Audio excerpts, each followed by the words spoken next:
Chapter 1565. In this way, in the stalemate between the two, more and more wounds appeared on Itazaki Yuri's body.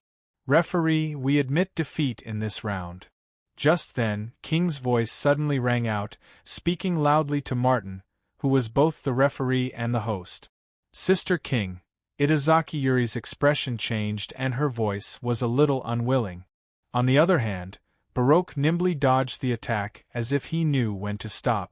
Be a good girl. Little Dance will avenge you, King said with the dignity of a big sister. Okay. Itazaki Yuri said helplessly, then turned to Mai Shiranui, clenched her fists and said, Dance, remember to teach this guy a lesson for me. Don't worry. Just watch, Mai Shiranui, who jumped into the ring, said with a smile. The women's team of fighters admits defeat. The winner is, Martin announced in a timely voice. In the next round, Mai Shiranui of the women's team of fighters will fight against Baroque of team, Martin announced again. Strange guy, you'll pay for what you did. Mai Shiranui, who was wearing the revealing and sexy red ninja suit unique to Mai Shiranui, stood upright and pointed at Baroque with a finger fan. Baroque didn't answer. He just looked at Mai Shiranui in an offensive posture.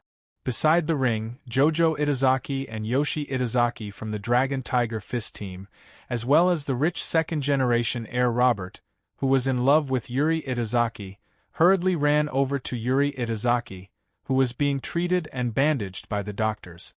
Together with King, they either reprimanded her sternly or comforted her with concern. Start, Martin, the host, who saw that both sides were ready, announced loudly.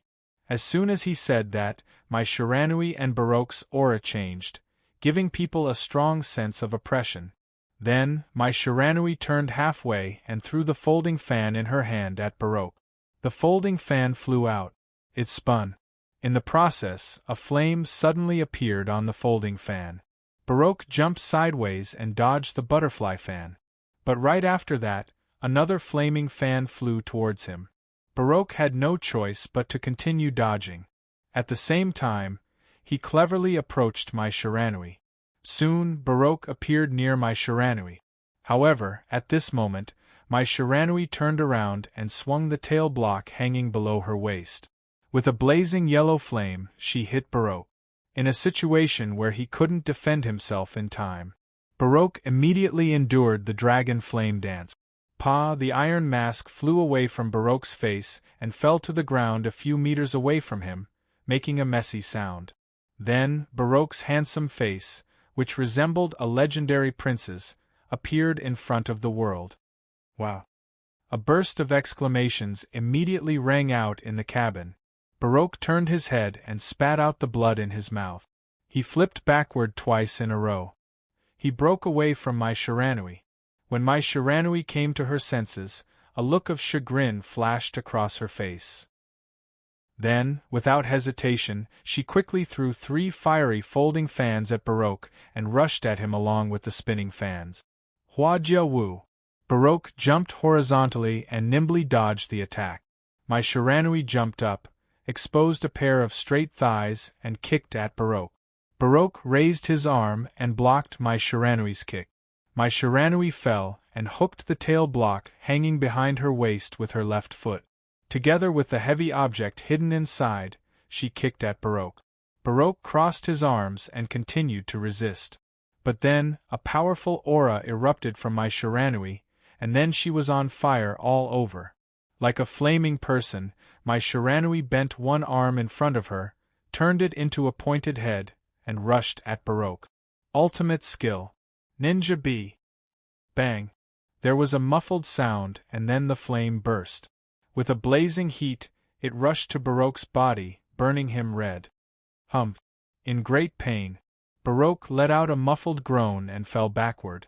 Mai Shiranui took a step back, still in an offensive posture, and watched Baroque fall to the ground.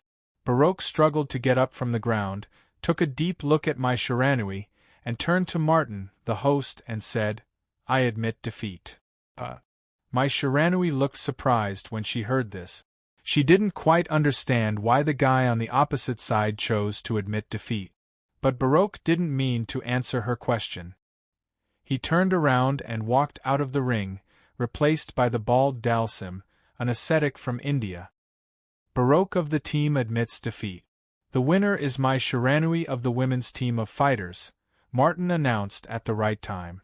Then he turned to look at my Shiranui, who was still in the ring, and asked, "My Shiranui, do you choose to continue the game or give up the game and let your teammate fight for you?"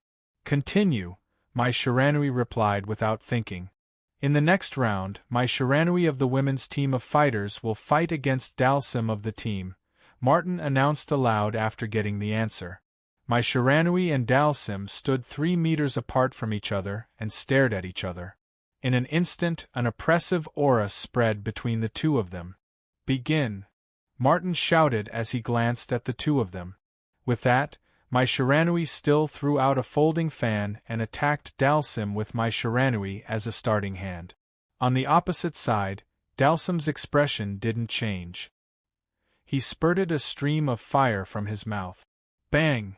When the two collided, they exploded one after another. Then, Dalsim lowered his upper body and stretched out his arms. But what was unacceptable was that Dalsim's arms, like two soft rubber, suddenly stretched out and hit my Shiranui's body. My Shiranui, who was rushing forward, changed her expression and immediately moved to the side to avoid Dalsim's attack. Then my Shiranui turned around and approached Dalsim in an arc. Dalsim raised his leg and kicked out like soft rubber. But having seen Dalsim's weirdness, my Shiranui, who was prepared, didn't change her expression. She turned again, bypassed Dalsim's attack, and rushed toward him. Dalsim twisted his waist, turned his upper body to face my Shiranui, and stretched his hands out. Seeing this, my Shiranui jumped up, and then a powerful aura burst out from her, making her body burn quickly.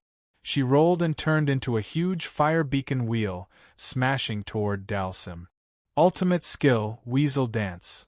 Dalsim, who couldn't move or defend because his hands and feet were stretched out, changed his expression slightly. He also burst out of force, puffed out his cheeks and chest, and spat out a stream of fire like a juggler playing with fire. Compared with the small flame that had shot out before, this one was bigger and more persistent. Like a cloud of fire, it burned down on my Shiranui, who was falling down. Boom! The two fires collided with each other under the power given by their users. Then they exploded with a roar, forming a flame ripple that spread out in all directions. But even so, my Shiranui didn't stop falling and continued to hit Dalsim. Bang! Dalsim, whose head and chest were hit by my Shiranui's body, immediately flew backward and fell to the ground not far away. However, because of the collision of the two fires, the power and heat of the flames on my Shiranui's body were greatly reduced. Therefore, in addition to the damage caused by the collision, Dalsim was not injured by the flames. Dalsim straightened his waist and stood up from the ground. Then, Dalsim extended his feet and pushed his body across the space to appear above my Shiranui. He stretched out his hands, which also stretched out and attacked my Shiranui. My Shiranui rushed forward, dodged Dalsim's attack, and rushed to his front. She swung her body and hit Dalsim's body with the sword hanging behind her waist. Dragon Dance. Dalsim put his hands on the ground and retracted his feet by reversing the force. At the same time, he dodged my Shiranui's attack. My Shiranui turned around and threw her folding fan at Dalsim, who was shrinking his body. Bang! The folding fan, which was spinning at high speed, hit Dalsim's chest hard and made his movements stagnate. My Shiranui stamped her feet and rushed to Dalsim's front. She held a folding fan that had appeared in her hands at some point and was now completely open. She turned her body as if she was dancing and hit Dalsim with the hard folding fan. Bang, bang, bang, bang. Dalsim was beaten back continuously. Then, at the last moment, my Shiranui suddenly threw her body again and used the Dragon Dance. Bang! Under my Shiranui's swing, the tail block with a hidden weight hit Dalsim's cheek hard, sending him flying and falling heavily to the ground. Dalsim's eyes were dizzy and he could not get up from the ground immediately. 10, 9, 8. Martin began his countdown in time. But just as he was about to count to 1, Dalsim shook his head and stood up from the ground again.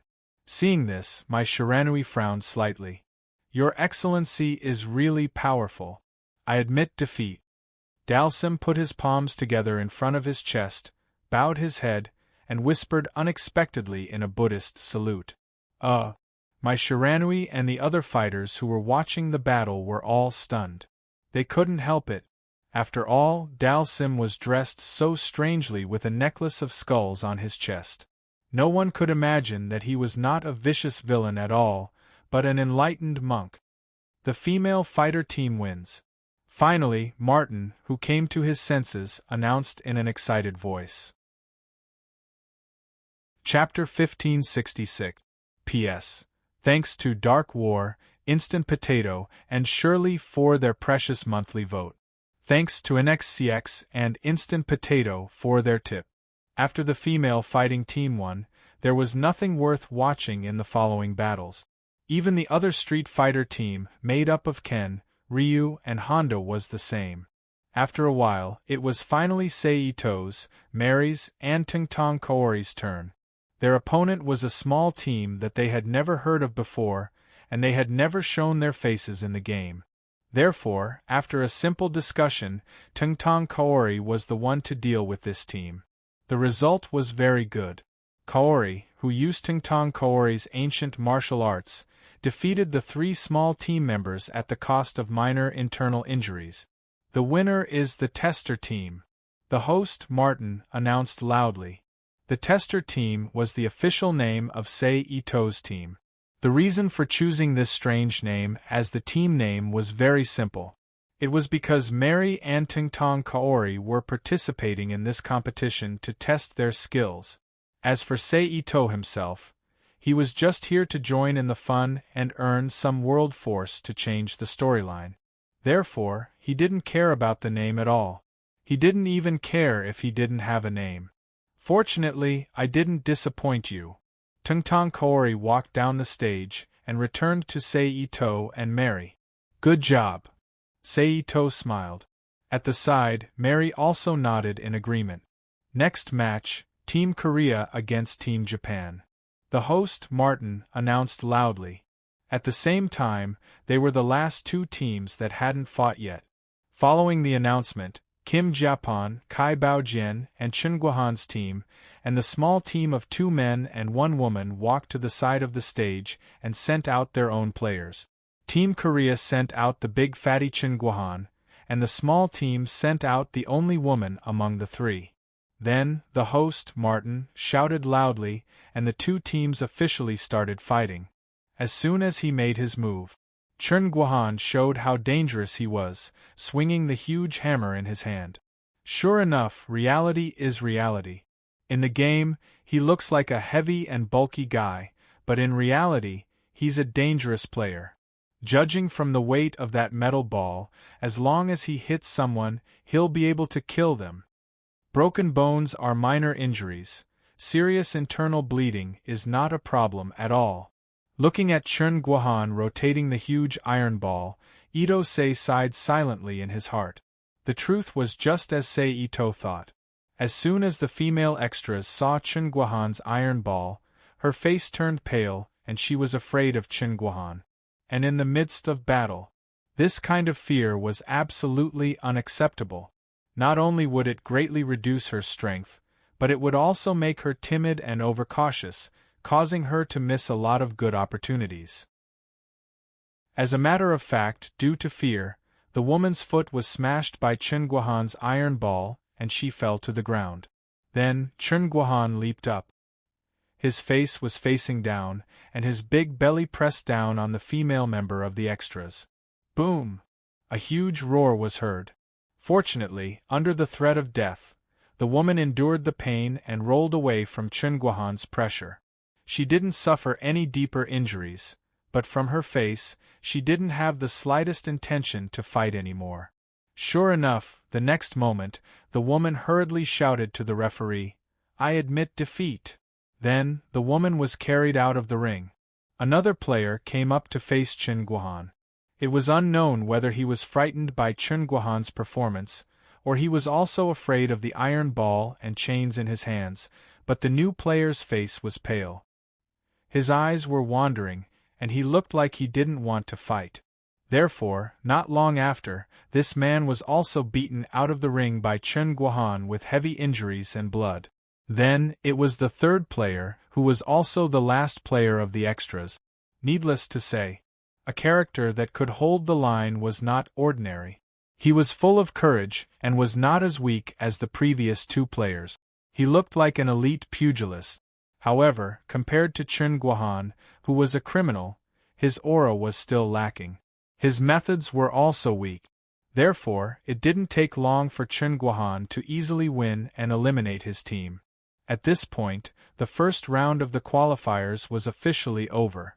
Unsurprisingly, the 8 teams in the original game all successfully defeated their opponents and qualified for the second round of the qualifiers. Today's competition is over. Everyone, take a day off. Tomorrow at 1:30 p.m. the second round of the qualifiers will officially begin. Martin, who was holding the microphone, looked at the crowd and announced, "Let's go." Seito called out and then turned around and walked out. Mary and Tingtong Xiangqing didn't stay for long and immediately followed him.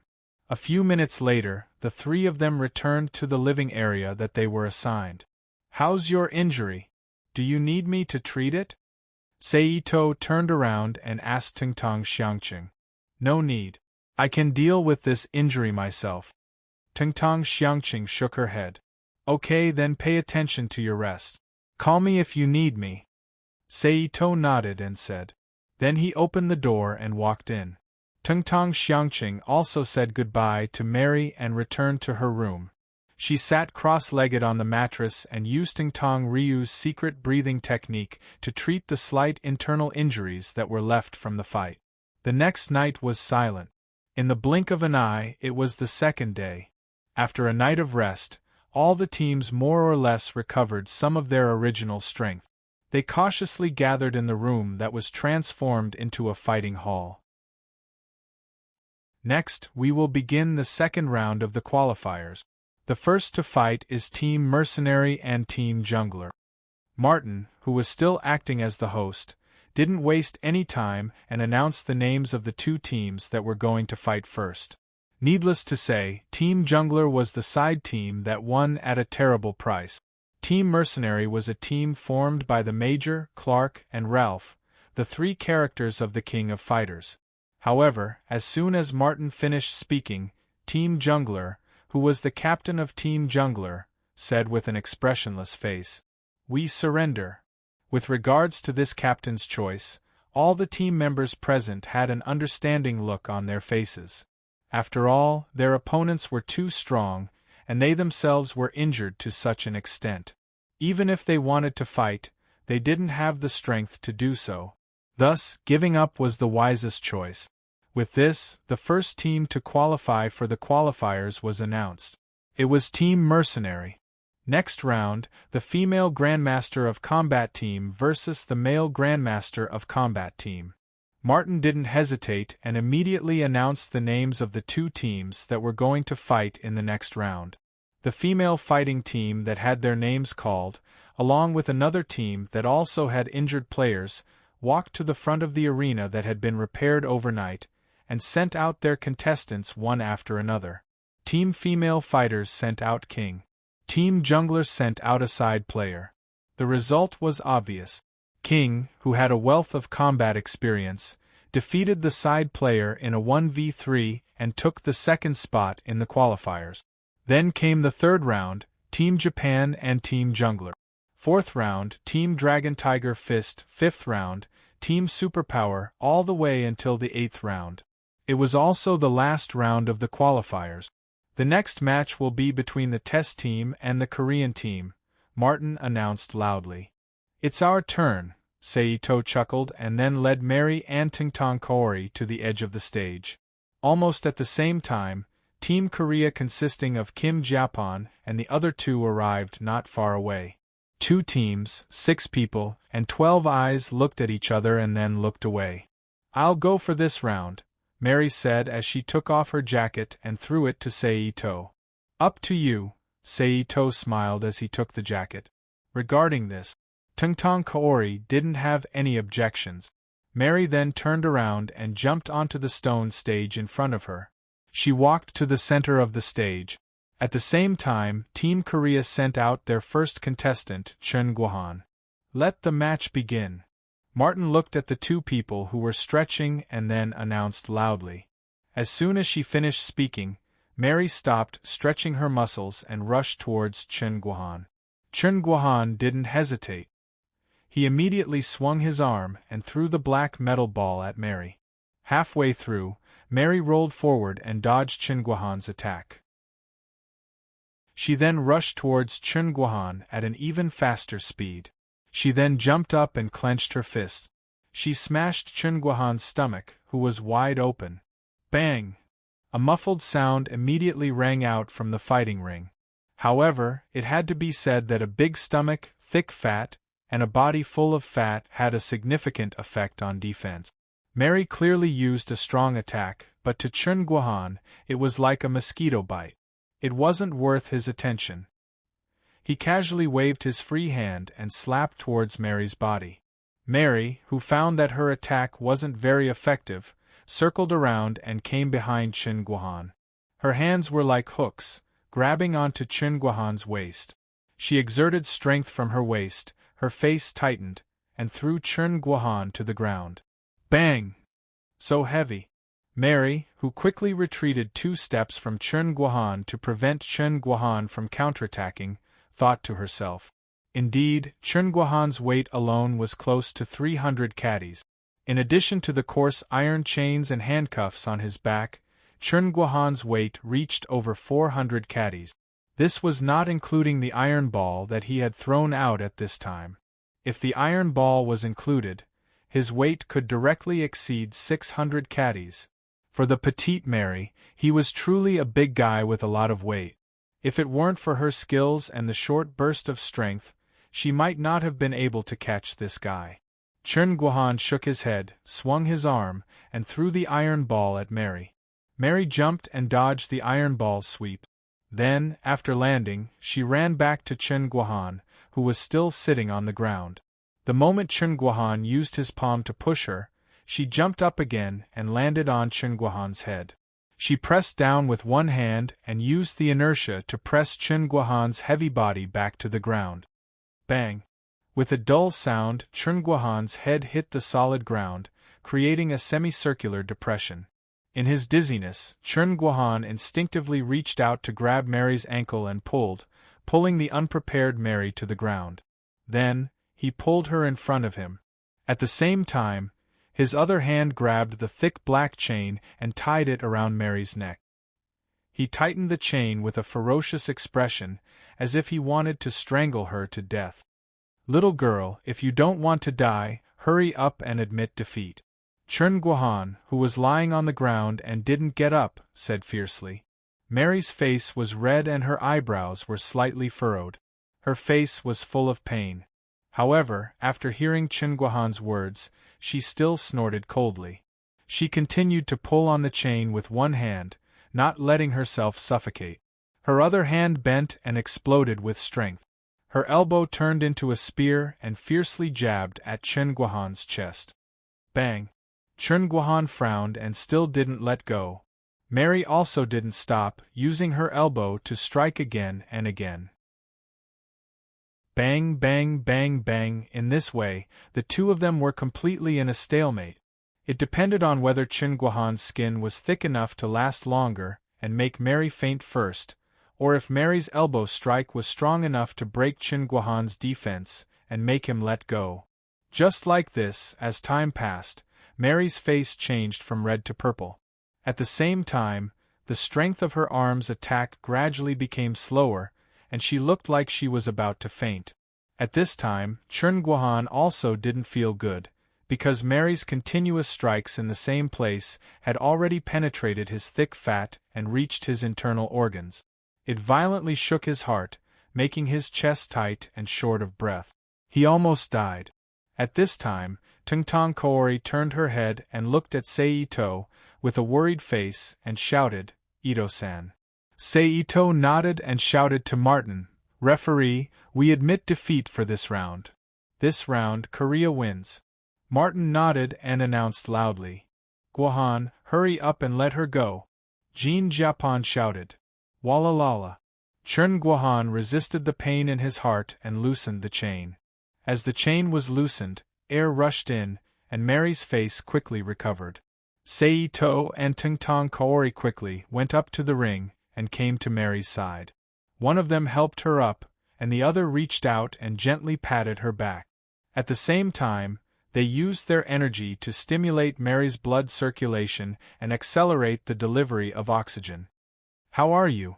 Tungtong Kaori asked with concern. "I'm fine, thank you."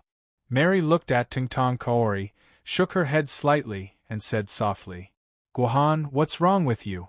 Jean Japon looked at his disciple who was still lying on the ground and didn't dare to get up. "My heart is in pain, and I might not be able to continue the match." Chern Guohan smiled bitterly and explained. Chapter 1567. P.S. The title of the chapter cannot be changed, but the content has been changed. That's all. The next round will be decided by Tungtong Xiangqing from the testing team. She will be facing Kai Baojian from the Korean team, Martin announced after 2 to 3 minutes. As soon as she finished speaking, Tungtong Xiangqing, who was dressed in an archery attire, stepped onto the ring with a serious expression. She walked to the center of the ring and confronted a short man who was about the same height as her. He was dressed in a pair of earthy green trousers, a white sleeveless shirt, a pair of round sunglasses, and a brown top hat on his head. "Hee, little doll, if you don't want to be disfigured, it's not too late to admit defeat." Kai Baojian stuck out his tongue and licked the black iron claws on his fingers. He had a wretched smile on his face as he spoke in a low voice. Tungtong Xiangqing's expression changed when she heard this. She hesitated. After all, for a woman, her face was the most important thing, no matter how she looked. Moreover, Tungtong Xiangqing was quite pretty. She didn't want to ruin her face. Seeing the change in Tungtong Xiangqing's expression, Kai Baojian's smile became even more wretched. Seito also noticed the change in Tungtong Xiangqing's expression, but he didn't care at all. He was quietly waiting for Tungtong Xiangqing to make her choice. After all, no matter what, she was still a grandmaster of combat. If she couldn't even overcome this little bit of fear in her heart, then her achievements were destined to be limited. Mary, who also understood this, didn't say anything. She just waited quietly. Soon, Tungtong Xiangqing's expression became firm. She fearlessly displayed the stance of Tungtong style's ancient martial arts. "It seems like she has thought it through," Seito said with a smile. "Are you confident that you can heal that kind of injury?" Mary asked softly. "As long as she doesn't die, I have a way to save her," Seito said proudly. Mary turned her head and looked at Seito with sparkling eyes. Itsunari, who felt Mary's gaze, also turned his head and looked at her. Then, they both withdrew their gazes and looked at Tungtong Xiangqing and her opponent, Kai Baojian. "Let the match begin," Martin shouted. "Since you don't appreciate it, don't blame me when your face is ruined." Kai Baojian chuckled. Tungtong Xiangqing ignored him. He continued to maintain his posture and did not move. "Humph!" Kai Baojian snorted lightly. His two short legs immediately kicked backward. Like a small gust of wind, he rushed in front of Tungtong Xiangqing. He waved his hands, causing the steel claws to bring out streaks of light as he slashed towards Tungtong Xiangqing. Tungtong Xiangqing stepped back to avoid Kai Baojian's attack. Then, he kicked forward. If it was someone else, Kai Baojian wouldn't have been able to dodge the kick. After all, he was tall. With his agility, he could easily dodge the kick by squatting down. However, Tungtong Xiangqing was different. She was taller than him. However, there was also a limit. If one were to calculate carefully, it was only less than 2 centimeters taller than Kai Baojian. Therefore, the position of this kick was just between Kai Baojian's waist and abdomen. Kai Baojian was unable to dodge it and could only hurriedly raise his hand to block in front of his body. Bang! With a muffled sound, Kai Baojian took a small step back. However, before Kai Baojian could breathe a sigh of relief, Tengtong Xiangqing's attack immediately fell on his body. After the kick, Tengtong Xiangqing immediately moved forward. His palm turned into a knife and slashed towards Kai Baojian's body. Caught off guard, Kai Baojian's body couldn't help but tilt to the side. Immediately after, Tengtong Xiangqing's palm came again and hit Kai Baojian's chin from the bottom up. Kai Baojian's body was sent flying. Then, Tengtong Xiangqing changed her hand to pursue the attack. A white peach rose into the sky and completely sent Kai Baojian's body flying. However, just as the others thought that their attacks were about to stop, an aura erupted from Tengtong Kaori's body. Then, Tengtong Kaori's palms transformed into bluish-white energy blades that rose from the ground and pierced Kai Baojian's body, who was in the air and had no place to defend himself. Puff puff puff, blood spurted out uncontrollably from Kai Baojian's body. Tengtong Xiangqing stood up. He repositioned himself and let out a sigh of relief. She improved again, Mary said softly. Indeed. Seito nodded and admitted. Bang! Kai Baojian's body fell heavily to the ground. Damn it! Kai Baojian turned over and stood up from the ground. His eyes that were hidden behind the small sunglasses stared at Tengtong Xiangqing's face. He cursed in a low voice. Then, Kai Baojian rushed towards Tengtong Xiangqing again.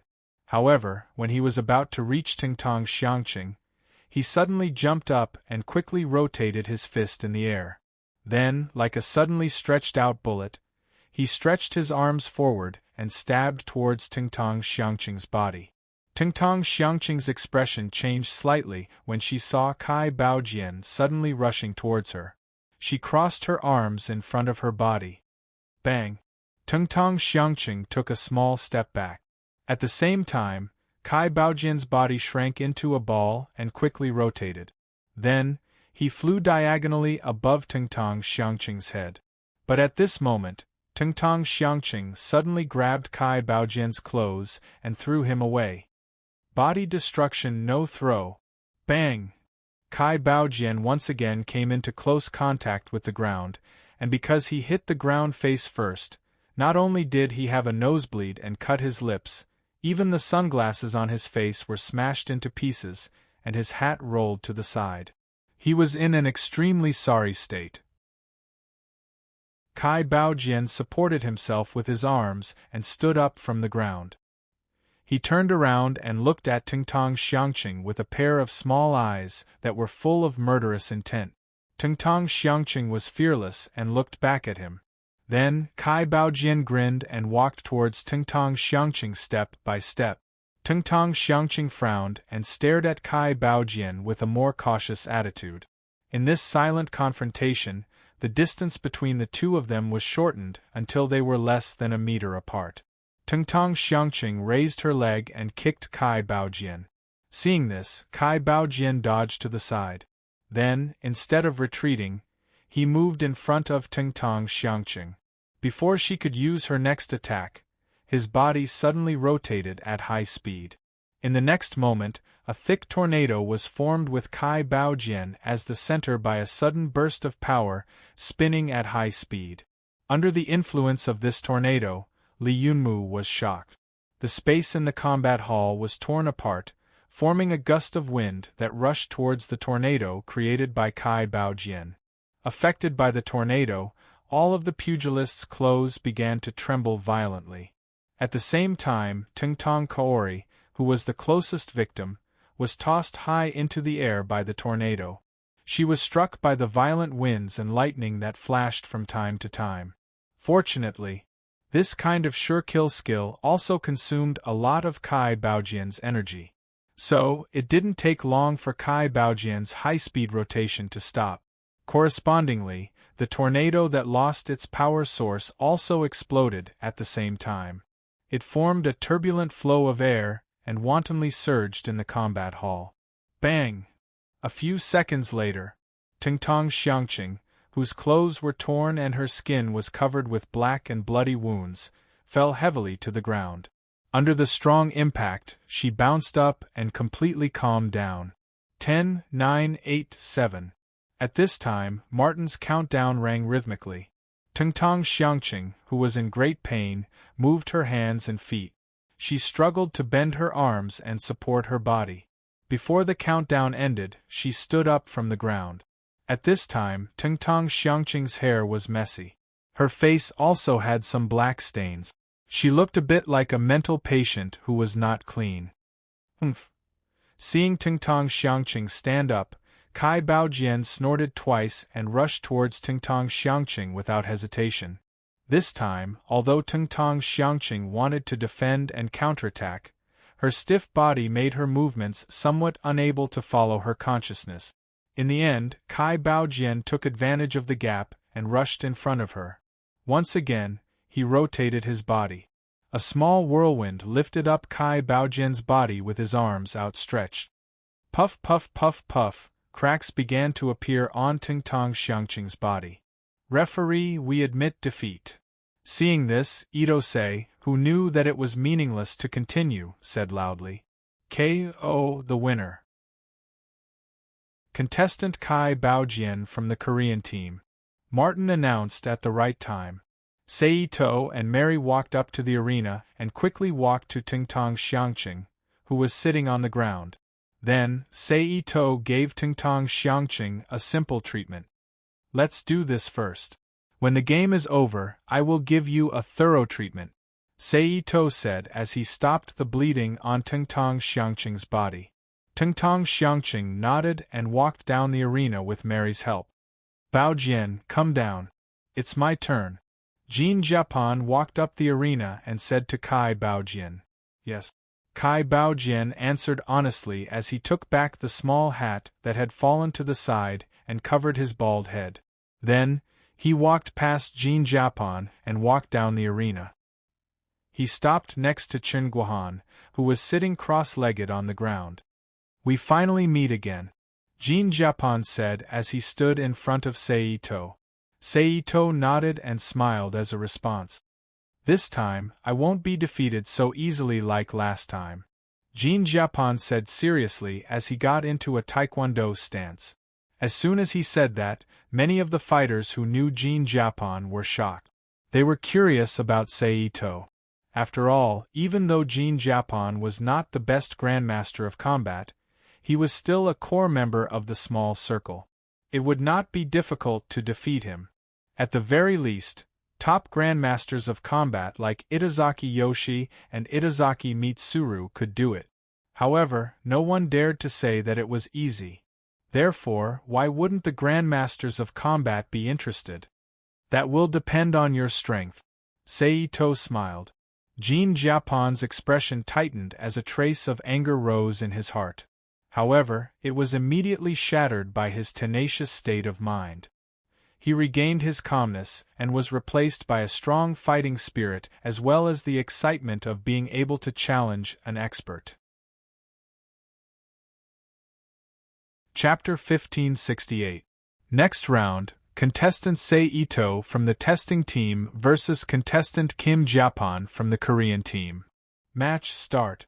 Martin announced loudly. "What? You don't even want to get into a stance this time?" Jean Japon, who was in a taekwondo stance, looked at Itosei, who was standing there loosely and said with a frown. He didn't want to put on a martial arts stance at all. "No need," Seito said calmly. "What an arrogant guy." Hearing Itosei's words, all the pugilists frowned and showed displeasure on their faces. Even Shikondo Takashi from the Esper team directly voiced out his evaluation. Takashi. Although her master told her to be careful of Seito, Seito was still her friend. Naturally, she didn't like Shikidun Takashi's opinion. Athena shouted unhappily. "What the hell?" Shikidun Takashi muttered unhappily, and then looked at Ito-sei in the ring with resentful eyes. Master Jin. At this moment, a rough voice rang in the ears of the three members of the Esper team. Jin Yuanzai, Athena, and Shikadun Takashi all turned to look. Instantly, a middle-aged man wearing an orange Taoist robe with torn sleeves appeared in front of them. It was Shoji Banki from the Dragon Tiger Fist. "It's you." Zhen Yuanzai took a sip of wine and said calmly. "Master Zhen, what do you think of that kid in the ring?" Shoji Banki looked at the two who were still facing each other and asked. "He has already reached the realm." Zhen Yuanzai sighed and explained. "Sure enough." Itaki pondered and nodded with a look of understanding. "Master, what are you guys talking about?" Athena asked in confusion.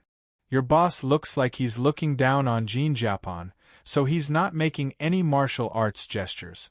But on the contrary, he's the most dangerous because your boss has already reached a high level of martial arts.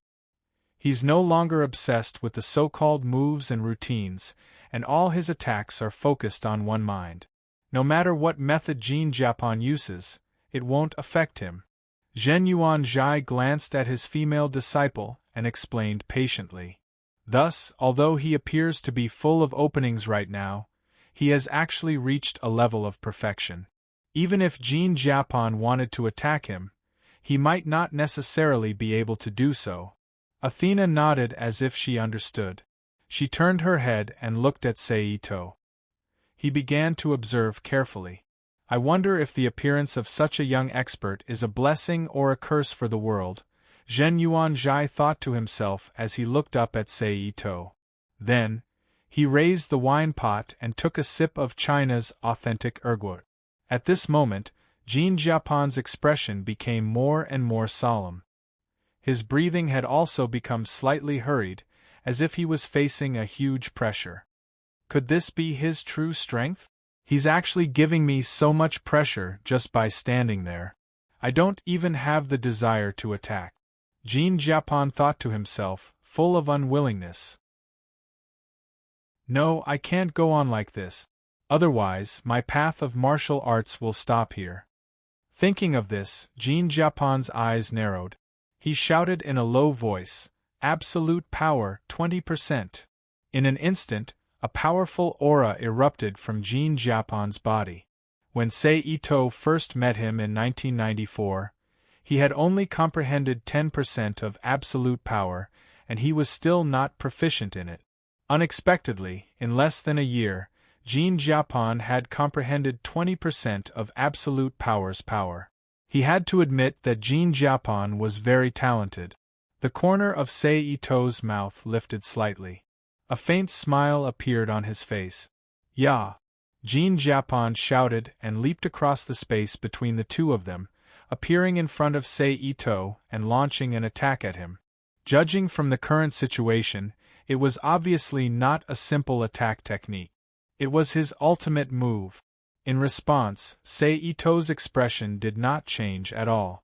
The moment Jin Japan's fist turned into a black shadow and struck out.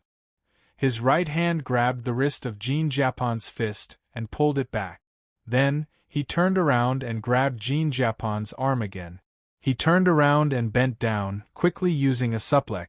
Bang! Jin Japan's body was like a broken bag. It smashed heavily into the ground, creating a deep pit in the solid ground. "Wow!" Seeing this, many of the grandmasters of combat below the stage exclaimed in unison. It couldn't be helped. Itosei's technique was too amazing. In 1995, the only way to kill a player was to block and dodge. In addition to the explosion of chi, this kind of defensive technique that only appeared after 1999 was extremely shocking to the grandmasters of combat. It directly shocked all the grandmasters of combat on the scene. Then, after completing the suplex, Seito did not stop moving. He lifted his leg and kicked Jin Japan's face. However, Seito did not want to kill anyone and did not want to show off too much. In the end, he stopped abruptly when he was about to kick Jin Japan's face. Phew! The strong wind pushed Jin Japan's face and hair to the ground, creating waves in the wind. I lost. Jean Japon's extremely depressed voice rang in the quiet combat hall. What a pity for Jean Japon. Below the stage, Itaki pondered and said, Don't jump to conclusions. Maybe he can overcome his inner demons. Jin Yuanzai, who took a sip of white wine, said calmly, Let's hope so. Itaki pondered and said casually. He then looked seriously at Sei Ito, who was retreating in the ring. After all, as long as he and his team still aimed to win the championship, as long as there were no accidents in the middle, they would sooner or later face the rising star, Itosei. At that time, it would be hard to say what would happen. The winner is contestant Sei Ito from the testing team. Martin announced loudly. Next round, contestant Sei Ito from the testing team versus contestant Kai Baojian from the Korean team. Then, Martin announced without hesitation. Referee, our team admits defeat. Just as Martin finished speaking, Jean Japon, who stood up from the ground, said with a disappointed expression, Martin was stunned at first, but then he recovered and said loudly, The Korean team admits defeat. The winner of this competition is contestant Sei Ito's testing team.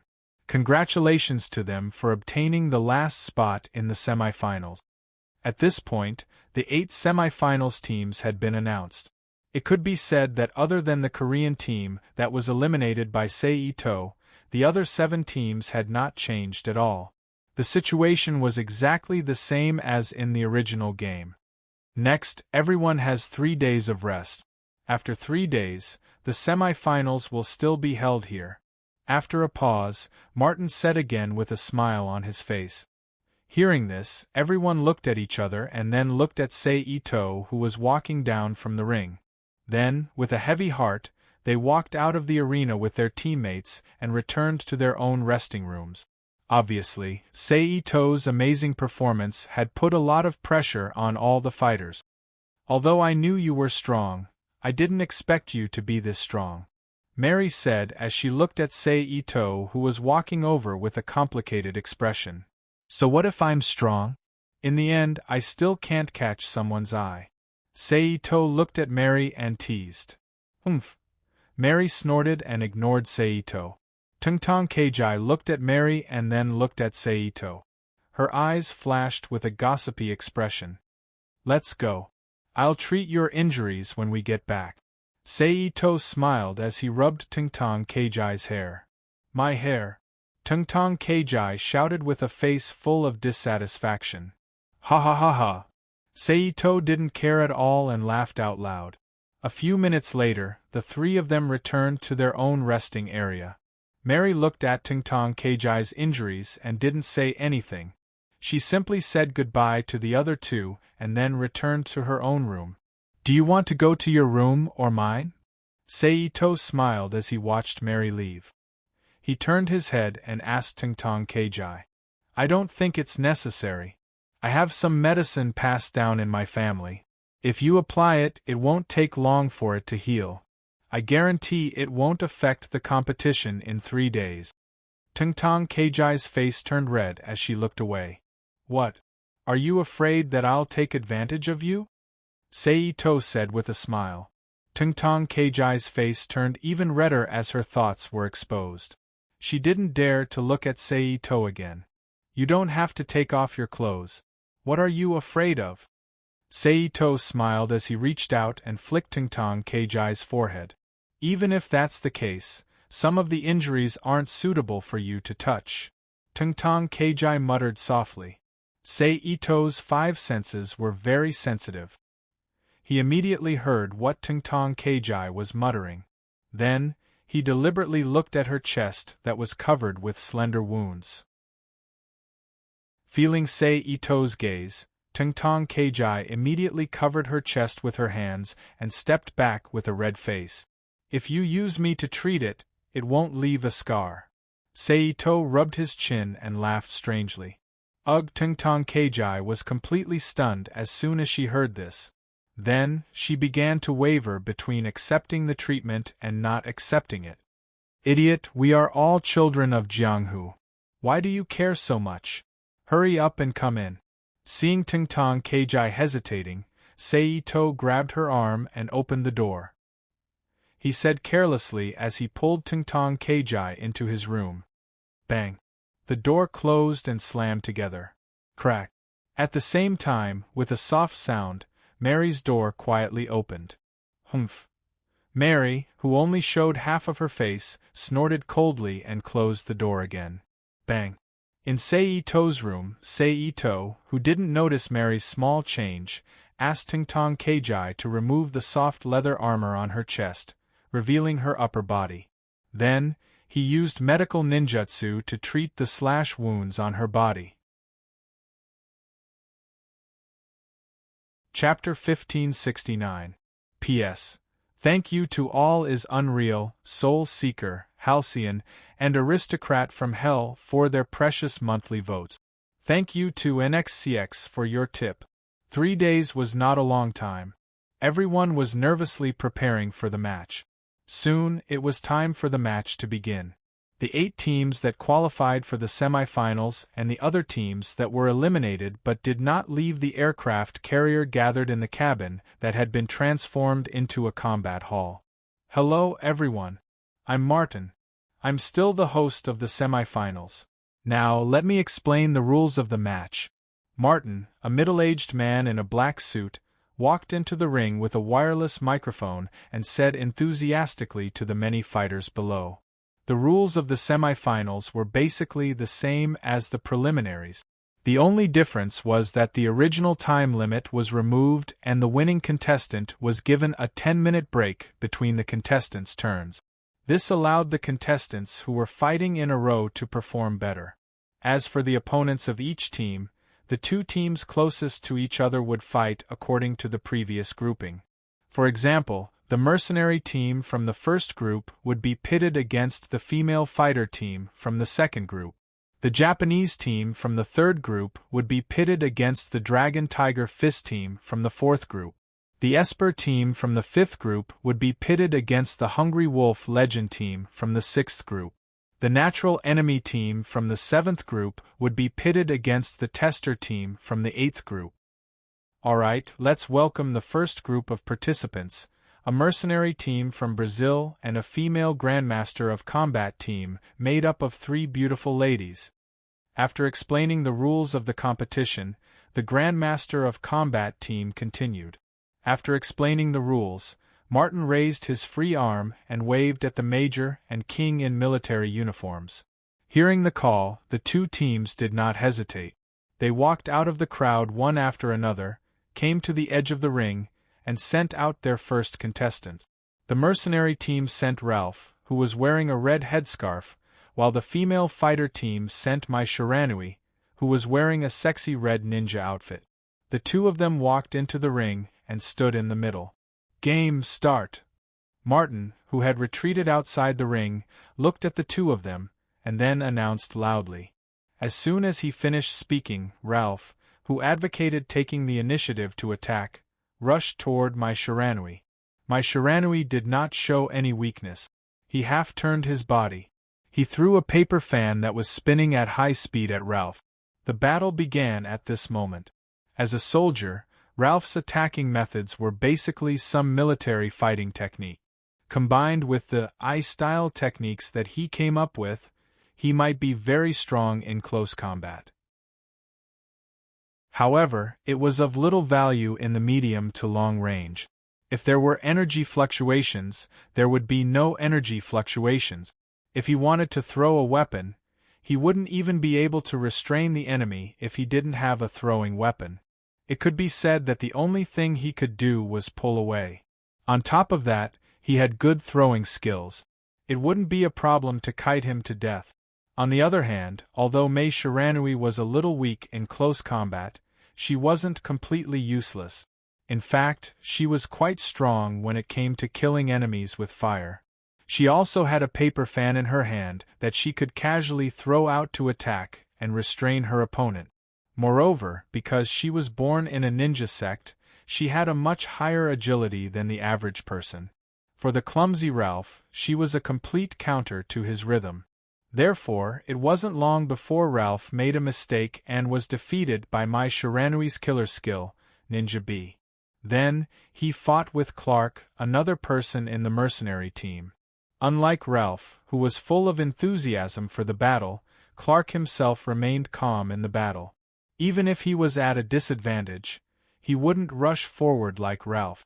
Instead, he would pay more attention to protecting himself and then look for opportunities to give the enemy a fatal counterattack. Therefore, Mai Shiranui didn't get any results from Clark by using the method that she used to deal with Ralph. She had no choice but to launch a surprise attack at close range. However, in this way she fell into Clark's trap. After hugging, throwing, smashing, and hitting, Mai Shiranui, who didn't have a piece of intact flesh on her body, had to surrender and let her teammate take the field. Then, King stepped into the ring as the second member. With the efforts of King, who had rich combat experience and was proficient in Muay Thai, a close combat fighting technique, it didn't take long for King to see through Clark's attacking habits. He also followed in the footsteps of his friend Ralph and was knocked out of the ring. The last member of the mercenary team, Captain Hardy, was called up. What kind of person was Hardy? As a mercenary who specialized in doing illegal work, he never paid much attention to the methods used in battle. As long as it could help him complete his mission, no matter if it was assassination, poisoning, or frontal assault, he would use all of them as usual.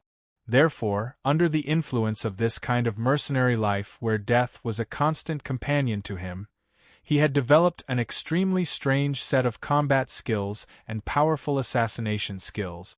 He had terrifying experience in life and death battles, and was completely incomparable to the average grandmaster of combat. Therefore, even though King had been in the underworld, fought in underground boxing, and seen many powerful people die, he still couldn't compare with Hardy's strength. In the end, he was injured by Hardy and defeated. At this point, it was basically the same as announcing the fate of the female fighting team's defeat and elimination. Although Itazaki Yuri, who was the third person to fight, was also a martial artist, she was weaker than Mai Shiranui, let alone defeat Hardy, who was the captain. Therefore, after only a few rounds, she was mercilessly knocked out by Hardy. "Thank you," Itazaki Yuri said to Hardy after walking to the edge of the ring and picking up her daughter. Hardy nodded, accepting Itazaki Yuri's gratitude. "The winner is the mercenary team," Martin announced in a loud and excited voice. After that, Hardy jumped off the ring and retreated back into the crowd with Ralph and Clark, leaving the ring to the Japanese team and the Dragon Tiger Fist team, led by the veteran Mono Itazaki. It could be said that this battle was the most exciting and noteworthy battle in the entire tournament. However, there was a very good saying, "God's power is no match for fate." Under the blessing of the protagonist's aura, which could gather the world's fate, the Dragon Tiger Fist team, who had trained hard to develop their absolute strength to more than 30%, were defeated by Hardy. In the end, they were defeated by the protagonist Kyo Kusanagi, who used more than 35% of his absolute strength, and lost the qualification to advance to the semi-finals. After that, Itazaki Yuri said to Kyo Kusanagi, as he led his son and disciple out of the ring to make room for the Esper team and the Hungry Wolf Legend team. The result of this battle was even more unsurprising. First, Dong Zhang defeated the arrogant Shiki Yuri, who wanted to show off in front of Athena. Then, Andy, who replaced Dong Zhang, who was defeated by Athena, used bone techniques to defeat Athena. Finally, Zhen Yuanzai, who deliberately went easy, saying that he was already an old man and didn't want to torture himself to death, defeated Andy. He lost because he also had the fate of the protagonist of the Hungry Wolf Legend team, Terry, who comprehended more than 30% of his absolute strength. As for why Zhen Yuanzai, who clearly had the power of the universe, couldn't beat Terry, who only had absolute strength, it was because of the power of the universe itself. What was the power of the universe? In fact, it wasn't really a kind of power. At least it was invisible and traceless, and it wasn't like other things called power that were half real and half virtual, although it couldn't be observed. However, he could feel the presence of an aura or something else. Instead, it was more like a kind of spiritual will, something like the light of the soul, as long as you had the opportunity. With that kind of understanding, and with enough dedication to a certain idea, item, or thought, you could comprehend it, even if you didn't have the foundation of the ultimate power. This was also the main reason why Zhen Yuanzai, who clearly didn't have the ultimate power, was still able to comprehend the power of the universe many years earlier, before many amazing grandmasters of combat. According to China's saying, to put it bluntly, he had accumulated enough and comprehended the magical power. After understanding the basic nature of the power of the universe, let's talk about its type. There were many types, such as the one that Zhen Yuanzai comprehended, which could instantly see through other people's minds, like the power of psychic sensing. For example, the one that Kyo Kusanagi comprehended in the later stage, as long as he didn't want to, it would never be annihilated, as if it was amplified by the will of a certain system. For example, in the later stage, Chizuru Kagura seemed to have awakened the ability to see the future. For example, the one that 8 gods comprehended in the later stage, as long as he didn't want to, it would never be extinguished, until everything was burned to ashes. And so on and so forth. But one thing was very obvious, and that was that not all the power of the universe was suitable for combat, such as Zhen Yuanzai's power that could instantly see through people's minds. Of course, if you had to say that you could use mind reading to predict the enemy's next move to fight, it could also be used like Ye's dragon eye. But don't forget, the human mind was complex, and there might be a lot of information in that moment of thought. Just analyzing it might slow down your own movements, giving the opponent an opportunity to take advantage of and lose the match. Moreover, there was the existence of the thoughtless realm in the martial arts realm, which couldn't kill mind reading. After losing the match, Zhen Yuanzai didn't care. He walked down the arena with his disciples and left the arena to the contestants behind. There were only 2 teams left, the tester team composed of Sei Ito, Mary, and Kaori Tingtong, and the natural enemy team composed of Iori Yagami, the future leader of the underworld, Billy the Stick King, and the legendary ninja Ru Yuing, who had only participated in the King of Fighters tournament once and whose whereabouts were unknown after this year. The next team is the natural enemy team against the tester team. Both teams, please come to the arena. Martin's voice sounded timely. Ito and the other 2 walked out of the crowd with Iori Yagami and the others and came to the edge of the arena. While Iori Yagami and the others didn't discuss it, Billy, who was wearing an American headscarf, blue jeans, and a denim shirt, jumped onto the arena with a red stick that was as tall as a man. His firm chest and abdominal muscles were exposed.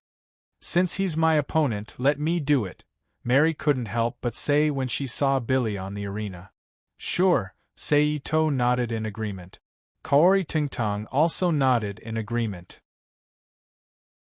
After getting the 2's agreement, Mary took off her coat and threw it to Sei Ito. Then, she jumped onto the arena and stopped in front of Billy. "I didn't expect you to be my opponent." Billy looked at Mary with a cold expression and said, "There's nothing unexpected about it.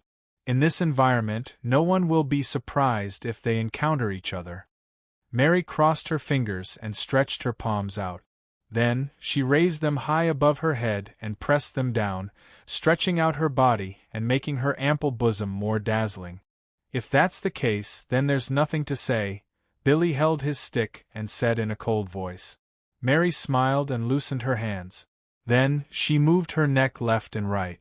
Then, she lowered her body and raised her arms in front of her with her fingers slightly apart, making her unique grappling technique starting gesture. "Match begin." Seeing that the 2 were ready, the host, Martin, immediately announced loudly. Mary stomped her feet and quickly ran toward Billy. Billy held the front part of the stick with one hand and swung it toward Mary, who was running toward him. Mary dodged to the side and continued to run forward. Billy bent his waist and swung the stick toward Mary's body. However, at this moment, Mary suddenly jumped up and flipped around. Then, she grabbed Billy's head with one hand. Billy grabbed the stick with his left palm, and at the same time, he released his right palm that was holding the stick and used his left hand to push the stick toward Mary, who was in the air. Mary grabbed the stick with one hand and hooked Billy's head with her leg. Then, she spun around and avoided the stick's momentum. Then, she fell to the ground with Billy. Bang! Mary didn't want to continue the fight after finishing the attack. She quickly jumped back. At the same time, Billy bent his body and got up from the ground. Then, Billy stood up and swung the stick again. However, halfway through, the stick suddenly split into 3 pieces and shot toward Mary at an even faster speed. Mary, who had expected this, jumped back twice and dodged Billy's attack. Billy retracted the stick and combined it back into one. Then, like a pole vaulter, he pressed the stick into the shape of a crescent moon. Then, he straightened it and catapulted himself toward Mary. This strange attack immediately made Saito, who was watching from the side, think of the 4th secret of Juga Hall's staff fighting technique, Guide Father. Mary dodged and moved out of the way. Bang! The stick hit the ground with a muffled sound. Billy, who was still in the air, kicked both of his legs toward Mary. Mary tilted her body and calmly dodged Billy's attack. Then, when Billy's feet landed on the ground and he pulled back the stick to smash it toward her, she clenched her hands into fists and smashed them on Billy's chest. Then, with a burst of strength, she stepped on Billy's body like she was stepping on a staircase, and stood in front of him. She clamped her legs together and threw Billy into the air. Chapter 1570. P.S. Thanks to 130-218-0923 for the tip. Boom. Amidst the loud explosion, the silhouette of a red rose appeared on the ground. Mary's ultimate skill, Mary's Wild Rose. TSK, this is indeed the real world. This move should only be used during the 97s, but now it has appeared. It seems that because of my interference, the Grandmaster of Combat's improvement speed seems to have increased a lot. Beside the ring, Itose stood with his arms crossed. He smiled lightly and thought to himself. In the ring, Mary stood up and quickly backed away. Then, Billy got up from the ground and shook his head violently, shaking off the dizziness in his head. He stood up and stared fiercely at Mary. Then, Billy took a step forward and rushed towards Mary. The distance between the two of them wasn't far, only a little more than 2 meters. In just 2 strides, Billy had arrived in front of Mary. He swung his staff, splitting it into 3 parts, and struck at Mary in the form of 3 parts. Mary stepped back and dodged. Billy leaped into the air, turned around in midair, and kicked Mary with a backhand kick. Bang! Amidst the muffled sound, Mary, who only had time to raise her arms in front of her chest, couldn't help but take 2 steps back. However, before she could stabilize herself, a violent energy aura spread out from Billy's body. Then, she saw Billy raise the long staff in his hand.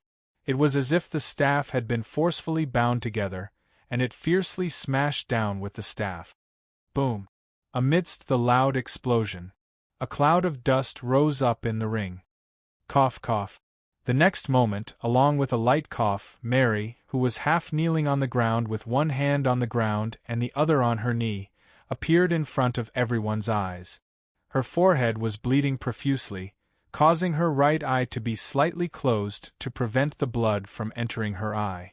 Judging from her condition, it was obvious that the previous attack had hurt her greatly.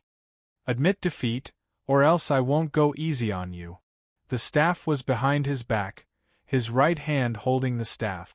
The staff was pointed at Mary in front of him. He looked down at Mary with a cold and arrogant expression as he spoke. Mary sneered when she heard this.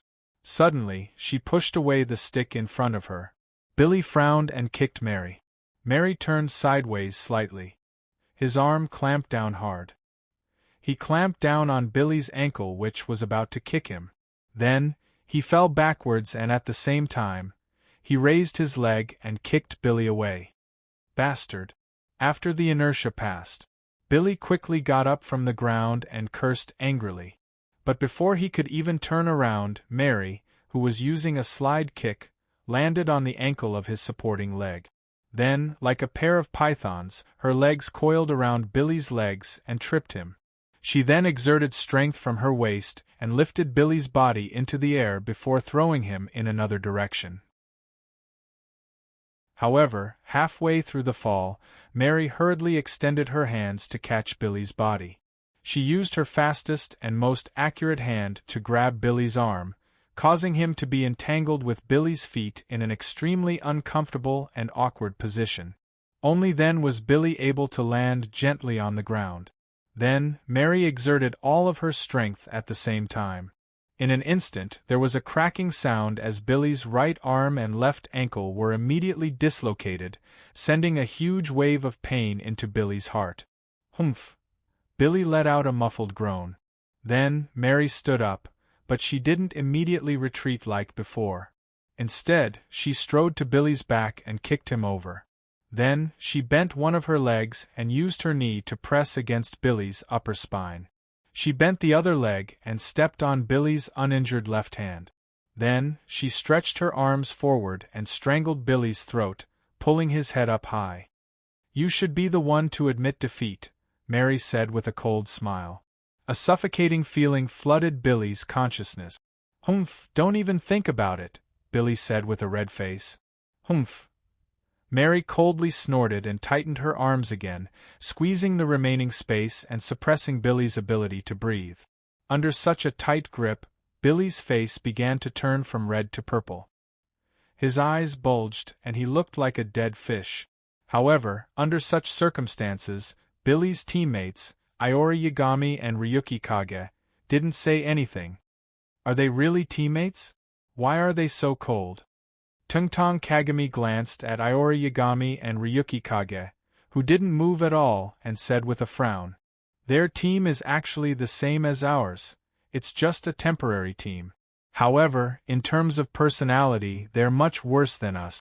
One is arrogant, one is unruly, and one is a ninja who doesn't talk and doesn't communicate with others.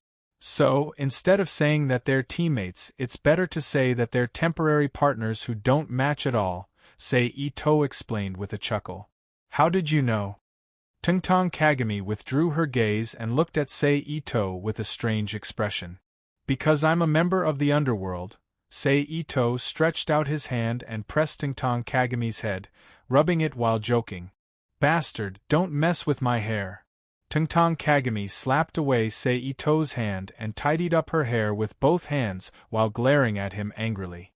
Sei Ito ignored her and continued to look at Mary, who was in the arena.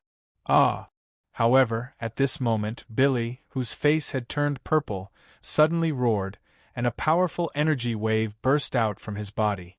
It's energy burst. "This is the first time I've seen someone use it," Sei Ito whispered to himself in surprise. Under the impact of this energy wave, Mary, who couldn't react in time, was quickly forced to move away. Then, Billy used his left hand to grab the red long stick that had fallen not far away and instinctively swung his hand at Mary. Bam! Mary, who had bent her arm to block the attack, couldn't help but stagger a few steps to the side. Billy retracted the stick, tilted his body, and fiercely rubbed his right arm against the ground. With a crack sound, his dislocated arm was instantly fixed. Billy then stood up from the ground with the support of his body. However, because his left ankle wasn't fixed properly, his left foot clattered a little. Billy stared at Mary with a ferocious gaze, and at the same time, he placed his left foot back on the ground and used his calf to look for the bone position. Then, after a few seconds, there was another crack sound, and everything returned to normal.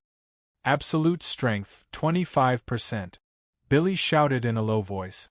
In an instant, the powerful aura that had appeared before once again burst out from Billy's body. Billy's eyes flashed with a ferocious light, and he rushed at Mary with the red stick in his hand. Seeing this, Mary frowned and also released her own strength. However, compared to Billy's wild appearance, Mary's was much more subtle and gentle, giving people a feeling of quickness. Billy rushed in front of Mary and swung his red stick at her with a whistling sound. Mary lowered her body and dodged the red stick that whizzed past her head, then got up and rushed forward. Billy, who had missed his attack, didn't withdraw his stick. He shook his arm and turned the stick into a three-part stick, and used the end of the stick to block in front of him, then swung it at Mary again. Mary reached out and grabbed the end of the stick, then stopped and kicked at Billy. Billy also raised his leg and blocked. Bam bam! After two muffled sounds, Mary's leg broke through Billy's block and appeared in front of Billy's head. She hooked Billy's neck and flipped him over, smashing him to the ground. At the same time, Mary held the stick in one hand and quickly retreated. Bam! The huge rebounding force bounced Billy's body up 2 more times before he stopped. Crash! Mary threw Billy's stick out of the ring, then sneered at Billy, who was struggling to get up from the ground. Mary couldn't be blamed for sneering. Who was Billy? The Stick King. 80% of his strength was in the stick, and the remaining 20% was in close combat. Mary, on the other hand, had 100% of her strength. She might have some trouble against Billy, who had a stick, but against Billy, who didn't have a stick, she could easily crush him. So it didn't take long for Billy to be beaten to the ground by Mary, and he lost the match. Oh, the winner is contestant Mary from the test team. Martin announced loudly at the right time. Hearing the announcement, Mary let out a long breath. She didn't even look at Billy, who was beaten black and blue on the ground, and his joints were all broken. She turned around and walked down the ring. Seeing Mary's return, Sei Ito didn't waste any time. He directly grabbed Mary's arm and used medical ninjutsu to treat her injuries. Under Sei Ito's medical ninjutsu treatment, all of Mary's injuries were healed in a few minutes. Naturally, all of this was seen by the other fighters in the arena, and they paid more attention to Sei Ito's test team. After all, a team with a priest has a huge advantage over a team without a priest. Sometimes, it can even decide the outcome of a match. Oh, Ito-san can also use superpowers? Compared to the other fighters, Athena was very excited. The reason for this was because of her identity, because she was a superpower user. Although superpowers weren't that special to fighters, they were still a special existence to the general public. Many people were repulsed by the fact that they were born with superpowers. This made Athena very uncomfortable, so she especially longed for the existence of her own kind. And now, a companion who seemed to be a superpower user had appeared by her side, so naturally, she was very excited. However, because Zhen Yuanzhai was still beside her, and the time and place were not right, Athena didn't immediately rush to Sei Ito's side to ask. She planned to talk to him after the tournament ended. Just like this, the 10 minutes of rest passed in the blink of an eye, and it was time for the tournament to start again. I'm going up. Chapter 1571. Rukage-2 was a long-haired adult man wearing dark blue leggings and a sleeveless Taoist robe of the same color. His face was tightly wrapped with a dark blue veil, revealing only a pair of eyes and forehead.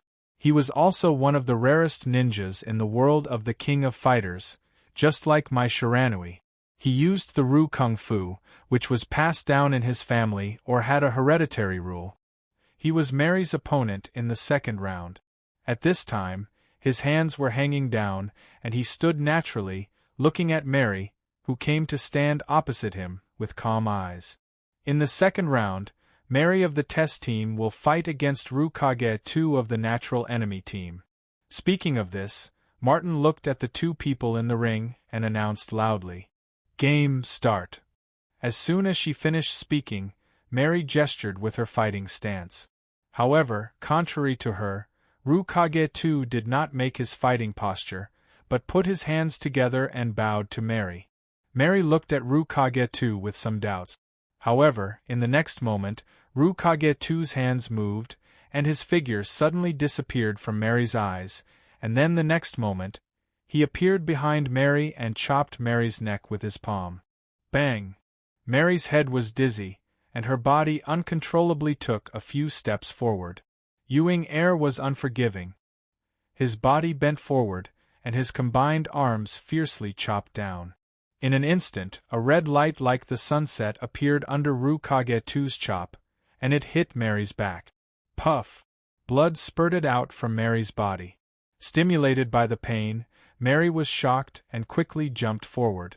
Rukage-2 did not chase after her, but like a ninja in movies and TV series, he threw several cross-shaped shurikens at Mary. Mary, who perceived the danger, quickly jumped sideways. However, although her speed was fast, there was still some delay compared to the flying prop, so in the end, she was inevitably scratched by a shuriken on her body, causing a thin and long wound with blood flowing out. Then, Rukage-2 stepped forward and chased after her. With his superb agility gained through training as a ninja, he appeared beside Mary almost instantly, then burst out with energy and punched her. A ray of light instantly shot out from Ryu's hands. However, this was only the beginning of his combo. Another ray of light followed, and even more punches and kicks landed on Mary, who was caught off guard. In the end, it ended with a great light that resembled a half-moon. For example, Yu Ing-tu's sure kill technique, Iron Slashing Mantis Fist. Pooh! A bone-deep wound instantly appeared on Mary's body. Blood sprayed everywhere as she fell to the ground. It didn't take long for a small pool of blood to form beneath Mary's body. Referee, we admit defeat for this round. Sei Ito's eyes flashed with killing intent. Then he spoke loudly to Martin. The winner, contestant Ryu of the Natural Enemy Team. Martin, who heard Sei Ito's words, didn't hesitate and immediately announced loudly. Sei Ito and Tungtong Kaori ran to the ring and rushed to Mary's side. Sei Ito directly treated Mary on the ring. The green light representing medical ninjutsu immediately covered Mary's chest. You took advantage of me. Mary, who was conscious, glanced at the hand on her chest and looked at Sei Ito and said, "Is that so? At worst, I won't take responsibility," Sei Ito said with an indifferent smile. Huh! Tungtong Kaori, who heard the joke between the two, was stunned for a moment, then she exhaled softly, and her expression relaxed. Obviously, since they can still make such a joke, then Mary's situation is not as serious as she imagined, and she doesn't need to worry about her. You still have a long way to go. Mary closed her eyes and whispered in a disdainful tone. Sei Ito smiled softly. He didn't bicker with Mary and focused on using medical ninjutsu to treat her injuries. After a few minutes, Mary's injuries were basically stabilized. Let's do this first, the rest of the treatment will continue after the end of the match. Sei Ito put away his medical ninjutsu and said softly while helping Mary up from the ground. Mary glanced at Sei Ito and didn't object. Immediately, the three of them walked down the ring. Kaori, you stay here and take care of Mary, I will deal with the guy above. After arriving at the edge of the ring, Sei Ito said to Tungtong Kaori beside him. Okay. After seeing Ryu's ability, she didn't have any confidence. Tungtong Xiangqing nodded and agreed. She wasn't confident that she would be able to defeat her opponent. Let me avenge you. Sei Ito turned to look at Mary and smiled.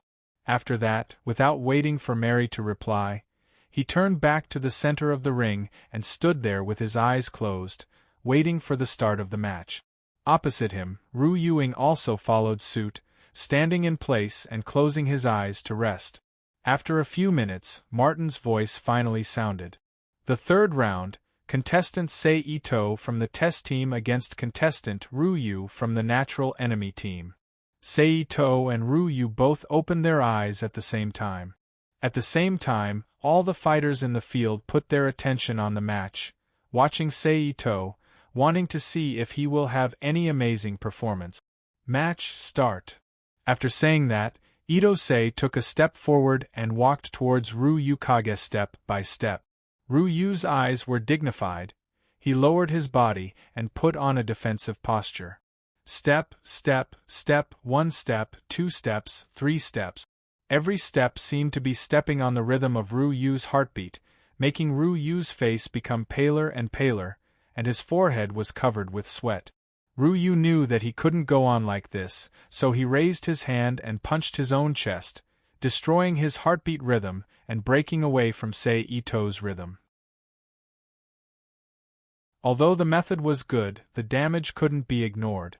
Ryu couldn't help but spit out a big mouthful of dark red blood.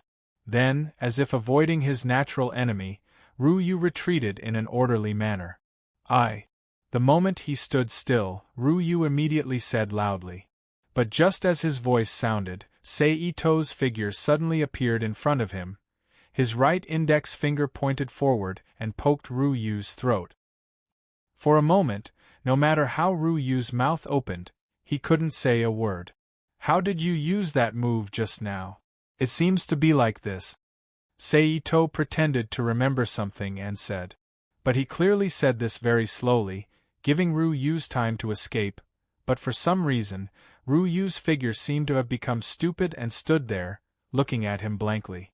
Then in the next moment, Ito raised his arm and attacked Ryu's figure. Pooh! A multicolored light appeared from Ito's attack and left a long and thin wound on Ryu's body. Then Ito's movements didn't stop, completely copying Ryu's killing move, including the last move, cut iron. Pooh!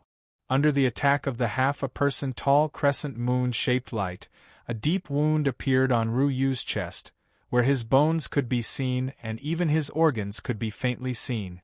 Blood sprayed out, and his eyes scattered as he fell to the ground. Bang! Ito stepped back, avoiding the blood that sprayed out from Ryu's body. How is this possible? This was the thought that appeared in the minds of all the grandmasters of combat when they saw Ito and Ryu's battle. It couldn't be helped, it was just too shocking. Whether it was the strange method at the beginning where he used the combination of essence, chi, spirit and rhythm to bring the opponent into his own rhythm, or the strange method in the middle where he used a finger to break the sound barrier to stop Ryu's surrender, or the slow and soft voice at the end and the imitation of Ryu's killing move, they were all shocked, and they couldn't help but have goosebumps. Gulp. Okay, the winner is contestant Ito from the testing team. Although Martin couldn't understand the meaning behind all this, he was also shocked by Itose's behavior. He instinctively swallowed a mouthful of saliva and hurriedly announced loudly. The moment he finished speaking, several medical workers rushed up the stage with a stretcher and quickly used medicine to help Ryu's first aid. At this time, Ito turned his head, and his gaze collided with the red-haired Yagami, causing invisible sparks to fly. Then, the two of them turned their heads at the same time. One of them stayed on the side of the stage, waiting for the last round to begin, while the other walked to the edge of the stage and returned to Mary and Tingtong Kaori's side. But at this time, the two of them were looking at him with strange eyes. However, there were some differences. Mary's eyes were strange, but there was light in them, while Tingtong Kaori's eyes were strange, but there was shock and disbelief in them. My performance wasn't bad, right? What do you think? Do you feel like you like me? Ito laughed as he looked at the two of them and teased. You're getting carried away. Mary snorted in disdain. What nonsense are you talking about? Tingtong Kaori's cheeks were slightly red, and she retorted without holding back. However, after this round of banter, the two of them stopped looking at each other with strange eyes, and under Ito's guidance, they started chatting and laughing until the 10-minute break was over. In this round, contestant Ito from the testing team will fight against contestant Iori Yagami from the natural enemy team. Let's welcome them to the stage. Martin, the host, called out loudly. Hearing this, Itose and Iori Yagami looked at each other and then withdrew their gazes. They stepped onto the arena and stood at the center of the arena, about 3 meters away from each other. Then, the two of them confronted each other. Martin looked at the two of them on the stage and announced loudly, "Match begin!" Chapter 1572. P.S. Thanks to all is Unreal, Brother Light Tao, and Gu 168-878-01454 for their precious monthly vote. Thanks to Instacle Potato and Zhang Xiaozhong for their tip. You're strong, but I'll defeat you. With his hands in his pockets, Iori Yagami stood upright and looked at Sei Ito coolly as if he was stating a fact. I'm looking forward to it, Sei Ito, who didn't make any starting gesture, said with a smile. Iori Yagami gazed at Sei Ito quietly and didn't say anything. Instead, he bent his knees slightly, lowered his body, and spread his hands in front of him, making a stance unique to the Yagami school. Sei Ito didn't change his posture and looked at him with a smile. Iori Yagami frowned slightly and moved carefully toward Sei Ito. Below the stage, everyone was silent as they stared at the battle that was about to begin. Soon, the distance between Iori Yagami and Sei Ito was shortened to about 1 meter. At this moment, Iori Yagami's body tensed up and kicked toward Sei Ito. Sei Ito tilted his body slightly and dodged the sole of the shoe calmly. Then, he lifted his leg and kicked toward Iori Yagami. Bam! Iori Yagami blocked Sei Ito's kick with his hands, but the force from the kick still forced Iori Yagami to take 2 steps back uncontrollably. At this moment, Sei Ito attacked and punched toward Iori Yagami's chest. Iori Yagami pressed his body and glided past Sei Ito as if he was moving through space. Then, he grabbed Sei Ito's clothes from the back and was about to throw Sei Ito away. Reverse peel. Sei Ito relaxed his body and moved his body along with Iori Yagami's grip. Then, he rolled and landed on the ground before he kicked Iori Yagami with all his might. Bam! Unable to defend himself in time, Yagami was kicked and his body was sent tumbling away. Sei Ito turned around and looked at Iori Yagami with disdain. Iori Yagami had high self-esteem and couldn't take such a provocation. He immediately jumped up from the ground and threw a purple flame at Sei Ito. Dark hook hand. The purple flame dashed toward Sei Ito in a straight line at a fast speed. Fire! Ito-sei sneered and raised his hand to snap his fingers. In the next moment, a red-yellow pillar of fire shot up from the ground and extinguished Iori Yagami's dark hook hand. Seeing this, the expressions of Iori Yagami and Kyo Kusanagi immediately changed, and a trace of seriousness flashed in their eyes. Although the other grandmasters of combat were also shocked by the appearance of the flame, they didn't take it too seriously. However, in their hearts, Ito Seiji's importance was raised. You can't play with fire now. After the flame disappeared, Sei Ito looked at Iori Yagami and chuckled. Show me some strength. Otherwise, you'll stop here. Iori Yagami's eyes flickered. He turned around and glanced at Iori Kusanagi, who was wearing a Japanese high school uniform. Then, he withdrew his gaze and took a deep breath.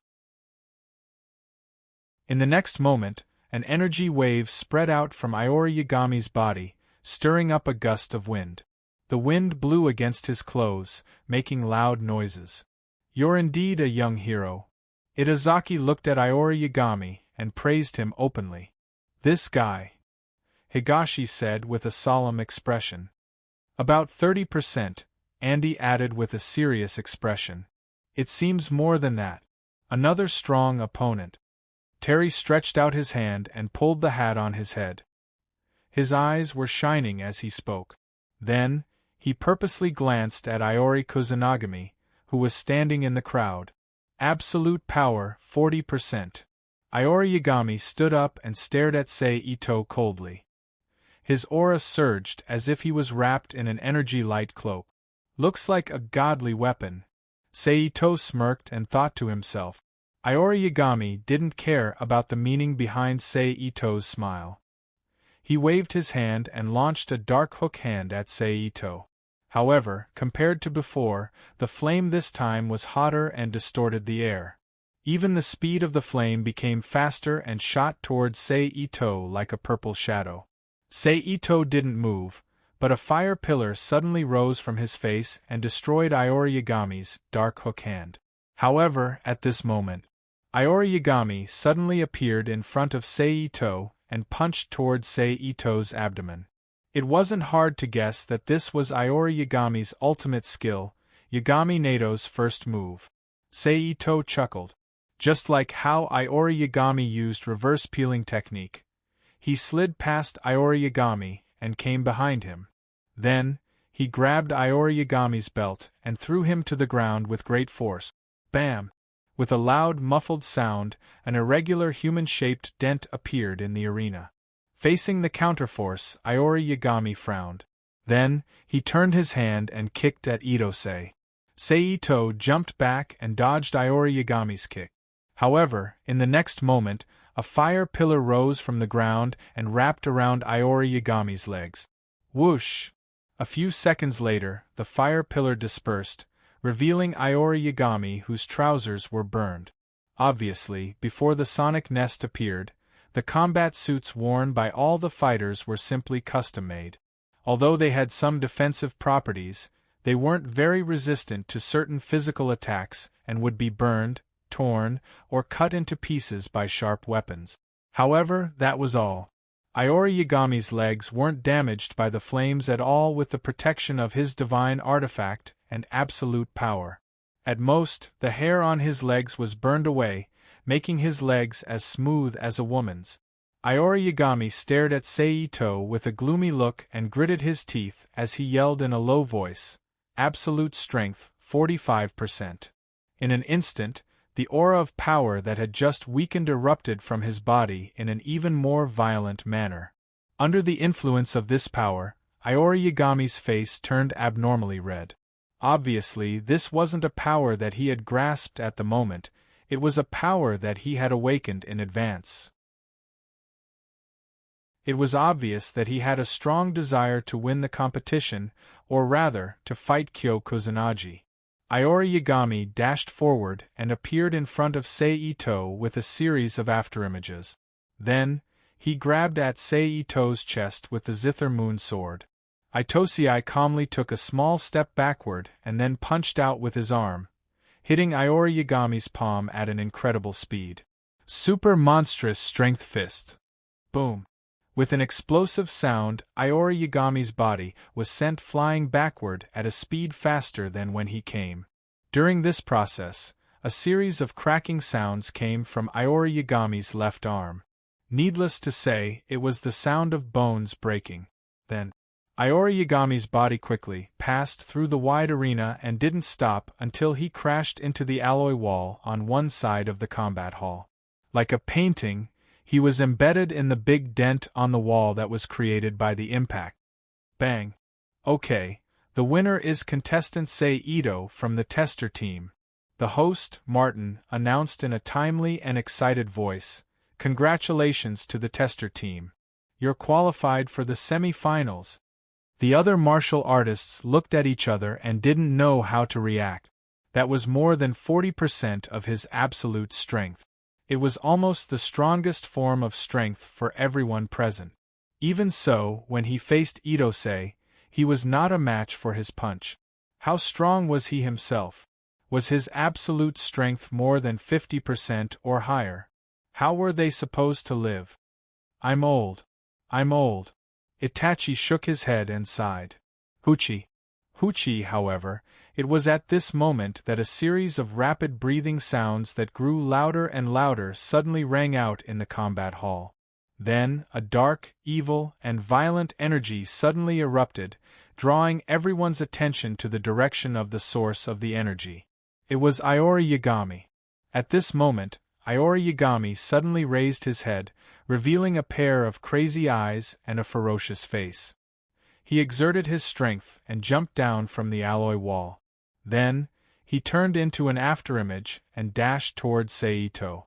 Blood of madness! Sei Ito lifted his foot and kicked at Iori Yagami, who was charging toward him.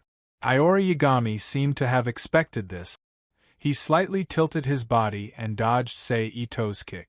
Then, he dashed toward Seito and grabbed at his head. This was the opening move of Iori Yagami's Madman mode. At this moment, Seito flashed and appeared behind Iori Yagami. Seeing this, Athena, who was originally worried, had her eyes lit up. She could see some traces of herself in this short moment, and at the same time, she was even more certain that Ito Seiji was a psychic. Seito, who appeared behind Iori Yagami, reached out his arm and grabbed Iori Yagami's neck. Then, he shook his arm, and a force of impact surged into Iori Yagami's head and exploded. Almost at the same time, Iori Yagami's crazy movement paused, and he fainted with blank eyes. Sensing that Iori Yagami had fainted, Seito let go of his hand and let Iori Yagami's body fall to the ground. Plop! Along with this muffled sound, everyone came back to their senses from the shocking change. Today's competition is over. You have 3 days of rest. 3 days later, the semi-finals will be held here again. Martin, who had come back to his senses, quickly announced the details of the competition loudly. Seito walked down the arena and smiled at Mary and Tongtong Kagami, who were waiting for him. Then, he left the combat hall with them and returned to the resting area where he lived. "Come in so that I can heal your wounds." Seito opened the door and said to Mary, who was about to return to her room to rest. "No need. I can just apply some ointment to my wounds." Mary shook her head and refused. Then, before Seito could say anything, she turned around and walked toward her room. "What's with all the nonsense?" Seito reprimanded her with dissatisfaction. Then, he grabbed Mary, who had just turned around, and dragged her into his room before slamming the door shut. Outside the door, Tongtong Kagami looked at the tightly shut door and muttered righteously. "He's so righteous even when he's taking advantage of others. This guy is such a disgrace to the grandmasters of combat." However, as soon as she said that, she immediately looked around the corridor. After making sure that no one was paying attention, she leaned her ear against the door and eavesdropped. "Is this how disrespectful a grandmaster of combat is? Bastard, let go of me." This was Mary's voice. However, her tone was a little angry. "Lie down quietly. I'm going to heal you." This was Seito's voice. His voice was filled with ridicule. "Don't even think about taking advantage of me. Don't force me. If you're not afraid of dying by my hands one day, then come." You want to kill me? You're not strong enough yet. Just be obedient." Bang, bang, bang, bang, the sound of an intense fight could be heard. So intense. Tongtong Kagami muttered excitedly. The fight didn't last for long. It only lasted for 1 or 2 seconds before it quieted down again. Then, Mary's voice could be heard again. "Bastard, you're sexually harassing me. Hee, it's not up to you now. But then again, even though you look skinny, you're actually quite something. I'm going to kill you," Mary screamed. "Pervert."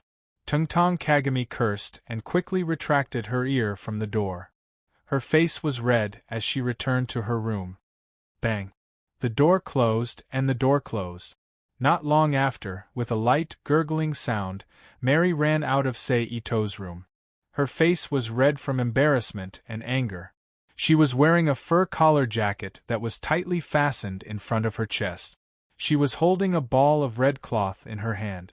From the material and some of the traces, it was obviously the underwear she was wearing before. "This isn't over," Mary said angrily and slammed the door of Seito's room. Bang! Then, Mary looked at both sides of the corridor and quickly returned to her room. Bang! The door was slammed shut once again.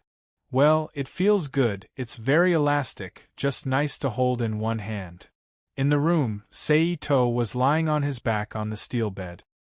He raised his right hand and gently clenched it twice as if he was reminiscing about it. Blood of madness, this should have attracted Lucad's attention. After all, he also has the blood of madness. After a while, Seito withdrew his arm and thought to himself. The rest of the time passed by while everyone was resting. In the blink of an eye, it was nighttime. Location, dining room. Ito-san. Just when Ito was enjoying dinner alone in the dining room, a clear voice rang in his ear. Ito turned his head and smiled. It's Athena, what's the matter? That. Athena looked a little hesitant. Ito looked at Athena with a gentle expression and quietly waited for her to continue. Are you also an Esper? Under Ito's gentle gaze, Athena, who quickly calmed down, asked softly. Chapter 1573. Athena looked at Ito nervously. You can say that. Ito looked at Athena in front of him and affirmed with a light smile. Sure enough. Athena breathed a sigh of relief and relaxed. Why? Is this important to you? Ito asked with a smile. Sit down and talk. Then, he pointed to the empty seat across the table in front of him. Athena nodded and sat down as she was told. Actually, it's nothing. I'm just happy to see another friend with superpowers. Athena shook her head slightly and said with a happy face. Ito nodded and somewhat understood Athena's thoughts. At this time, Athena's expression changed and she stared at Ito angrily and asked, Right, Mr. Ito, you are very bad. You are obviously a grandmaster of combat and a superpower user. Why didn't you tell me once when we met in the company so many times? Because I wanted to give you a surprise. Ito smiled. Surprise? Athena was puzzled. My appearance this time, are you surprised? Ito laughed. Athena was stunned. However, I didn't expect Mr. Ito to be so strong. Athena, who was stunned, said with emotion. It's okay. At least compared to some guys, my strength is not strong enough. Ito shook his head and said, Mr. Ito is really modest. Athena complimented. Ito smiled and said nothing. After all, this was a god-level matter. For Athena it was like a book from heaven. She wouldn't understand even if he explained it to her. Then, the two of them chatted and laughed in the restaurant. However, not long after, a cold voice suddenly sounded in their ears. Can I sit here? Ito and Athena turned their heads and looked at the owner of the voice. The person who came was none other than Mary. At this time, the zipper of her wool collar jacket was opened again, revealing the new red underwear inside. She held an aluminum alloy tray full of food in her hand. Her face was cold, and her eyes occasionally showed cold light as she stared at Ito Seiji. Of course. Ito laughed dryly. Replied. Mary didn't talk nonsense. She directly sat next to Ito. Come, let me introduce you. In order to avoid an awkward situation, Ito-sei pointed at Athena and said, This is Athena Asamiya from the Esper team. Mary calmly nodded at Athena as a greeting. This is my teammate, Mary. Ito pointed at Mary again. Hello, Miss Mary. Miss Mary. Athena stood up and greeted her politely. What were you talking about? Mary first used a spoon to put a spoonful of food into her mouth. She chewed a few times and swallowed. Then, she pretended to be indifferent and asked. Nothing, just some topics about superpowers. Ito replied. That wasn't a lie. After chatting about some mundane matters and fighting matters, Yizichin decided to go with the flow. The two did talk about superpowers, but most of the time, Athena was the one listening and Ito was the one talking. After all, the superpowers of the two were not on the same level. I forgot, you are also a superpower user. The corner of Mary's mouth twitched as if she was sneering. As a psychic superpower user, Athena had very sharp senses. She looked at Mary, then looked at Ito. Her eyes flashed with the light of a woman. Athena. But at this moment, a cheerful male voice rang in the quiet dining room. Ito, Athena, and Mary all turned to look. Then, Shirkei Chong appeared in front of them. He was wearing beige canvas shorts, a white short-sleeved shirt, and a blue shirt. Shirkei Chong quickly walked to the table where the three were. But the moment he saw Ito, He frowned and his face dropped. Obviously, he didn't like Seito. Athena, why are you with this guy? Shikuni Chong asked in a displeased tone. Why are you like this, Shirkei Chong? What do you mean by this guy? Mr. Ito has a formal name. Don't you know how to greet him properly? Also, why can't I be with Mr. Ito? Do I need your permission to make friends? Athena's expression changed as she glared at Shirkei Chong and questioned him. I don't know him well. Shirkei Chong pouted and said stubbornly, and don't forget what Master said. Of course I remember Master's words, but this has nothing to do with you. Athena stood up and said angrily. Then he turned to Seito and bowed apologetically. I'm sorry, Mr. Ito. Shirkei Chong was rude. I won't disturb you and Ms. Mary anymore, I'll take my leave. After that, he didn't care about Shirkei Chong's unwillingness and quickly walked out of the dining room. Because of the commotion caused by Shirkei Chong, many grandmasters in the dining room looked at them. You better stay away from Athena. After leaving behind these harsh words, Shikuni Kyungaku called out Athena's name and quickly chased after her. I didn't expect you to be so popular, Mary said with a smile. Well, I'm just SOSO, but I'm quite attractive to women. Seito replied shamelessly. You're so shameless. Mary didn't expect Seito to reply in such a way, and her expression froze as she said in a bad mood. But then again, what you did just now, were you jealous? Ito-sei leaned sideways and looked at Mary with interest. When Mary couldn't help but frown, he suddenly said, Jealous? You? What are you daydreaming about?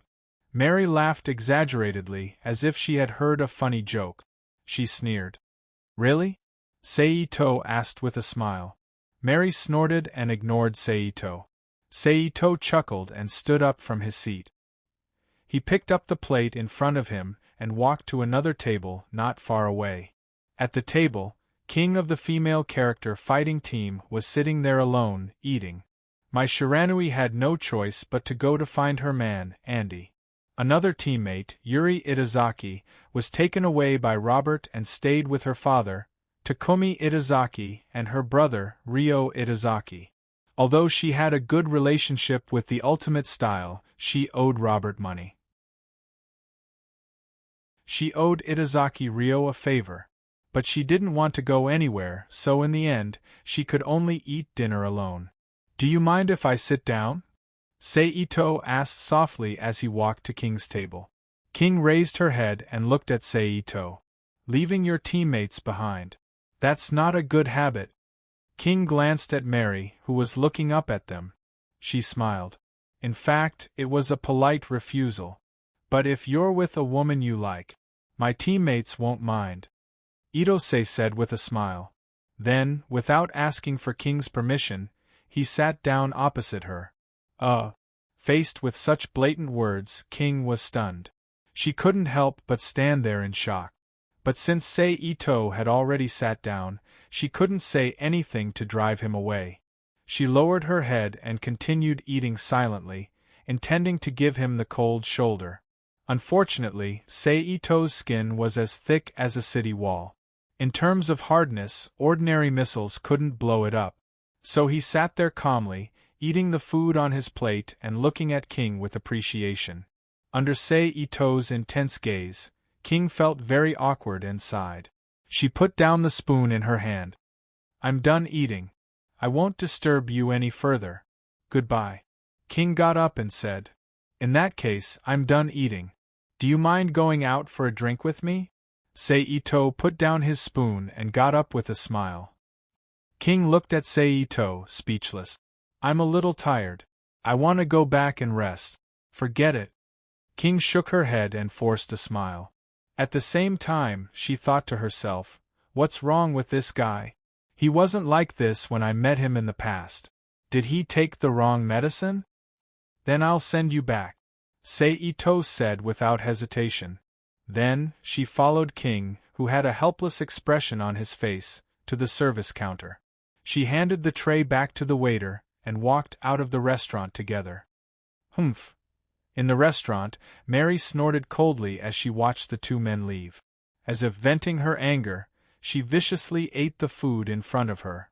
Because she was venting her anger, it didn't take long for her food to be digested. Mary picked up the tray and walked to the service counter.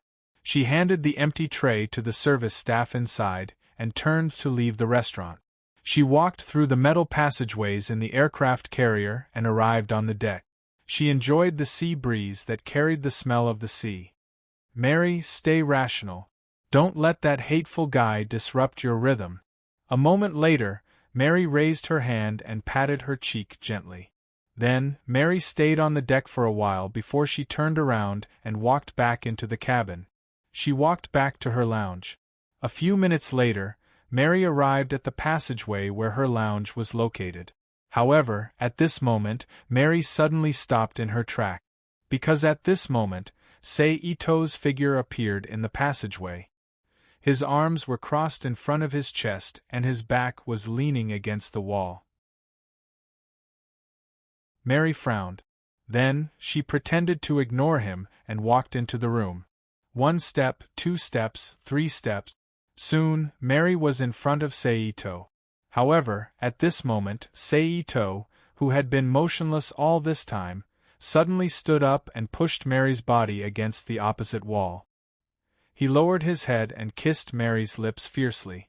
He used his tongue to pry open her pearly white teeth. He reached in and skillfully stirred her mouth.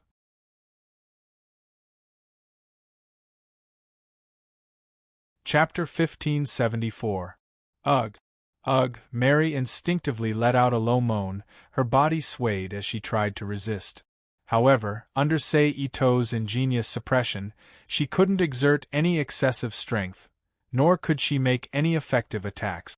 She could only hit Seito's body like an ordinary person. Crack! The door to the side opened, and Tungtong Kaori in a Taoist robe walked out of the room. You guys! Tungtong Kaori was stunned when she saw Seito and Mary's situation. Ha! Mary took the opportunity to push Seito away from her and stood on the spot, gasping for breath. Why did you come out? The thick-skinned Ito-sei asked Tungtong Kaori as if nothing had happened. I heard a crash and thought something had happened, so I came out to take a look. I didn't expect to see such a good show. Tungtong Kaori looked at the two of them with a strange smile. However, as soon as she finished speaking, a powerful aura burst out from Mary's body. Then, Mary rushed in front of Seito, stepped on his body, and stood on Seito's shoulder. Her legs were like a pair of pliers that tightly clamped Seito's neck. She turned around and threw Seito to the ground. Ultimate skill, Mary's Wild Rose. Bang! A huge muffled sound and a clear tremor appeared in the tunnel. Mary is so scary. Then, a voice full of ridicule echoed in the tunnel. Tungtong Kaori quickly took a step forward, turned around and looked behind her. The person who appeared in her eyes was none other than Seito, who was supposed to be thrown to the ground by Mary's ultimate skill. Superpower. Mary got up from the ground and said with a gloomy face. Seito smiled and shrugged, silently agreeing with Mary's judgment. Humph. Knowing that she couldn't do anything to Seito, Mary snorted coldly and returned to her room. Bang! The door that was slammed shut gave off a loud cracking sound. She seems to be angry. Retracting her gaze, Tungtong Kaori turned to look at Seito and reminded him. It's nothing. I'll be fine in 2 days. Seito smiled gently. He said indifferently. But you guys were really bold just now. You actually dared to kiss each other in the hallway. Aren't you afraid of being seen? Tungtong Kaori looked at Seito with admiration. As the heir of the Tengdo-ryu ancient martial arts, although her education was not backward, some things were still a little different from modern times. In addition, the people in Japan were repulsed by the behavior of public kissing on the street and the restrictions of the current era. This caused the behavior that was considered normal in the West in the future to become so deviant and extraordinary in her eyes. Do you want to try? Seito looked at Tungtong Kaori with a weird smile and teased her. No need. Tungtong Kaori refused without hesitation. Well, okay. But if you need it, you can come to me at any time. I promise to teach you the world's most advanced kissing techniques and let you understand the fun. Seito nodded and said seriously. Tungtong Kaori blushed and rolled her eyes at Seito. She quickly walked past him and returned to her room. Bang! The door of Tungtong Xiangqing's room was tightly shut. It looked like she was guarding against thieves. Seito, who was standing in the hallway, shrugged. He turned around and returned to his room. For the next 2 days, Seito and Mary were in a cold war. Seito teased Tungtong Kaori and frequently pestered King Zhong. He also improved Athena's favorability and occasionally chatted with Mai Shiranui. In the blink of an eye, it was the day of the semi-finals. On this day, Seito met up with Mary, who still did not give him a good look, and Tungtong Kaori, who looked like it had nothing to do with her. They went to the combat hall together. At this time, the 4 participating teams, including their tester team, all appeared in the venue. Hello, everyone, I'm Martin. After another 3 or 4 minutes, Martin, the host in a black suit, walked into the ring with a microphone and began his hosting work. The most important content was to introduce the 4 teams in the semi-finals. Let's welcome the 2 teams in the first group, the mercenary team and the Japanese team, to the stage. After a long introduction, Martin finally got to the point. He said loudly. After that, the 6 members of the Japanese team and the mercenary team walked out of the crowd, came to the edge of the ring, and sent out their contestants. Among them, Japan's representative was tall and thin, wearing skinny jeans and a black sleeveless corset. His blonde hair was sticking up like a broom. No matter how you look at it, he looked like a special artist in Japan's showbiz industry. The transvestite Hanamaru. On the other hand, the mercenary team sent out Ralph with a red turban. Then, after some preparation, the 2 sides immediately fought. As mentioned before, Ralph's skills were simple. They were all weird fighting skills, and he was good at close combat. However, the same was true for Nidodu Red Maru. He was also an expert in close combat. However, unlike Ralph, Nidodu Red Maru's moves were much more extravagant and strange due to his different personality and pursuits. Moreover, he also possessed a seemingly powerful lightning special ability. Therefore, it didn't take long for Ralph, who was trembling from the lightning, to lose the match. Then, Clark came on. But the result was the same. He was also defeated by Akamaru. However, Clark was slightly stronger than Ralph. He threw Totoro Onamaru a few times, breaking one of his ribs. He had no choice but to switch hands and rest. Then, the main players of both sides, Kyo Kusanagi and Hardy, came on. It was still the same sentence: God's power is no match for fate. Under the bombardment of 35% absolute power, even if Hardy had a lot of experience, he was still no match for Kyo Kusanagi's strength, and finally lost. Of course, Kyo Kusanagi didn't have a good time either. Just the wound on his chest was enough to reduce his performance by 1 or 2 levels. The winner is the Japanese team. Congratulations to them for qualifying for the finals of this year's competition, Martin said in an impassioned voice. Next, let's welcome the teams in the second group, Hungry Wolf Legend and the Tester team, to the stage. After a pause, Martin announced again. Seito took Mary and Kaori Fujita out of the crowd and came to the edge of the ring. Almost at the same time, the 3 members of Hungry Wolf Legend also came to the other side of the ring. Kaori, you'll fight in the first round, Seito ordered. Yes. Kaori Fujita answered with a serious face. Then, she straightened her clothes and the red ribbon on her forehead and stepped into the ring. On the other side, after a brief discussion, Andy, dressed in white, became the first player to fight. Andy, come on. Mai Shiranui's clear voice echoed in the fighting hall. Andy ignored her and focused all his attention on Kaori Fujita, who was opposite him. Speaking of Tungtong Ryu, he had heard of it before. In his early years, when he was training under Hanzo, he had also seen the previous generation of Tengtong Ryu, Dragon Haku, come to Tengtong Ryu's dojo. Therefore, he had more or less heard about Tengtong Ryu from Old Man Hanzo. At the same time, he also obtained some of Tengtong Ryu's tactics from Old Man Hanzo. Therefore, he was very confident in defeating Tengtong Kaori. "Let the match begin," Martin announced loudly. The two sides moved in small steps, maintaining their postures, and carefully approached each other. In less than half a minute, the two sides were in each other's attack range. Then, with a low shout, they launched attacks at each other. As soon as they started fighting, Kaori Fujita was at a disadvantage. It couldn't be helped. As a high school girl, Tengtong Xiangqing had far too little experience. She couldn't be compared to Andy, who had trained hard in order to avenge her father's death and had participated in all sorts of battles. She had exquisite skills and understood more or less the situation of her school. Thus, it didn't take long for her to be suppressed by Andy's bone technique. She was suppressed and lost the match. Then, Mary replaced Kaori Fujita in the ring. Both sides were the same, they were masters in close combat, so each person's strength and grasp of the opportunity became the key to this match. After all, as long as one's strength is higher than the opponent, then one can break the opponent's capture and suppress the opponent. If one's grasp of the opportunity is good, then one can take advantage of the opponent's opening to release a big move.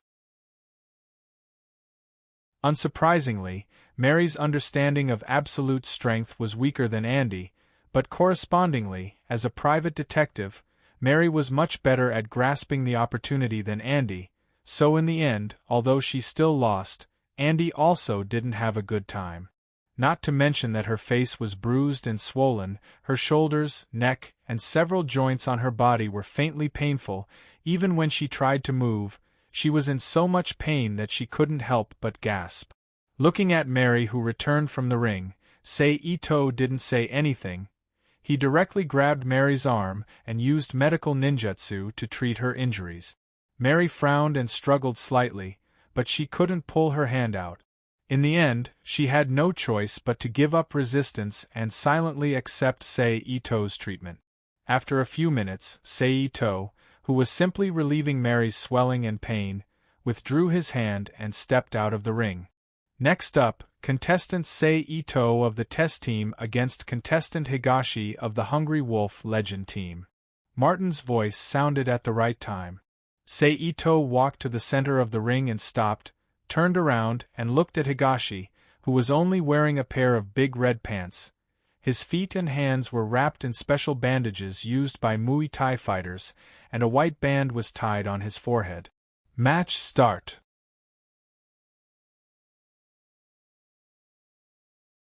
Chapter 1575. P.S. Thanks to Hell Aristocrat, Yang Bo 2001, Zhang Xiao Zhong, Shu En, Cloud Ice, Instant Potato, Black Wednesday, and Tragic Heavenly Kingdom for their precious monthly vote. Thanks to NXCX for his tip. Dong Zhang's face was filled with a serious expression. As a fighter who had watched the competition from the beginning to the end and participated in it, he certainly knew how strong his current opponent Ito-sei was. Ito-sei was not someone he could compete with at this time, or even for a period of time in the future. But if he gave up like this, it was tantamount to violating his warrior heart, which was likely to cause his strength to stagnate, and it would be difficult for him to progress even an inch. No matter what, I have to give it a try. Dong Zhang clenched his teeth as he assumed a Muay Thai stance. He then roared and rushed in front of Sei Ito. He swung his leg high towards Sei Ito's head. A strong cold wind blew towards Sei Ito's face following Dong Zhang's movement. Ito-sei raised his hand slowly, as if an ordinary person was about to raise his hand to do something, but surprisingly, he grabbed Higashi's calf at the moment when the latter's kick came. Dong Zhang's expression changed slightly as he immediately leaned back and kicked with his other leg. Sei Ito pressed down with his other hand and stopped Dong Zhang's kick. Then, Ito-sei took a small step back. At the same time, he shook his arms that were holding Dong Zhang's two calves.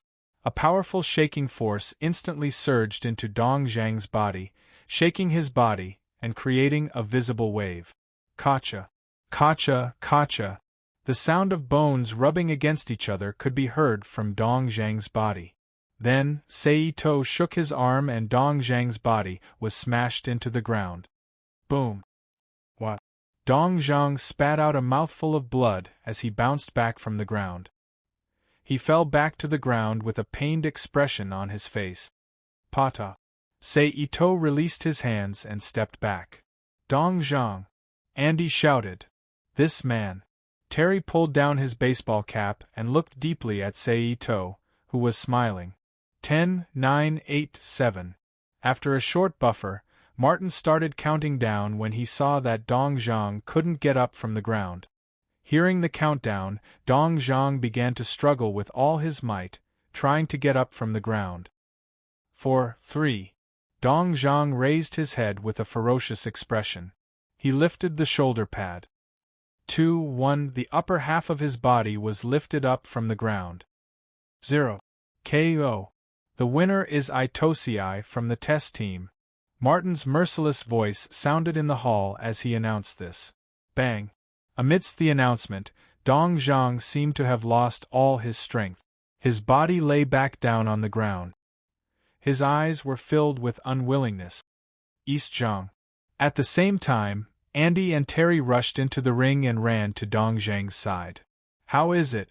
Terry, who was squatting beside Dong Zhang, asked. I lost. Dong Zhang said with a gloomy expression. It's fine if you lost. It's nothing. We have plenty of time. We can always come back next year. Terry patted Dong Zhang's shoulder and comforted him. He then looked at Andy, who was searching Dong Zhang's body. All the joints in his body are dislocated. Other than his back, which may be a little more serious, there are no other problems. He'll recover completely after a few days of rest. Andy raised his head and said to Terry and Dong Zhang. As a grandmaster of martial arts who was proficient in bone techniques, his knowledge of joints and human body structure was comparable to that of a typical grandmaster of martial arts. Hence, after hearing Andy's diagnosis, Dong Zhang and Terry heaved a sigh of relief and relaxed. Terry and Andy didn't waste any time. With the help of the medical staff, they carried Dong Zhang down from the ring and transferred him to the infirmary for basic treatment. 10 minutes later, the host Martin's excited voice rang in the combat hall again. In this round, contestant Seito from the testing team will be up against contestant Terry from the Hungry Wolf Legend team. Let's welcome the two contestants to the ring. Seito and Terry leaped into the ring and came to the center of the ring. Thank you for showing mercy to Dong Zhang just now. Terry raised his hand and took off the hat on his head. He bent down and patted the non-existent dust off his jeans. He then put the hat back on his head and looked at Seito with a serious expression. It's nothing, Seito replied casually. Seeing this, Terry didn't say much about it. Instead, he changed the topic and said, I know that I can't defeat you with my current strength. However, I still hope that you won't hold back later. Let me see how big the gap between us is. Are you sure? Seito raised his eyebrows and said with a half-smile. Yes. My purpose of participating in KLF is to meet masters from all over the world. Since I'm able to meet someone like you, I naturally want to experience it. Terry chuckled. You'll die. Seito calmed down and said with a sharp gaze. Don't worry. I won't die before I fulfill my wish. Terry replied confidently. After saying that, Terry didn't say anything else. He lowered his body slightly and got into a fighting stance. Let the match begin. Martin's voice was heard and announced at the right time. Terry started running toward Seito. He then suddenly jumped and maintained his forward momentum. He extended his right arm and rushed toward Seito with the help of inertia. During this process, a blue energy flame appeared on Terry's outstretched fist. flame punch. Seito didn't move his feet. He raised his left hand in front of him and caught Terry's punch. Bang! The energy flame exploded and formed a shockwave. It rushed toward Seito's arm along with Terry's energy. Seito didn't care about it. He clenched his right fist and placed it at his waist. Then, he quickly threw out a punch. Boom! A white light that was as thick as an adult's arm suddenly rushed out from Terry's back and shot into the air more than 10 meters away. It stayed there for about 3 to 4 seconds before it slowly melted into the air. Dragon-shaped Qigong needle forging technique. After throwing out the punch, Seito retracted his fist and stepped back from Terry. Plop! In the next moment, Terry suddenly spat out a large mouthful of blood and fell straight to the ground while maintaining his flaming punch posture. His eyes were slightly closed. He completely fainted. "Brother!" Andy shouted. He didn't care whether the match was over or not. He immediately rushed to Terry's side and carefully checked his physical condition. Then, Andy's expression changed. He suddenly shouted at the doctor beside him, "Doctor! Quickly send my brother to the medical room. Give him first aid." It turned out that Andy had discovered that none of Terry's internal organs were intact at this time. A large amount of internal bleeding had filled his abdominal cavity. If he wasn't treated quickly, the bleeding alone would be enough to kill Terry, not to mention the other subsequent changes caused by the rupture of his internal organs. In other words, Terry's life was hanging by a thread at this time. "If my brother dies, even if I have to pay with my life, I will never let you go." When the doctor ran to the arena in a panic and put Terry on a stretcher, Andy turned his head and stared at Seito's calm face and said fiercely, "Whatever," Seito said indifferently. Then, he ignored Andy and directly turned around and walked down the arena. At the same time, among the crowd of fighters who were watching the match below, my Shiranui who liked Andy, Zhen Yuanzhai who had a good relationship with Andy's master, his disciple who could use her superpower to perform general treatment, and Athena who could go wherever she went, also left the combat hall after Andy left the arena. They followed Andy to the medical room to do what they could and to comfort Andy, who was emotionally unstable. K.O. The winner is contestant Itosii from the testing team. In addition, because Andy from the Hungry Wolf Legend team abandoned the match, the testing team has officially qualified for the finals. After a short pause, Martin's voice sounded and announced, "The semi-finals have ended. Both sides have 1 day to rest. 1 day later, the final match of this tournament will still be held here, the championship match." Everyone dispersed and left the hall with their companions, returning to their rooms. More than half an hour later, there was a sudden knock on the door. Dang, dang, dang. Seito got up, walked to the door, and pushed it open. In an instant, my Shiranui, who was still wearing a sexy red ninjutsu outfit, appeared in front of Seito. "It's you, why? Are you willing to go on a date with me?" Seito joked. "Ito, please save Terry."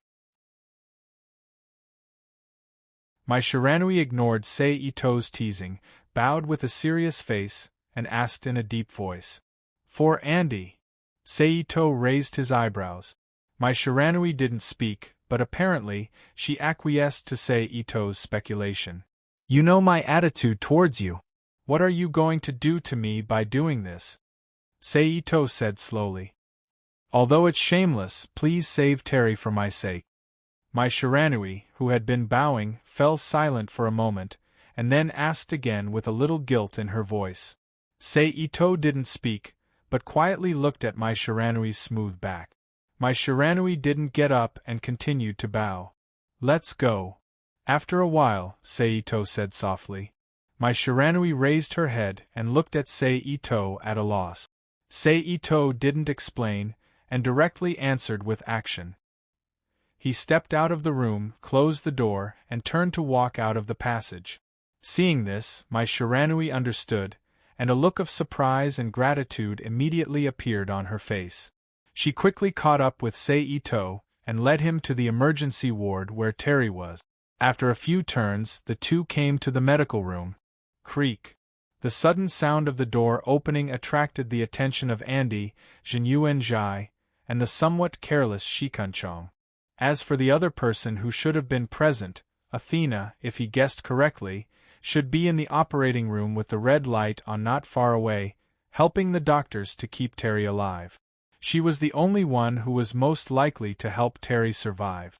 Seeing Seito, Andy suddenly stood up from his seat, suppressed the anger in his heart, and asked, "What are you doing here?" "Andy, I asked him to come," my Shiranui, who saw that the two were about to have a conflict, hurriedly explained. "Xiao Wu?" Andy looked at my Shiranui in disbelief. "Xiao Wu, you're so considerate." Jinyuan Jai's small eyes, hidden under his hair, flashed. He somewhat understood my Shiranui's meaning and praised her. Andy frowned and cast a puzzled look at Jinyuan Jai. "Boy, do you remember what he did to his two teammates?" Jinyuan Jai reminded him. Hearing this, Andy was stunned and quickly recalled the situation of Seito and his teammate. In the end, he fixed the scene of Seito treating Mary and Tungtong Kagumi. Then Andy's eyes lit up. He hurriedly ran to Seito and stood in front of him. He bowed and said, "I was rude just now. Please forgive me. I'm willing to accept any punishment, but please save my brother. Since I'm here, I will save him. But you have to know that all this is for Wu's sake. If she hadn't asked me for help, I wouldn't have saved him even if he died," Seito said coldly. Hearing Seito's words, Andy's expression immediately froze and a touch of shame flashed across his face. At the same time, something called estrangement unconsciously appeared in Andy's heart. On the other hand, my Shiranui's face showed a touch of embarrassment. She didn't know whether to explain or not. Jinyuan Jai, who saw all this, glanced at Seito and didn't say anything. Then Seito ignored the people in the infirmary and went straight to the door of the operating room. He pushed the door open and walked in.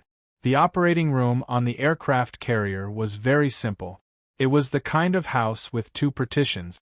The outside was a small buffer room. The inside of the operating room could only be entered through a high-strength glass door.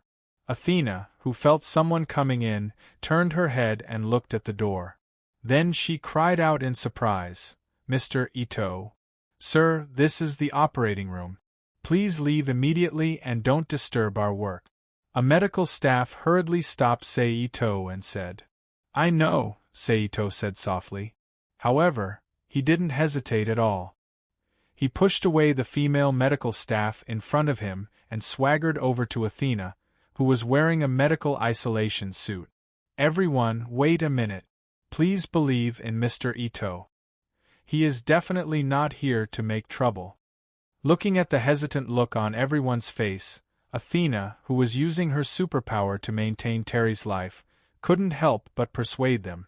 When the doctors heard this, they looked at each other and agreed with a hesitant expression. Seito ignored the others. He waved his hand and summoned a cloud of green life energy and threw it into Terry's open abdominal cavity.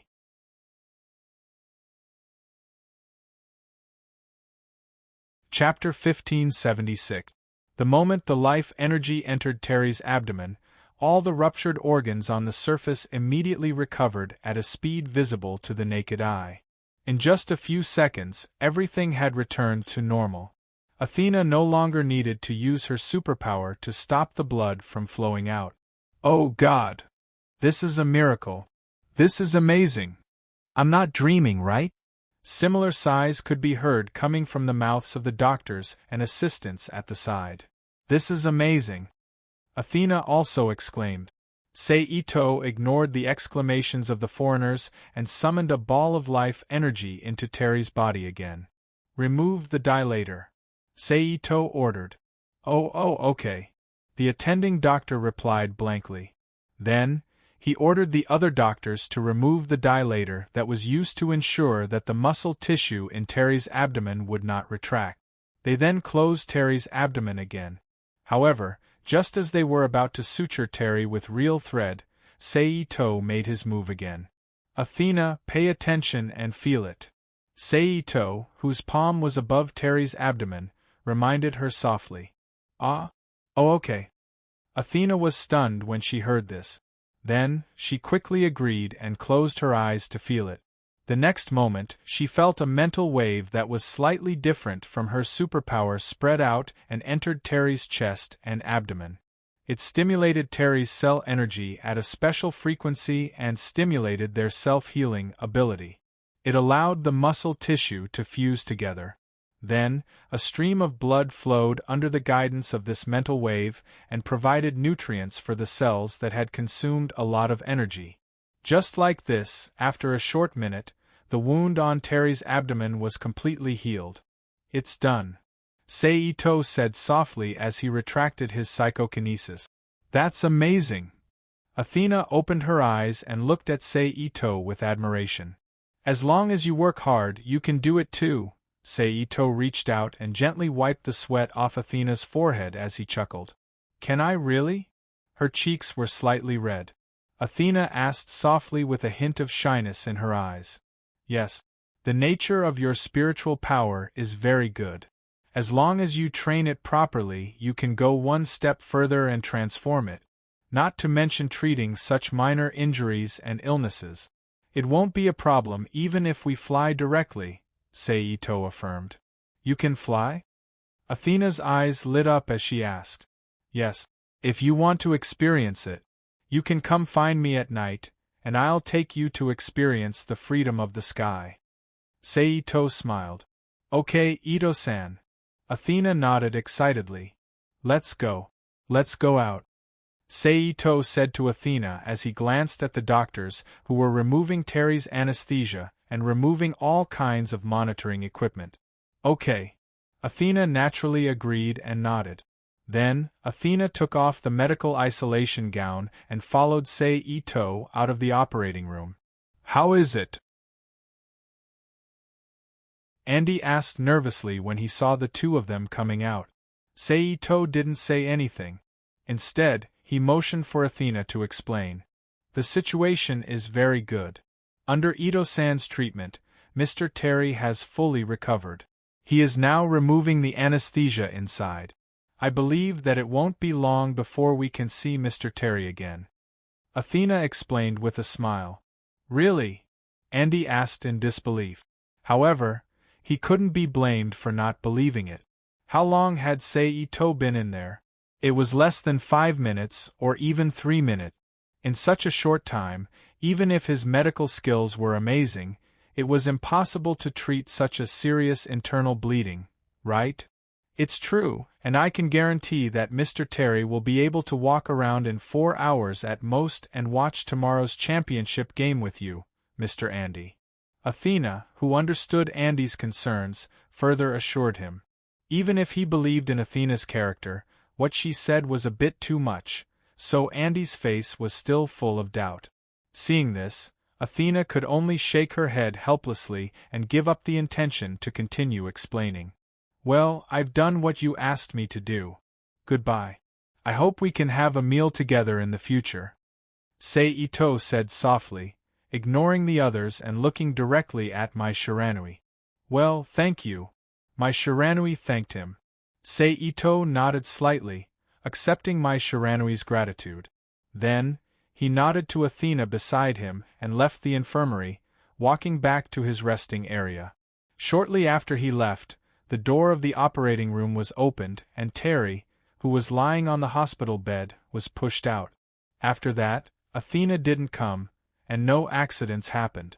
The day of the finals came quietly. Seito met up with Mary and Kaori Tingtong and walked to the combat hall together. A few minutes later, the three of them arrived at the combat hall. However, at this time, many fighters had already arrived in the combat hall. They were gathered in 2s and 3s, chatting there. Ito. Just then, someone called out to him. Seito turned his head, and instantly Terry, Andy, and Higashi appeared in front of him. I heard about what happened that day from Andy. Thank you, I owe you my life.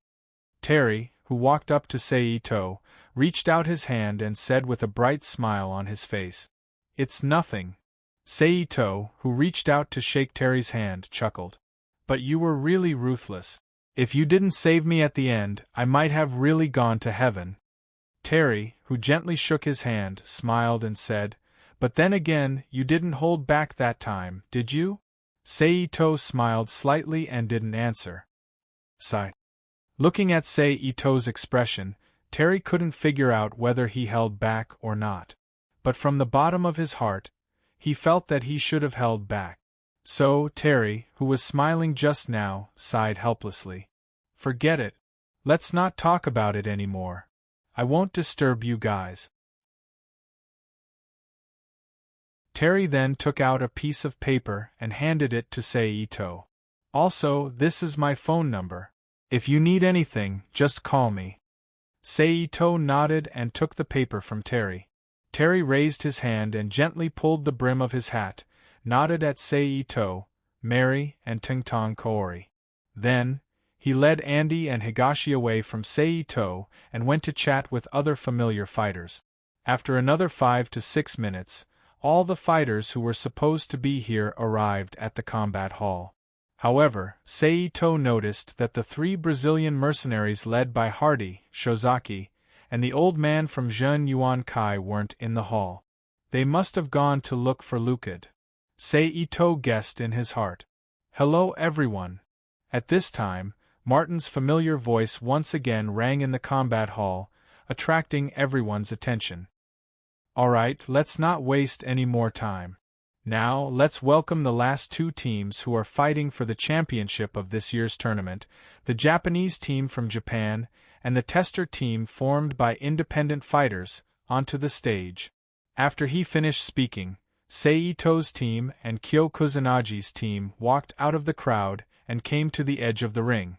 Then, Tungtong Kaori and the Japanese team's Daimon Goro walked up to the center of the ring and stood still. Obviously, the 2 of them were the first fighters of each team. "Match begin," Martin announced loudly when he saw that the 2 of them were ready. Daimon Goro was a Japanese judo expert. He had been a national champion many times. In terms of judo, he was definitely one of the top fighters in the world. In addition, he often sparred with Kyo Kusanagi and Hanamaru, so he had good experience in dealing with fighters. Therefore, after a few rounds of sparring, Tungtong Kaori was controlled by Daimon Goro. After 2 heavy falls, she fainted completely.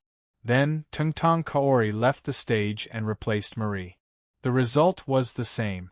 Under Daimon Goro's 30% absolute strength, Marie, who had a lower understanding of strength, ended up like Tungtong Kaori and lost the match.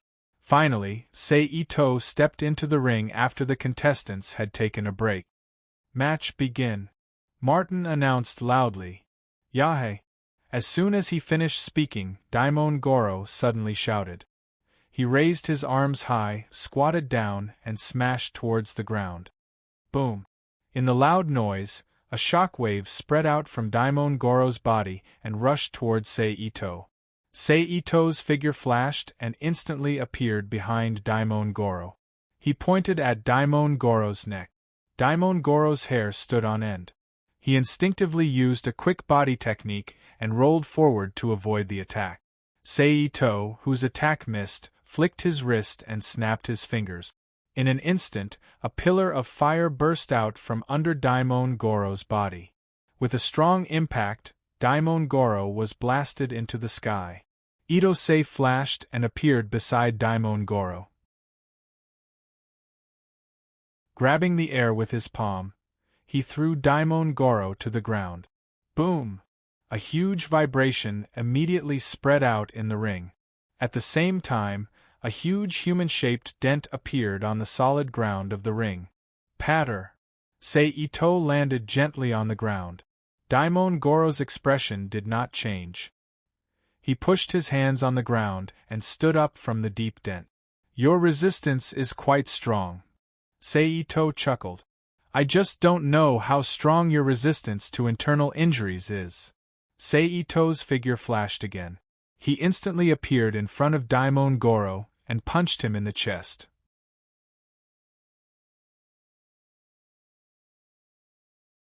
Chapter 1577. Bang!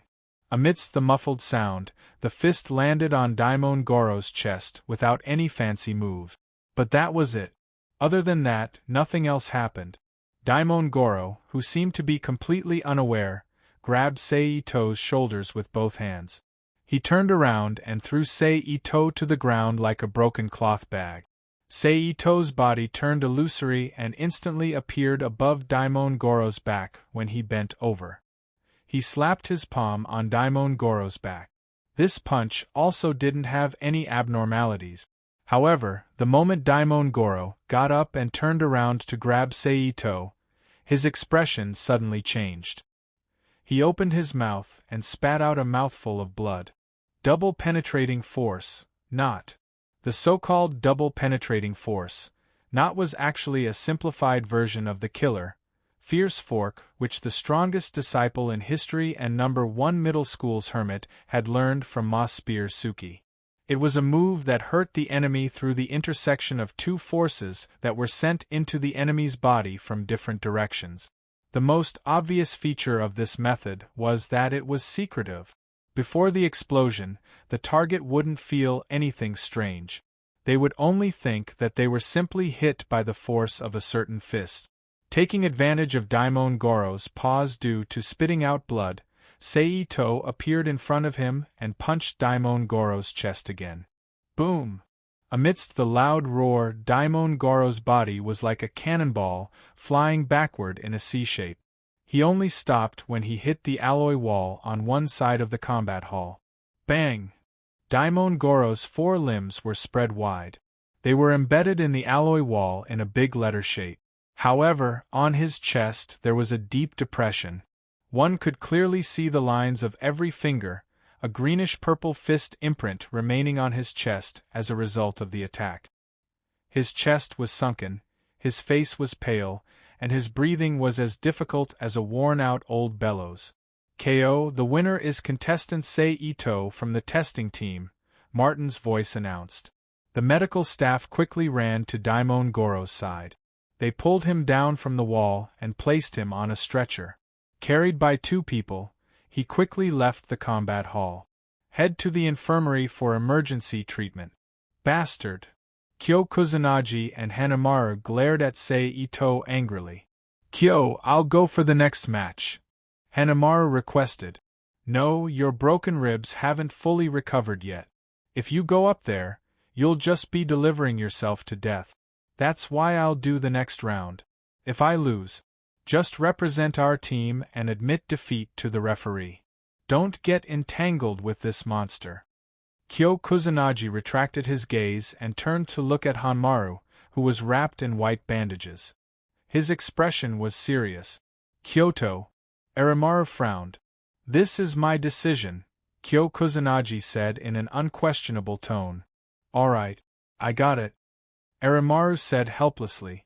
Kyo Kusanagi smiled. Retracting his gaze, he closed his eyes and adjusted his body's absolute strength, adjusting his combat state. Just like that, 10 minutes passed by unknowingly. Next round, contestant Seito of the tester team against contestant Kyo Kusanagi of the Japanese team. Martin announced. Seito jumped on the stage and walked to the center. Almost at the same time, Kyo Kusanagi also appeared in front of him. He lowered his body, got into a stance, and gently shook his body. Match start. Then, Kyo Kusanagi opened his arms and used Kodo Gecko. In an instant, a yellow flame rushed towards Seito at an extremely fast speed. But before the flame hit Seito, Kyo Kusanagi immediately chased after the flame and quickly rushed towards Seito. Seito dodged. Ghost burn. The next moment, Kyo Kusanagi held a flame in his hand and jumped up. During this process, the flames were brought to form a rope of fire that wrapped around his body and burned his surroundings. Seito jumped back and dodged again. Kyo Kusanagi landed on the ground and immediately rushed forward. He ran in front of Ito-sei and bent his elbow to hit Ito-sei's chest and abdomen. After being blocked, he quickly grabbed Ito-sei's collar and raised it high. Then, a large ball of red and yellow flames burst out from his hand. Boom! A clear explosion reverberated in the air. However, just when Kyo Kusanagi was happy that his attack was successful, Hanmaru's urgent warning was suddenly transmitted. Kyo, be careful. The next moment, before Kyo Kusanagi could understand, Sei Ito suddenly appeared behind him and slapped him on the neck. Plop! Kyo Kusanagi fell to the ground with his face down. Then, like a newborn baby who couldn't control his body, he wriggled and scratched on the ground. Medical ninjutsu, flickering body rush. Kyoto! Hanaru shouted anxiously. No matter how hard Kyo Kusanagi tried, he couldn't control his body and say a complete sentence. Seeing this, all the fighters' expression changed. After all, no one wanted to end up like Kyo Kusanagi. It was too ugly, and if it was going to be like this in the future, they might as well just die. 10, 9, 8. After a few seconds of buffer time, Martin read the time according to the rules. 3, 2, 1. K. Oh, the winner is Sei Ito. After reading the time, Martin announced loudly. Hanmaru rushed to the arena and ran to Kyo Kusanagi's side.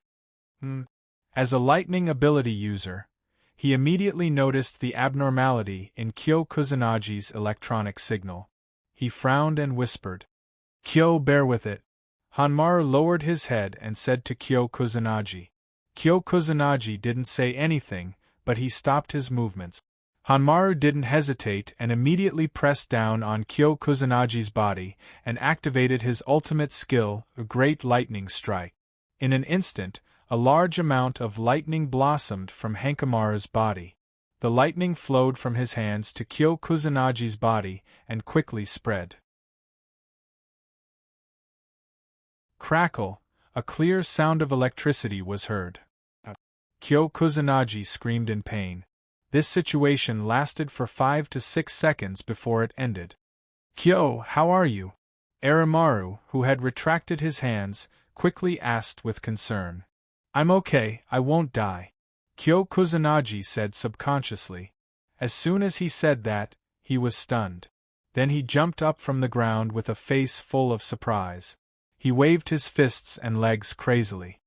"I'm fine?" Kyo Kusanagi was surprised. "That's good." Hanmaru stood up and breathed a sigh of relief. "What should we do next?" Hanmaru looked at Sei Ito and asked Kyo Kusanagi. "Like we said before, we admit defeat." Kyo Kusanagi lowered his head and thought for a moment. Then he said firmly without hesitation, "Okay." Hanmaru nodded in agreement. Then Hanmaru and Kyo Kusanagi went to the referee and told him that they admitted defeat. "Everyone, because the Japanese team admitted defeat, I now officially announce that the winning team of this year's King of Fighters tournament is the Tester team. Congratulations to them." After waiting for a moment, Martin announced in a calm and solemn voice, but at the end, he returned to his impassioned state. Wow! A burst of disorderly applause rang out in the combat hall. In addition, in order to celebrate the victory of the Tester team, at 6:00 tonight, the organizer will hold a grand banquet. Please be on time. Martin paused for a moment and then announced, "Congratulations, the new King of Fighters." Terry and the others walked to Sei Ito and congratulated him with smiles. "Congratulations, Ito-san." Athena also congratulated him with a joyful face. "Congratulations, King," and my Shiranui from the female team of fighters said. "Congratulations." Robert represented the Dragon Tiger Fist team and congratulated him. "Congratulations." Jean Japan walked over with his team and congratulated him with a forced smile. Obviously, they still hadn't recovered from the trauma caused by Sei Ito. "Congratulations." Kyo Kusanagi walked over with Hanmaru and said politely. Other than the few of them, the other two teams were either absent or had very unsociable personalities. They weren't interested in making small talk, so they didn't join in the fun. As for the other teams that participated in the qualifiers, they didn't have a reason to come because they weren't familiar with each other. Perhaps they felt that the gap between them was too big, so they didn't show their faces. Saito chatted with everyone for a while and then left the fighting hall. He went to the infirmary and found Mary and Tungtong Kaori, who were still unconscious and resting on the bed. He treated them and woke them up. He then told them that his team had won the tournament. Really? Tungtong Kaori asked with a face full of surprise. Even though Mary didn't express anything, her perked ears betrayed her thoughts. Yes. Saito smiled and confirmed. Yay, that's great. Tungtong Kaori jumped up from the bed and cheered. After that, the three of them didn't stay in the infirmary for long. They returned to the lounge together and waited for the banquet to start. A few hours later, when the banquet was less than 10 minutes away, the three of them reunited. Because it was a gathering of fighters, there weren't any special requirements in terms of clothing. Therefore, the three of them left the room in what they thought was the most comfortable and polite clothes. They then walked to the banquet hall together.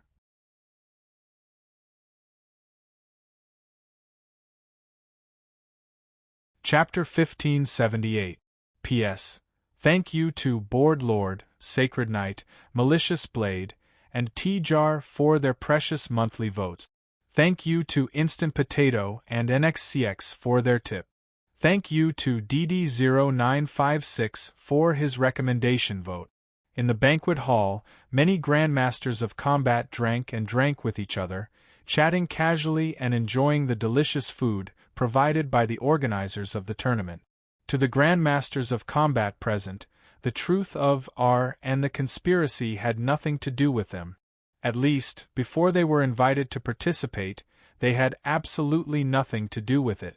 Just as they were chatting casually, a thin layer of smoke descended from the ceiling and walls of the banquet hall and quickly spread throughout the entire banquet hall. What is this? One of the grandmasters of combat asked the others in confusion. Plop. Just as he finished his sentence, a few of the staff in charge of serving in the banquet hall suddenly fainted. It's hypnotic gas. Everyone, hold your breath. Terry, who instantly understood what it was, quickly reminded them loudly. Unfortunately, it was already too late. They were completely unprepared and inhaled a large amount of hypnotic gas at the same time, causing their consciousness to become blurry. Plop, plop, one by one, the weaker grandmasters of combat followed closely behind the staff and fell to the ground. The other grandmasters of combat, who did not immediately faint, also became blurry and their bodies softened as they fell to the ground. Thud, thud, thud, thud. Then, a series of hurried footsteps could be heard. A large number of combat personnel wearing black marine uniforms, gas masks on their faces, and the latest model of machine gun in their hands rushed into the banquet hall. They rushed to the side of the grandmasters of combat, who were still conscious, raised their guns, and viciously smashed the butt of their guns into their necks. Bang! After being hit, the grandmasters of combat, who were still conscious, fainted one after another. As a show of cooperation, Saito also pretended to be affected by the hypnotic gas and fainted. Otherwise, the hypnotic gas of such a high concentration would have knocked him out. That was simply a dream. Take them all away. Faintly, a man's voice sounded. Then, Ito Masaru felt that the soldiers quickly spread out and held the bodies of the grandmasters of combat in pairs, lifting them up from the ground. He walked quickly to the outside of the banquet hall. Of course, Saito was one of them. However, he seemed to be different from many others. During the process, Saito clearly felt the soldier beside him take out something from the pocket of his uniform and stab it into his arm. Needle? Draw blood? Sound nest? Ito-say frowned. Immediately, his heart turned cold. He sneered and said, "You want to use my genes as a clone sample? You also need to be able to solve it." The reason why he was so confident that Saito, which could even clone a god, could not decode his genetic information, was entirely because of an experiment in his early years. He remembered that when he first obtained the cloning technology of the Black Sphere system, Ito-sei also curiously took his own blood sample to test it. However, with the alien technology of the Black Sphere, it was completely unable to analyze it. It either obtained mutated data, and in the end, a small piece of dead flesh was created, or it caused genetic disintegration and turned into poison, polluting and burning all the genetic material. In the later stage, it was the same when he obtained more technology from other worlds to supplement it. And the cause of all this was the Rubik's Cube's protection for the host. It turned out that as early as the moment the Rubik's Cube fused with him, the Rubik's Cube had carried out a multidimensional encryption process on all his genetic tissues. Therefore, as long as the technological level did not reach a certain level, according to Sei Ito's own estimation, it would be at least above the 9th dimension. It would be impossible to complete the decryption of his genetic information. If he wanted to clone himself, it would need to be even higher. As for how high it would need to be, Sei Ito could not guess anyway. Because until now, he had not quite figured out what kind of dimension the Rubik's Cube was in and how it was born. But even so, Sei Ito did not want his blood to flow freely. With a thought, he activated the mysterious substance contained in the blood and destroyed all the information that might exist in the blood, leaving only the blood that looked like it was mixed with red pigment. In addition, Sei Ito used his mental power to leave a mental imprint that belonged to the positioning technique of the Flying Thunder God on the inner wall of the test tube. He was going to chase after the test tube after its position was stabilized. Sei Ito then ignored the movements of the two soldiers and let them carry him forward. In his perception, Sei Ito found that he was taken away from the crowd and came to the deepest core of the entire aircraft carrier through a hidden path. There were many strange machines in an empty room that looked like the power room of an aircraft carrier. Plop! The two soldiers casually threw Sei Ito on the ground and then retreated from the power room. Sei Ito continued to remain unconscious until he felt that the effect of the hypnotic gas was about to wear off. He groaned, shook his head, and got up from the ground. Sei Ito frowned and pretended to be puzzled as he scanned the surrounding environment. Not long after he got up, a square opening appeared on the floor of the room with a low hum. Then, a burly man wearing a red suit, trousers, a black shirt, and a red tie slowly rose from below. He had gray hair, and his right eye and right wrist were replaced by electronic product. Lucid. Sei Ito said in his mind. Who are you? Sei Ito pretended not to know and asked in a deep voice. Bang! The lift platform and the opening were tightly joined together, and no one could see any abnormalities. I'm Lucid, the organizer of this year's King of Fighters tournament. Lucid, whose body trembled slightly, said with a somewhat arrogant smile on his face. Where are the others? Sei Ito asked again. My joie. Lucid raised his voice. The moment he finished speaking, the wall on the side suddenly opened to both sides. Several huge LCD screens were revealed from behind. Then, the LCD screens lit up and showed several different scenes, showing the situation of everyone in front of Sei Ito. There were a total of 5 scenes, namely the scene of Kyo Kusanagi and Kyo Kusanagi in a stalemate, the scene of the heavily injured Hadalan and Takumi Itazaki, and the 3 people from Jinyu and Zai being imprisoned, the scene of all the male fighters in the semifinals preparing to be thrown into a certain yellow liquid, the scene of the female fighters being collectively imprisoned, and the scene of the side fighters preparing to be thrown into the sea to feed the fish. What are you doing? Sei Ito continued to ask. I have a hobby, and that is to turn all the fighters I defeat into bronze statues and collect them. Of course, not all of them will be collected. Only those who are strong enough can enjoy this privilege. Lucar calmly stated. At this point, Sei Ito obviously understood. Those male fighters who were about to be thrown into a certain yellow liquid were chosen, and those who were about to be thrown into the sea to feed the sharks were not qualified. As for the female fighters, there were probably no special requirements. It was just that he had a special hobby. He was going to treat them properly before turning them into bronze statues. He remembered that he had read about it in some dark history. Luke had wanted to peel the bronze statues of the female fighters. "Why am I here alone?" Seito asked again. "Because I want to compete with you once and prove that I am the strongest person in the world." Lucad's face was full of pride as he said, "You sure are confident." Seito chuckled. "I hope you can still laugh later." Lucad snorted coldly. As he spoke, he pulled at his collar. He roughly pulled it off and threw it to the side, and got into a fighting stance. "Come on, Seito." Lucad's face was full of excitement as he spoke. Seito chuckled, raised his right hand and extended his index finger. A thin white bolt of lightning instantly shot out from his finger. "Tao breaker forth, white lightning." Lucad twisted his body and dodged the white lightning's direct attack. Boom! The white lightning's attack missed, and it bombarded the wall behind Lucad with LCD screens, causing one of the LCD screens to explode. Lucad then raised one of his hands, and an energy wave quickly flew along the ground towards Seito. Zephyr Fist. Seito's outstretched arm didn't move, and he clenched his fist. Lucad's Zephyr Fist immediately exploded under the influence of an invisible force. Lucad's remaining pupil shrunk, and he straightened his back and opened his arms. He clasped his hands and released an energy wave that was half the height of a person. Caesar Wave. Seito's mind moved, and an obscure spatial fluctuation immediately spread around Lucad's body.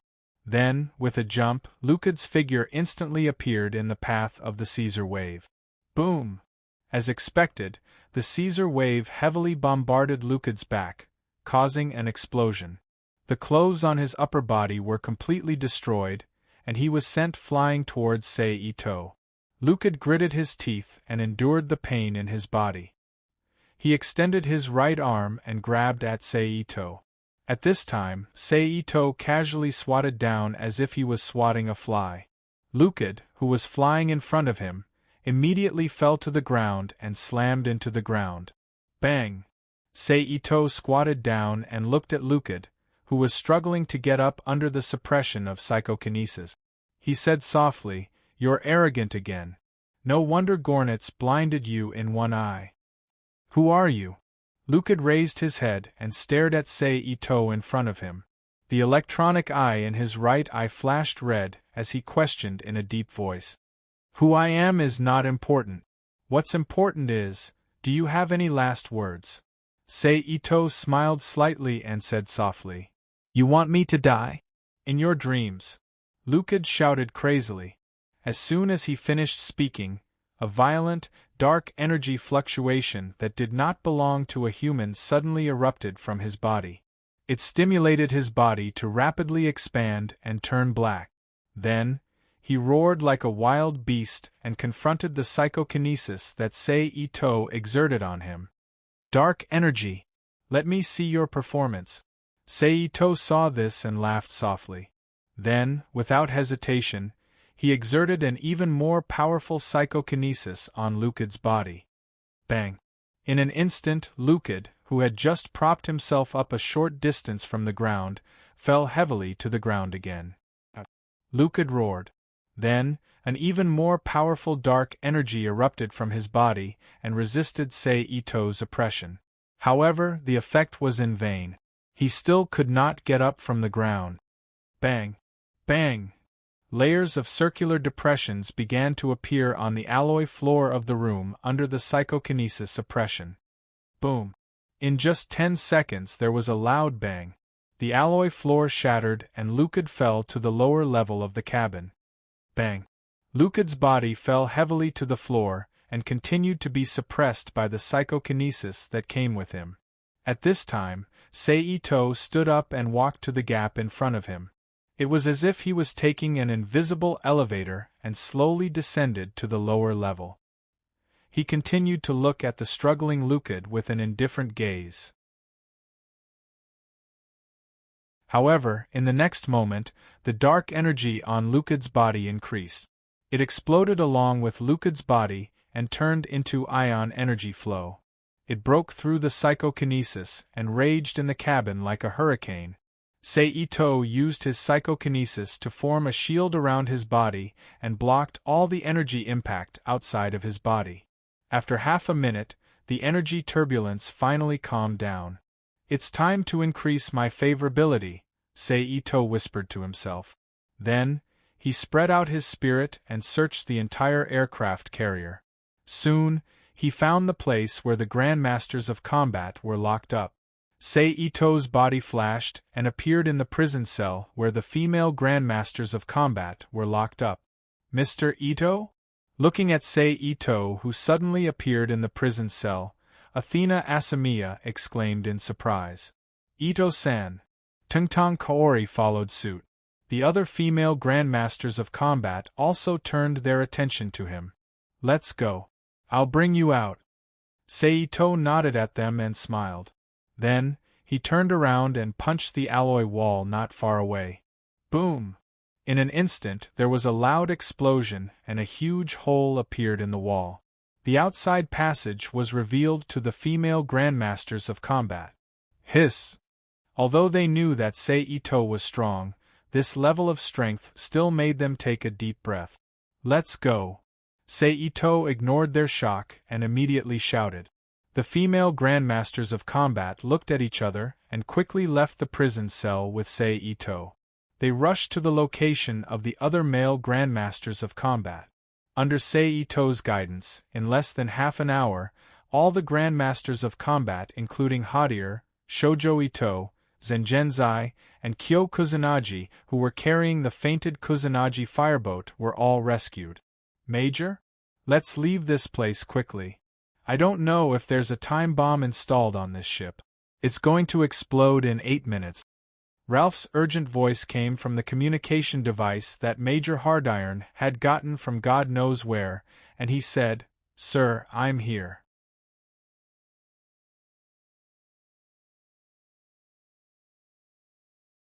Chapter 1579. P.S. Thank you to Our Spineless for your precious monthly vote. Boom! Boom! Boom! Accompanied by loud booms one after another, balls of reddish-yellow flames appeared above the huge aircraft carrier one after another, knocking away buildings and destroying items, sending the aircraft carrier into the abyss of shipwreck. On the other side of the aircraft carrier, many Grandmasters of Combat silently watched the gigantic object that was about to bury them sink into the sea. They did not make a single sound. "Ito, you saved my life again. I owe you 2 lives. After a long while, Terry retracted his gaze and turned to look at Ito-Ching, who was not far away, and said in a loud voice. Hearing Terry's words, the other Grandmasters of Combat also looked at Sei-Ito with gratitude. If he hadn't turned the tide just now and used his absolute strength to directly open a path horizontally in the aircraft carrier, allowing them to escape by jumping into the sea before the bomb exploded, they would probably have become one of the ghosts on the ship. How could they not be grateful? Of course, a person's heart was always changing. There were many Grandmasters of Combat who didn't appreciate his kindness at all. However, did Sei-Ito care? There's no need to be grateful. Let's think about how to get out of here. Otherwise, when the ship sinks into the sea, we might be sucked into the whirlpool again. If that happens, we won't be able to survive. Sei-Ito reminded them. I've already asked Clark to send out a rescue signal. At most 10 minutes, there will be rescue personnel coming to save us. However, before that, we should swim a little further away to avoid being sucked into the whirlpool. Major Hardy continued. Regarding this, the others naturally had no objections. They all moved their limbs and swam away from the aircraft carrier. With the Grandmasters of Combat's inhuman strength and skills, it didn't take long for them to swim more than 1,000 meters away. They were temporarily out of the dangerous sea area. "Oh right. Mr. Ito, I heard from the others that you were taken away alone?" At this time, Major Hardy slowly swam to Sei-Ito's side and asked with a serious face. That's right. What's wrong? Sei-Ito raised his eyebrows and asked. Then can you tell me about the situation on your side? Hardy continued to ask in a negotiating tone. It's nothing. A guy named Lucid suddenly appeared and said that he wanted to fight with me to prove that he's the strongest in the world. Sei-Ito replied nonchalantly. It's really Lucid. Hardy's eyes flashed. He said in a deep voice. You know him? Sei-Ito pretended to be curious and asked. Yes, to tell you the truth, the main reason why I led the team to participate in this conference is to investigate whether Lucar is still alive, Hadelin explained with a slight nod. No wonder. Ito-sei suddenly understood. Ito-san, can you tell me about Lucid's situation? Hardy asked with a serious expression. Lucid? Dead. His body was blown up by some kind of evil power, and not even ashes were left. Ito-sei curled his lips and said, Are you sure? Hardy continued to ask. I have no reason to lie to you. Sei-Ito frowned. I'm sorry. Lucid is an international criminal. I have to strictly confirm if he's alive or dead. Hardy knew that he overdid it. Sei-Ito nodded and expressed his understanding. Then, the two chatted for a while before Hardy swam away from Sei-Ito. He swam back to where Clark and Ralph were. After waiting for a few more minutes, along with a buzzing sound, 3 pitch-black American transport helicopters appeared on the horizon. Under everyone's gaze, they quickly flew to the sea area where everyone was and hovered over. Then, the hatch opened and 3 to 4 rope ladders were sent down. Ladies first. Sei-Ito smiled. Mary, King, and the others did not hesitate and immediately grabbed the rope ladders. He climbed up to the helicopter that was hovering in the air. After they were done, Sei-Ito and the others grabbed the rope ladders and climbed up. After more than 10 minutes, all the Grandmasters of Combat were in the back cabin of the transport helicopter. They wrapped themselves in dry blankets to maintain their body temperature. After all, they were Grandmasters of Combat and had a strong resistance to low temperatures. However, they were still humans. They could still catch colds, a disease that had existed since the beginning of time. Vroom vroom vroom vroom. After gathering everyone, the helicopter turned around and flew back to the nearest military base. Half an hour later, the helicopter landed in a military airport. Everyone got off the helicopter. They were arranged to stay in an empty barack and underwent the most basic washing, changing, and resting. Because they were in the military camp, the Grandmasters of Combat were a little restrained, so naturally, they did not walk around and talk much. In addition to that, escaping and swimming in the sea made them feel a little tired, so everyone spent the day peacefully in the military camp. The next morning, the Grandmasters of Combat said goodbye to each other after changing into their own clothes. They left the military base and went to the nearest town to buy air tickets, train tickets, and ferry tickets to return to their own territory. You guys are going to America too? Terry asked Sei-Ito, Mary, and Tingtong Kaori, who happened to bump into each other on a flight. You guys too? Sei-Ito asked with a smile. Yeah, we're going there to do something. What about you guys? Terry nodded and asked. Pretty much. Sei-Ito looked at Mary and said. Mary, on the other hand, was staring at the white clouds outside the window. Terry nodded and did not ask any more questions. He turned to talk to Sei-Ito about other topics. However, most of them were about combat. After all, both of them were Grandmasters of Combat, weren't they? Oh yeah, I have something to ask you. Of course, if it's not convenient for you to answer, you don't have to, Terry suddenly said after chatting for a while. What is it? Sei-Ito asked curiously. That is, what kind of power are you using? Terry asked as he looked at Sei-Ito. Upon hearing Terry's question, Andy, who was resting with his eyes closed, Tojo, who was flipping through a magazine in boredom, Mary, who was lost in thought, and Kaori Tingtong, who was listening to music, All looked at Terry with curiosity in their eyes. You have to feel that it's sharp. Seito looked at everyone and smiled. That's right. The power I'm using is not absolute power. It's a power called perfect roundness. Perfect roundness? Terry turned his head and looked at Andy, who had studied the secret records of Qin and knew a lot about China. Andy frowned and shook his head, indicating that he did not understand. Then, if your power is compared to our absolute power, what level is it? Terry retracted his gaze and stopped thinking about what perfect roundness was. Instead, he asked curiously. I'm not sure, Seito said as he shook his head. That's true. After all, it's two different systems. Terry nodded in understanding. However, speaking of which, your absolute power is indeed going to be challenged, Seito said softly. Terry looked at Seito in confusion.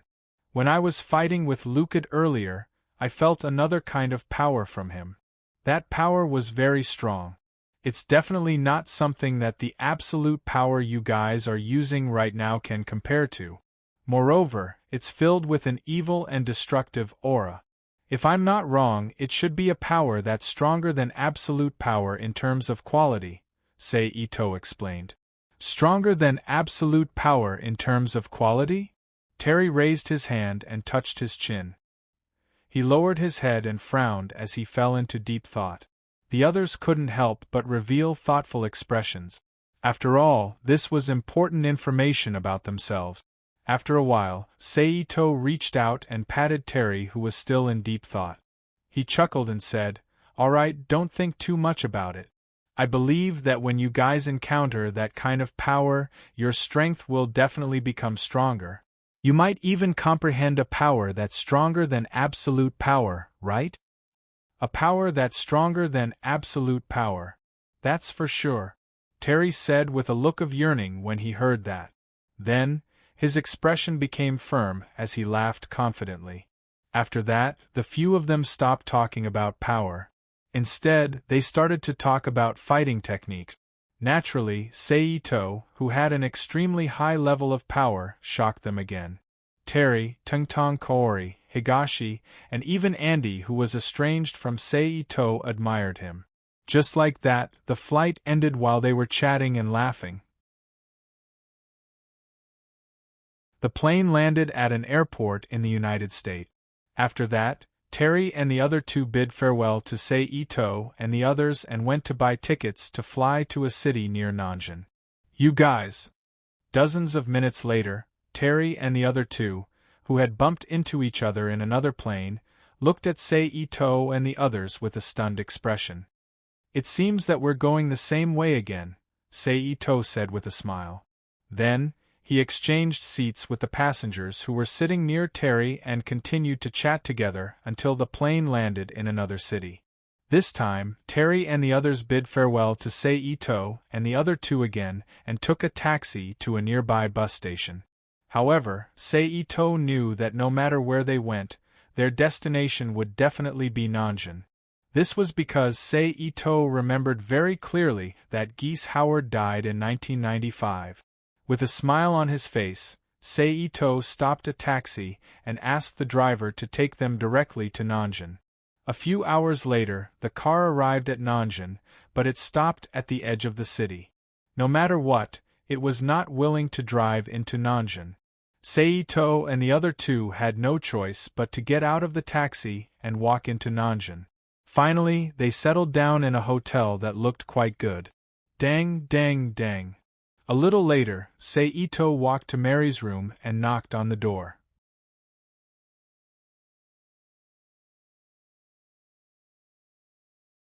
Chapter 1580. Creak. The tightly shut door opened with a soft sound, revealing Mary's figure behind it. Seeing Seito outside the door, Mary couldn't help but frown. "What's the matter?" Mary asked in a flat voice. "Have you thought it through?" Seito didn't care about Mary's attitude, looked at her with a gentle gaze, and asked softly. "What?" Mary frowned. "About guys, have you thought it through?" Seito hinted. "This is my business, it has nothing to do with you." Mary said coldly, and then made a gesture to close the door. Bang! But in the next moment, with a muffled sound, Seito's palm stopped the door from closing. Do you still remember Terry's group that we met on the way here? Seito asked. Then, without waiting for Mary to speak, he continued, You used to be a private detective, so you should know their relationship with guys. Now that they have come to Southtown, how long do you think guys can live? Mary was silent. Seito also looked at her silently. This is my business, it's none of your business. After a moment, Mary said in a low voice. Then with an explosion of absolute power, she slammed the door shut. Bang! If you have thought it through, tell me, I will go with you. Seito rapped his voice with psychokinesis and sent it to Mary's room through the crack of the door. Then Seito turned and left, returning to his room. In the room, Mary, who walked into the bedroom, fell heavily on the bed with her arms and legs spread out. She looked at the ceiling in a daze. No one knew what she was thinking about. Just as she was lying there in a daze, a bus slowly drove into Nanjing and stopped in front of a dilapidated bus stop. Creak. The door opened and Terry, who was wearing jeans, a white t-shirt, a red jacket and a baseball cap, with a small cloth bag in his hand and a beige sleeveless training suit, his long blonde hair scattered behind his head. Andy was also holding a small cloth bag in his hand. Dong Zhang and the other two, who were also wearing blue jeans, a white shirt and a black jacket, got out of the car. They were still carrying a small black cloth bag. Then, the bus waited for a few seconds. After making sure that no one else was getting out of the car, he closed the door. He started the car and drove away. Let's go. Let's go home. Terry looked at the familiar yet unfamiliar environment of the southern town and said with some emotion in his voice. Andy replied softly. As for Dong Zhang, he didn't have any feelings for the southern town. He looked around in boredom. Terry patted Dong Zhang's shoulder and led Andy and Dong Zhang back to their home in Nanjing. As a former celebrity in Southtown, the moment Terry and Andy appeared, some gangsters on the street recognized them. Without hesitation, they turned around and ran away to inform the current boss of Southtown, Geese Howard. You may leave. In a luxuriously decorated room on the top floor of a certain tower-like building in Nanjing, a blond man in a black suit was sitting on a gold-rimmed chair with a red bottom. His expression was indifferent as he said, "Don't worry about it." Yes. The gangster who came to inform him hurriedly left the room as if he had been granted amnesty. Do you need me to bring people to deal with them? Billy, who was wearing dark denim pants and a denim jacket of the same color, but the front was open, revealing his firm chest and abdomen muscles. He wore an American headscarf and leaned against the wall at the side of the room, holding his weapon, a red long stick, with both hands, asked. No need, I want to meet them personally. Geese stood up from the chair and walked to the wine cabinet at the side. He reached out and took a bottle of red wine, opened it, and poured some into a goblet at the side. Then, he put down the wine bottle, picked up the goblet, and walked to the window of the room. He looked at the entire Nanjing and said softly. After saying that, he raised his hand and put the goblet to his mouth and took a sip. Billy raised his head and looked behind Geese Howard without saying anything. In this way, Nanjing was calm on the surface, but in the turbulence that began to brew in the dark, time passed in a flash, and it was night in the blink of an eye. Crack! With a soft sound, a window opened lightly, and then a petite figure jumped out of the window, stepped on the gaps between the bricks, and quickly jumped to the ground. Then, the petite figure stood up and quickly ran out into the distance. However, from the flash of light on her body, it was not difficult to see that the figure was none other than Mary. The moment Mary ran out, Seito's figure appeared on the ground, quietly watching Mary's departing figure. Then, his figure flashed, and like a ghost, he suddenly disappeared from the spot. Mary, who was completely unaware of her surroundings, ran quickly. Relying on the route she had learned during her 1 year of living under Guys in Southtown, Mary easily made her way through the streets and arrived at the tower where Guy's Howard was. The outside of the tower was brightly lit, and the surroundings were brightly lit. Dozens of thugs and thugs, who seemed to be famous for their toughness, gathered in 2s and 3s. They chatted and chatted to pass the time while vigilantly monitoring the surroundings to prevent any blind guys from breaking in and causing trouble for them. Mary hid in a dark corner and quietly observed. "Hey, I'm going to piss." At this time, a thug with a cigarette hanging said to the others. "Hurry up, don't think about running." Another thug said proudly. "Motherf asterisk cur, I'll run? Just wait for you to spit out the money you won from me." The thug who walked to the corner cursed without turning his head. Plop. However, at this time, the thug's moving body stopped and bent over to the ground. "Hey Jack!" The thugs who heard the sound turned to look at the thug who fell and called out. However, there was no response. Instead, another figure walked out from the dark corner. It was Saito. "Who's there?" The thugs collectively stood up, each holding a knife, a stick, and a chain, and surrounded Saito. "I'll attract their attention. You find an opportunity to deal with geese." Saito ignored them and directly used telepathy to send his words to Mary, who was hiding and was surprised by his appearance. Hearing Saito's words, Mary frowned, bit her lips, and quickly sneaked out from her hiding place. Saito, who felt Mary's movement, didn't waste any time. He grabbed at the air with one hand and a rusty steel pipe popped into his hand. He then walked into the group of thugs and used the simplest and most violent method to fight with these thugs. In an instant, a series of muffled sounds could be heard. One by one, the thugs were smashed by Saito's steel pipe, their arms and legs were broken, or their heads were cut open. They fell to the ground and screamed while hugging their wounds. Affected by this, even more thugs who stayed behind ran out of the tower and joined the group that surrounded Saito. Not far away, Mary, who found a loophole, didn't hesitate. She immediately rushed into the tower through a window and quickly rushed up the stairs to the top floor. Along the way, she used grappling hands to remove the joints of anyone who tried to stop her, reducing their combat ability. After a few minutes, Mary came to a door and lifted her foot to kick it open. In an instant, an empty room with luxurious decorations came into Mary's sight. Mary stepped into the room. "I thought it was the Bogard brothers who came, but I didn't expect it to be someone else." In the room, Geese Howard, who was wearing a Japanese-style red pants and a white Taoist robe, looked calmly at Mary, who walked into the room and said, "Then who are you?" Geese Howard asked. "Do you still remember a martial arts master named Zhou Fangchen-si?" Mary said with a cold face. Zhou Fangchen-si was Mary's grandfather. At the same time, he was also Geese Howard's master. However, after Geese Howard learned Zhou Fangchen-si's martial arts, he cold-bloodedly killed Zhou Fangchen-si in order to prevent others from learning the martial arts he had learned. This was also the only enmity between him and Mary.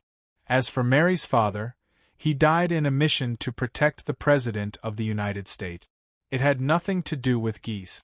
I remember, an old man who once taught me and was killed by me. Geese Howard did not hide and said straightforwardly, "Are you his relative?" Then, Geese Howard looked at the unfamiliar Mary and asked with some confusion.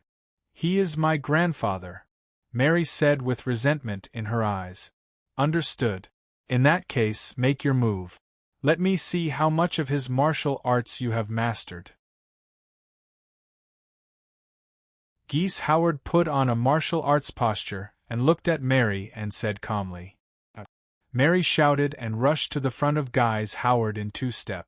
She then sent a high kick toward Geese Howard's head. Geese Howard raised his hand and blocked Mary's kick, then turned his hand and turned around and threw her to the ground. Bang! Mary's body was bounced up from the ground by the huge impact. Geese stepped forward, leaned forward, and punched Mary's head. Mary's pupils shrank when she saw this. She twisted her body forcefully and dodged the punch. Bang! The fist that missed its target smashed into the ground, leaving a fist-sized crater on the ground. Mary, who had dodged the attack, laid back down and grabbed Geese Howard's arm with one hand. She kicked him in the groin with a high kick and then pushed him up with her waist, throwing Geese Howard, who had lost his balance because he had dodged the kick that was aimed at his vitals, away. Bang! Geese's body hit the wine rack at the side, causing all the wine on it to spill out. Walala!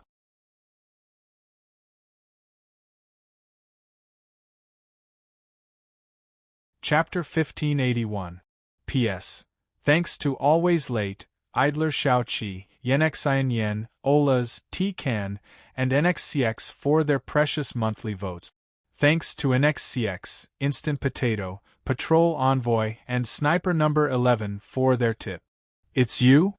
At the bottom of the 200-story Tower of Gith, Billy, who was holding a long stick in his hand, looked at Itose, who was lying on the ground with a group of thugs, and said in a deep voice. As Githa's adopted son, he was very concerned about Githa's safety, so after receiving the report from his subordinates, he immediately ran over with his weapon, ready to teach the troublemaker a lesson. But who would have thought that the other party was a tough nut to crack, so Billy couldn't vent his anger. "What do you mean?" Billy asked. "I'm bored, so I came to exercise my body," Seito replied with a smile, as if he was meeting a good friend. "Are you looking down on us?" Billy said with a gloomy expression.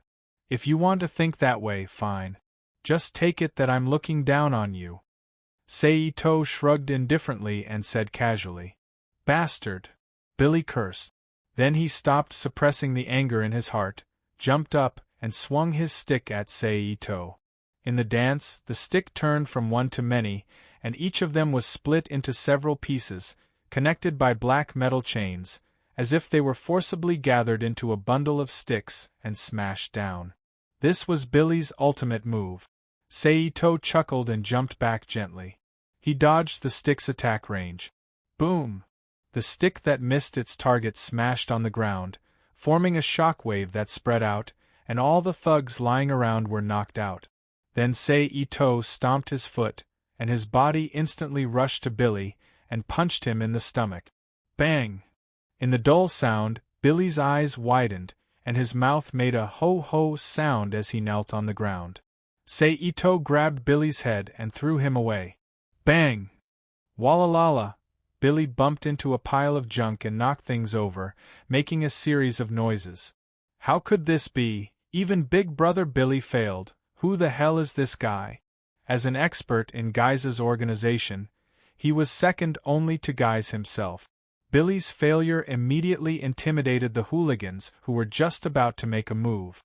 They all stopped in their tracks with panicked expressions and backed away under Seito's gaze as they discussed among themselves. "Scram if you don't want to die," Seito shouted coldly. The hooligans looked hesitant. There was no movement. "Humph," Seito snorted. He snorted coldly. He lifted his foot and kicked the body of a gangster beside his foot. Like a big shot, the gangster's body was kicked towards the other gangsters. Bang! He was caught off guard. Several gangsters who couldn't dodge in time were pressed to the ground. Seito didn't stop and continued to kick the gangsters around his feet. Bang! Bang! After 4 or 5 times, the surrounding gangsters finally couldn't bear the pressure. They shouted and quickly ran out of the Tower of Guys, disappearing into the chaotic streets of Nantown shrouded in the night. Seeing the gangsters running away, Seito chuckled. He turned around and walked slowly to the stairs on the side.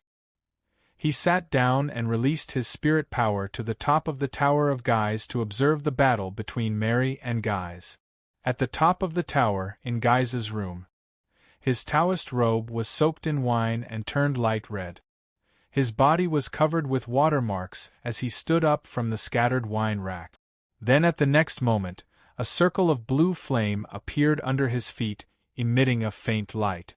But surprisingly, it didn't affect anything in the room like ordinary flames. It was as if the circle of flame was completely false. Then, Guys waved his arm, and a blue flame that was half the height of a person flew out from his front and lashed at Mary not far away. Mary jumped sideways and dodged Guys's attack by a hair's breadth. She rolled, got up, and rushed towards Guys. Guys raised his arm again, and another blue light appeared in front of him. But unlike before, this light didn't immediately turn into a flame and fly out. Instead, it spun quickly in front of him. Mary frowned slightly, but she still rushed towards Guys at a high speed. But just as she was about to get close to Guys, the fast spinning light in front of Guys suddenly turned into a blue flame that was half the height of a person and rushed towards her at a high speed. Mary shouted in a low voice, and a powerful force broke out from her body. Absolute power burst. Under the impact of this force, the blue flame that flew in front of Mary was instantly scattered and exploded. Mary didn't stop and rushed in front of Guys Howard, and punched at his abdomen.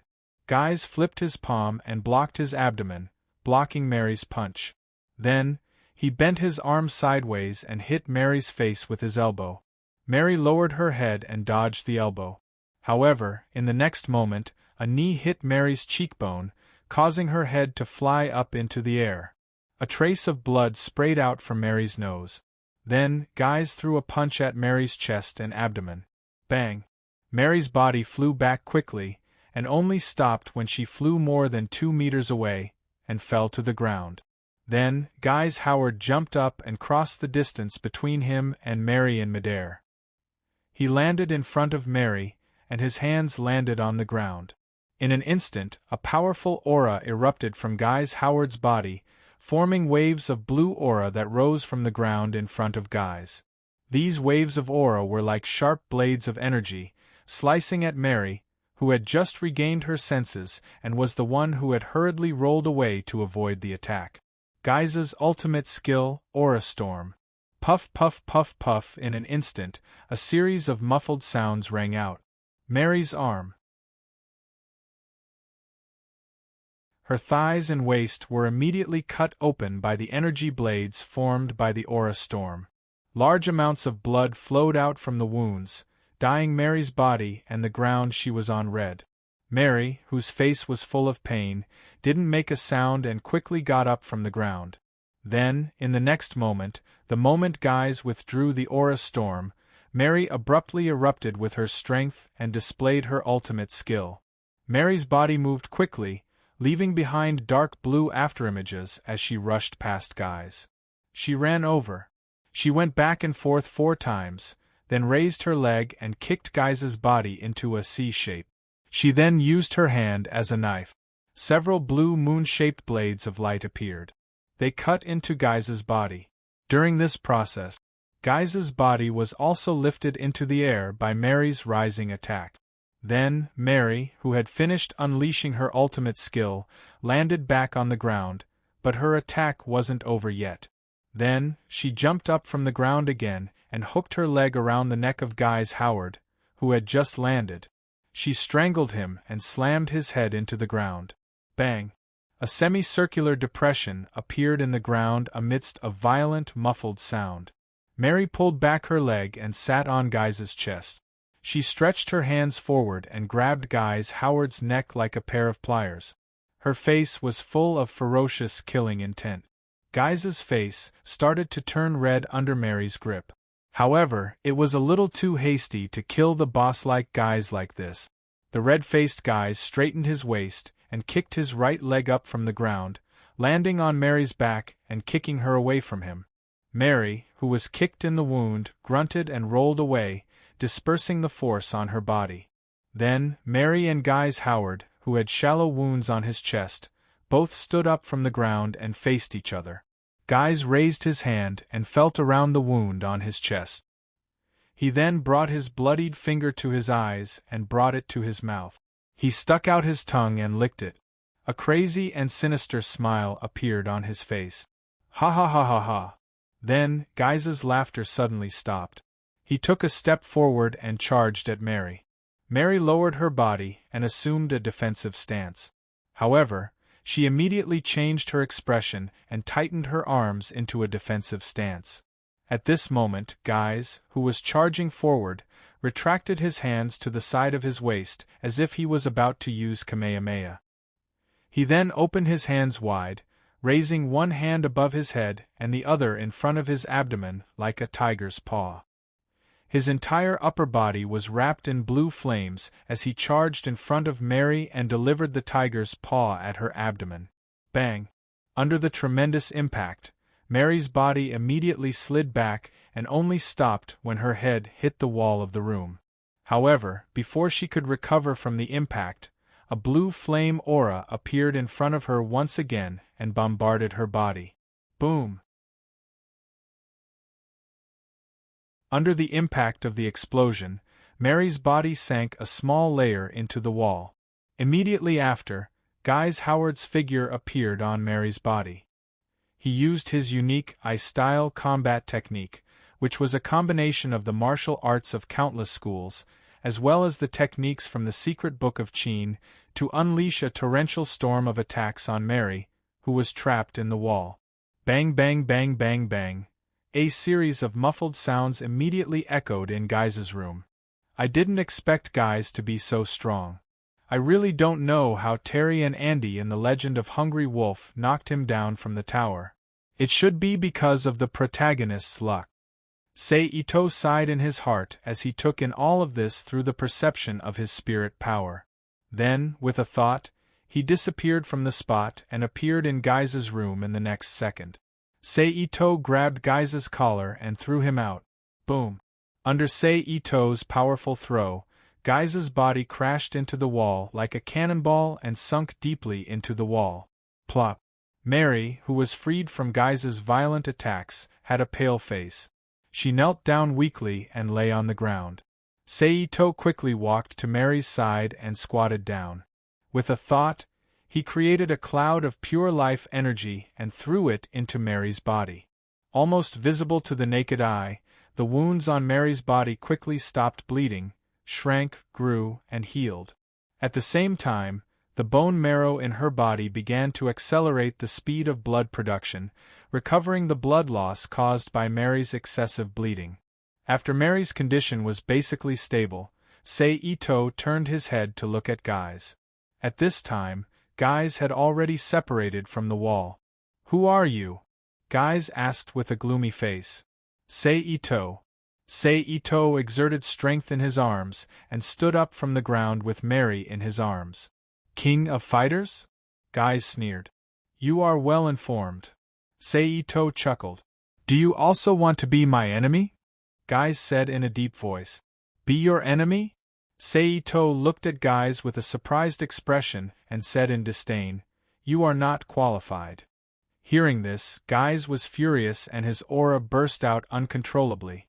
Seito showed a mocking expression on his face.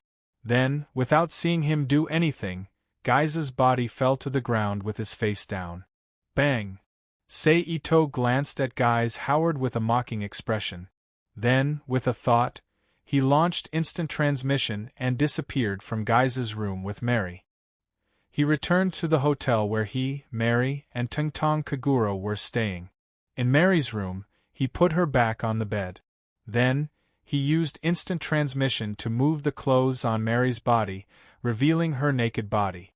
Then, he continued to use instant transmission to cover Mary with the quilt under him. After casting a cluster of life energy for Mary to recover, he left Mary's room and returned to his room.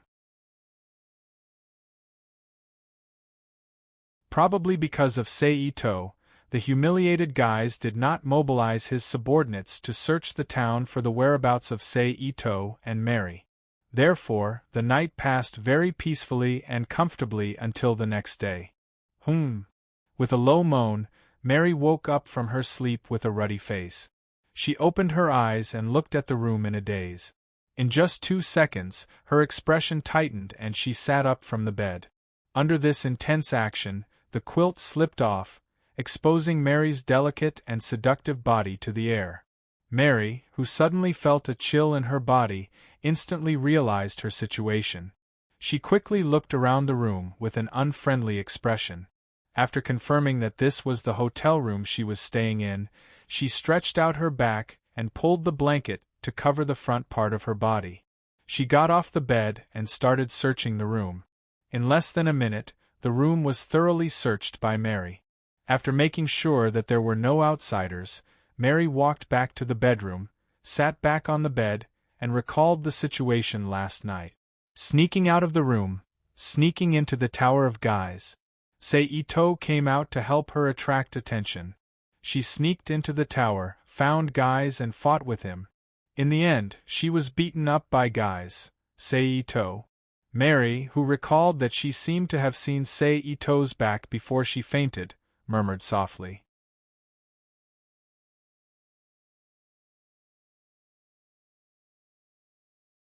Chapter 1582.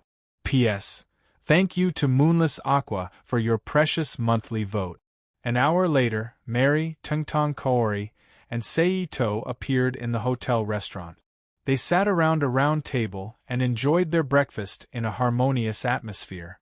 Mary did not say anything during this process. Tungtong Kaori, who was used to Mary and Seito's Cold War, didn't mind at all. Oh yeah, when are we going back to Japan? Tungtong Kaori turned around and asked Seito. Well, I might stay in Nanjing for a few more days. If you're in a hurry, you can go back first. Seito thought about it and said. Tungtong Kaori looked at Mary and nodded. Okay then. My vacation is almost over. If I don't go back, the school will ask my parent. I forgot that you're a high school student. Seito smiled. Tungtong Kaori pouted and didn't say anything. When are you leaving? Seito asked again. Depending on the flight. If there's enough time, we'll leave today. Tungtong Kaori replied. Okay, let me know when you're leaving. I'll send you off. Seito nodded. Okay. Tungtong Kaori agreed. Then the three of them stayed together for a while before they finished their breakfast. I'll go ask about the flight. As soon as Tungtong Kaori walked out of the restaurant, she said goodbye to the other two and took the elevator downstairs, leaving Seito and Mary alone. The two of them walked quietly for a while. No one knew who did it on purpose.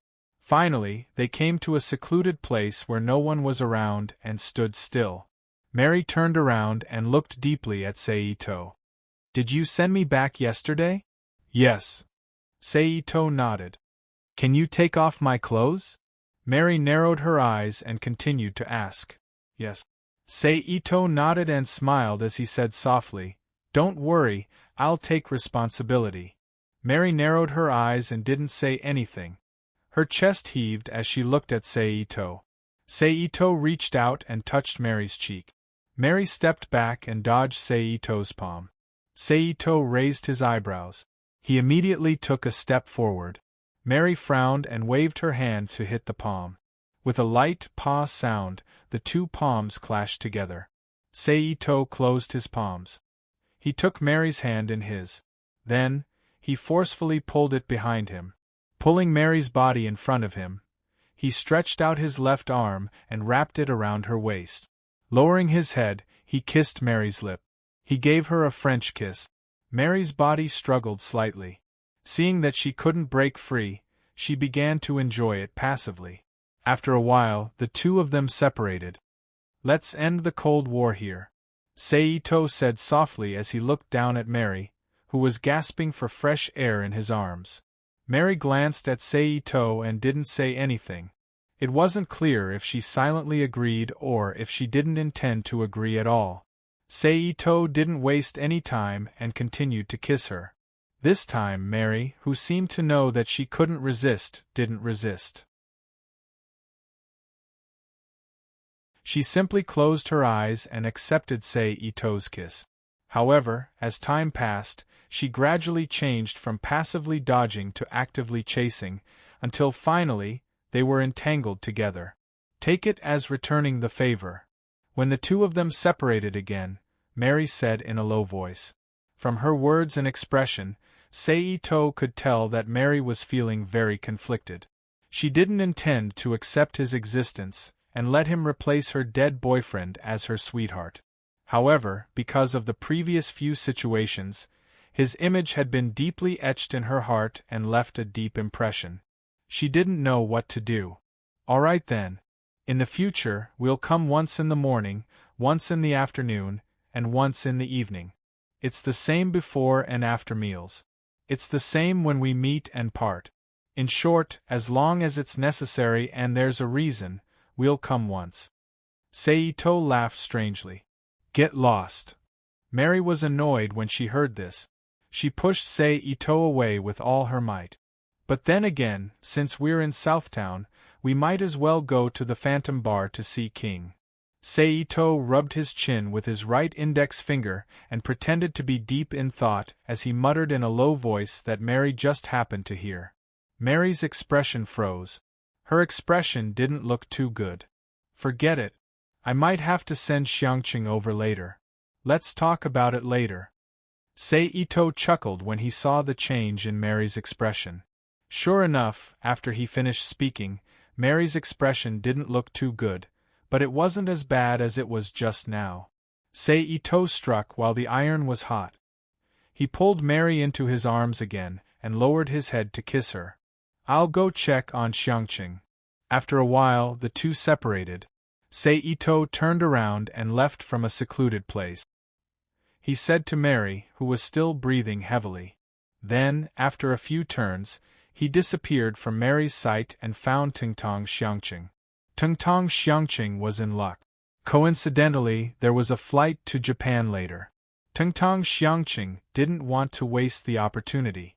She immediately packed her luggage and said goodbye to Mary. Then, Seito saw her off and left Southtown. A few hours later, the two arrived at a large city nearby. They rushed to the airport and bought tickets to another large city. They took the plane and flew to their destination. At this time, it was already around 10 o'clock in the United States. However, as Grandmasters of Combat, it wasn't a problem for them to not sleep for a day.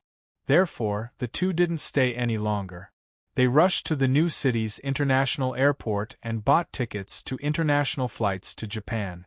The flight is around 11:30. Excluding the time difference and the flight time, it should arrive around 2 o'clock in the afternoon in Japan. It's convenient for you to take into account the time difference. Seito smiled as he looked at the information displayed on the electronic board in the airport. He silently calculated the time in his heart. Really? I didn't pay much attention to that. Tongtong Xiangqing said casually. Then, the two ate something in the restaurant attached to the airport. After waiting for another 20 minutes, they arrived at the ticket booth together. Be careful on the road. Remember to call me when you get home.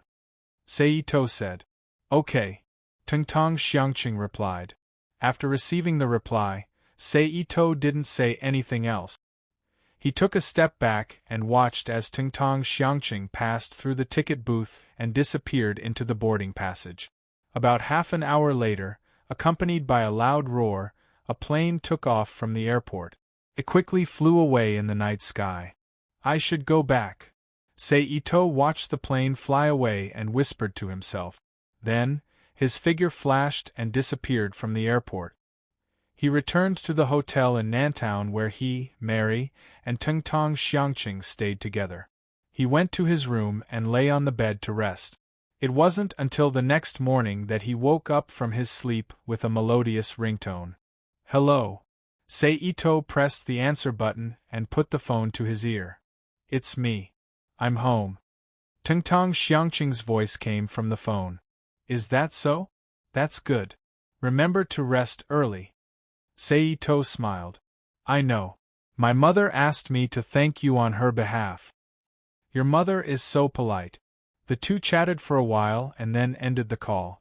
However, since he was already awake, Seito didn't want to sleep anymore. He put away the phone and went to the bathroom to wash up. Then, he walked out of the room and went to Mary's room. He reached out and knocked on the door.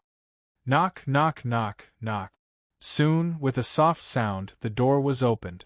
Mary, who was wrapped in a white bathrobe, with her hair still wet, appeared in Ito-sei's sight. "Why are you here?" Mary asked curiously. "Because I can't let you go. So, I rushed back overnight," Seito said with a smile. Then, he took the initiative to open the door and rushed into Mary's room. He hugged Mary's body and lowered his head to kiss her lip. At the same time, he kicked the door with his left leg. Bang! Of course, the two just kissed. As for the next step, both Mary and Seito knew that it wasn't enough, so they didn't continue. Then, the two separated. Seito went into the room and sat down, while Mary went into the bathroom to continue washing up.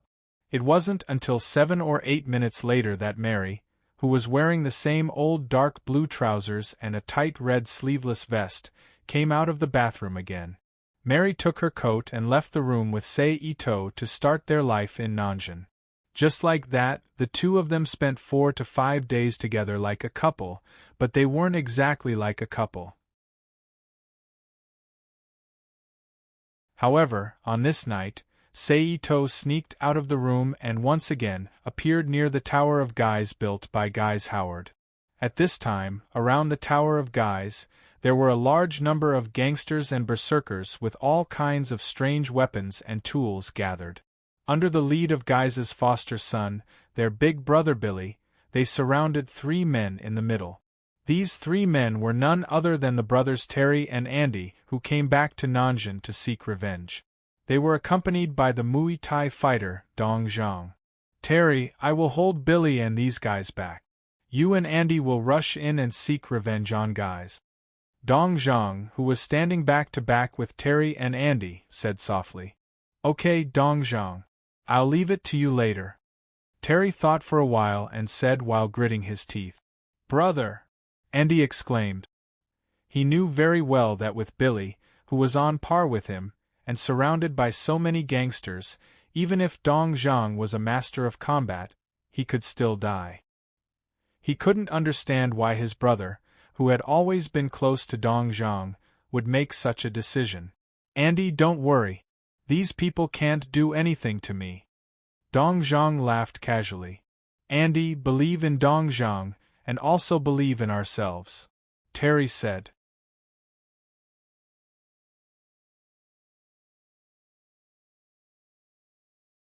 Chapter 1583. P.S. Thanks to Fried Rice 2012 and Dark Flame Light for their precious monthly votes. Andy looked at his brother Terry, then turned to look at his brother Dong Zhang. Finally, he nodded with a determined look. "Listen to my command," Terry said in a low voice when he saw that they had reached a consensus. "Charge!" Terry shouted in a low voice. The instant the words left his mouth, a powerful aura erupted from Dong Zhang and Terry. Next, Dong Zhang hurriedly swung his fist, using the wind generated by his fist to create a massive white tornado before him, which swept towards the surrounding fellows. Ultimate skill, Tornado Fist. At the same time, Terry leaped up from the ground and landed on the ground, smashing his fist hard on the ground. In an instant, a bang sound was heard, and a thick energy beam gushed out from the ground not far in front of Terry, and exploded in the crowd. Ultimate skill, Energy Blast Fist. Under the attack of Terry and Dong Zhang's 2 ultimate skills, the group of thugs and berserkers were at best slightly stronger than ordinary people. At most, they had only practiced a few moves. There was no way they could withstand the attack. Immediately, the tornado and energy fountain created an opening that led to the Tower of Gith. "Let's go!" Terry shouted in a low voice and then ran with Andy towards the Tower of Gith. "Don't even think about it!" Billy shouted and swung his stick at Terry and Andy. Seeing the stick coming, Andy suddenly stopped and crossed his arms in front of his body. Bang! The stick's attack was blocked. "Your opponent is me."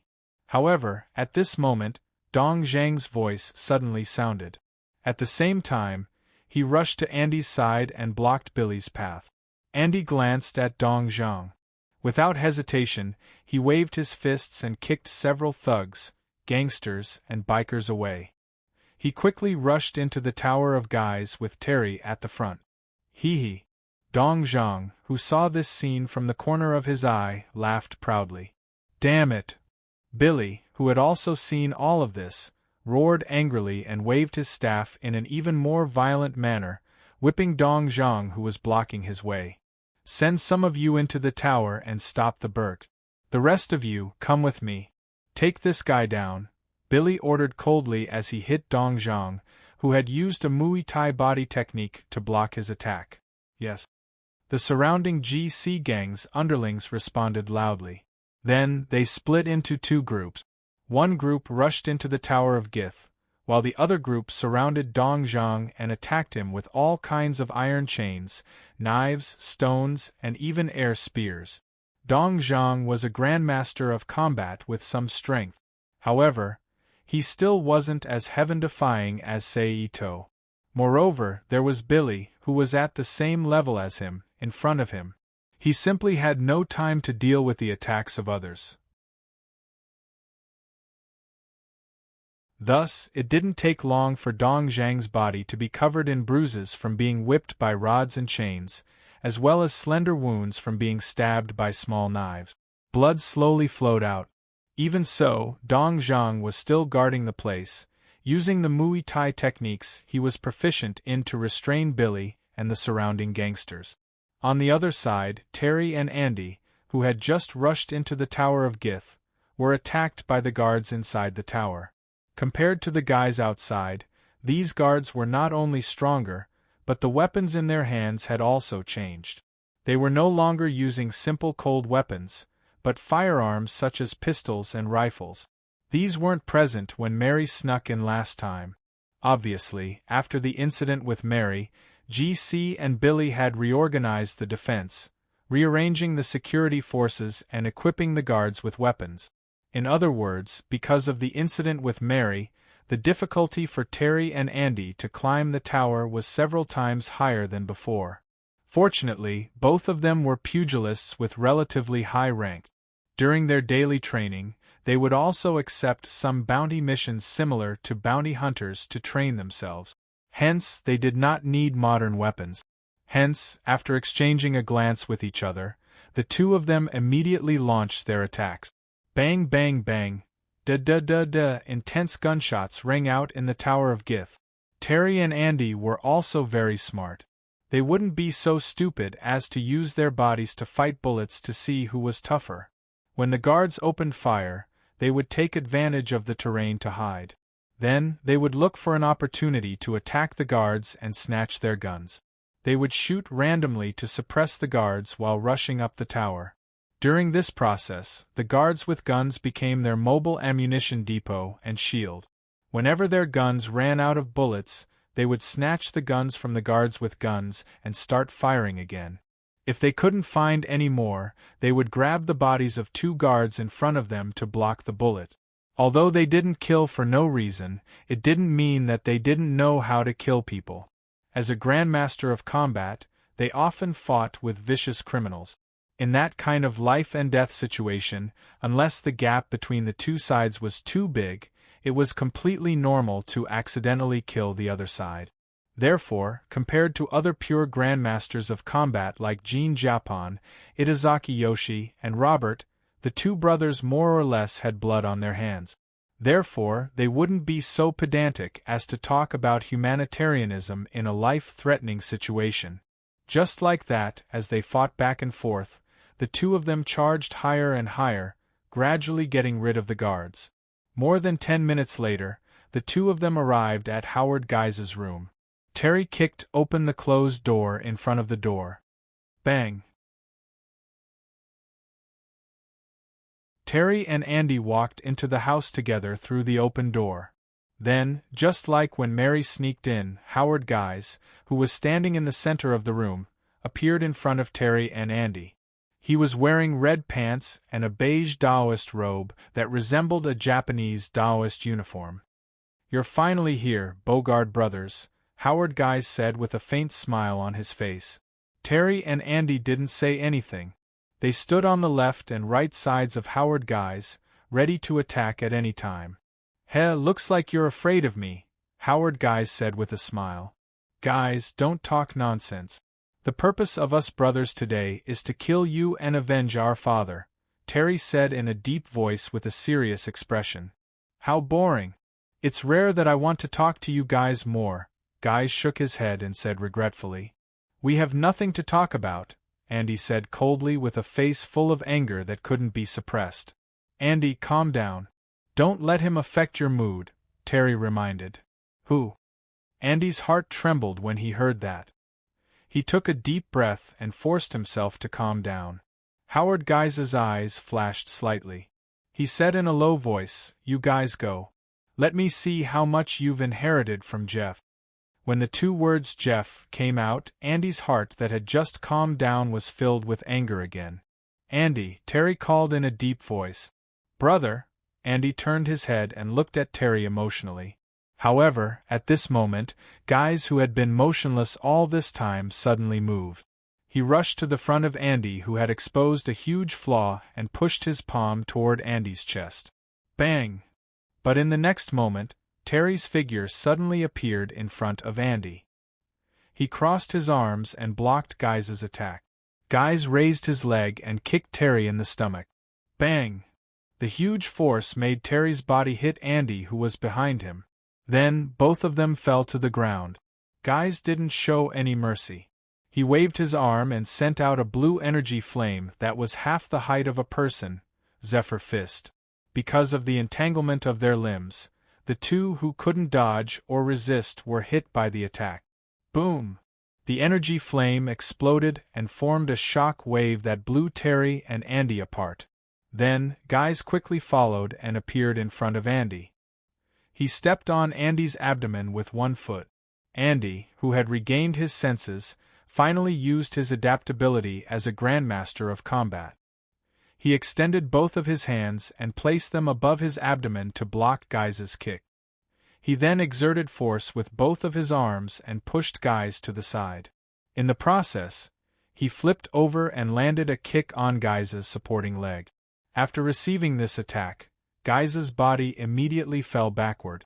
But at this moment, Terry's figure suddenly appeared behind him.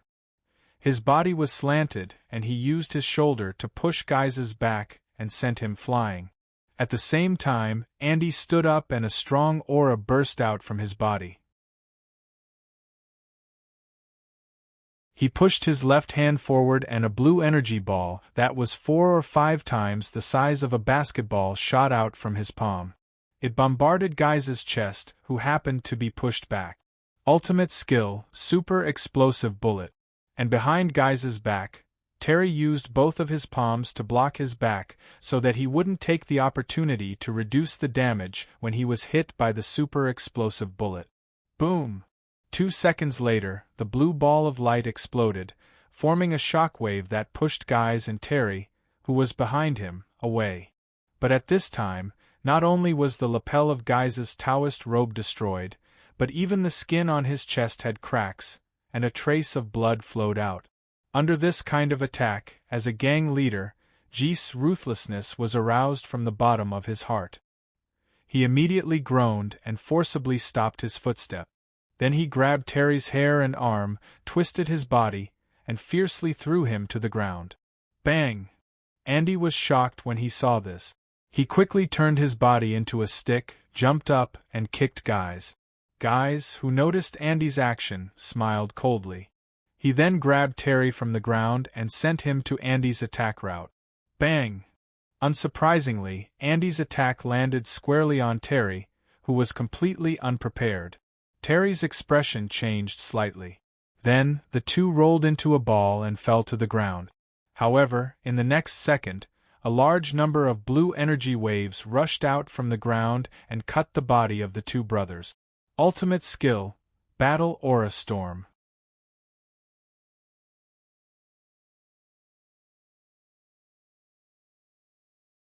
Chapter 1584. P.S.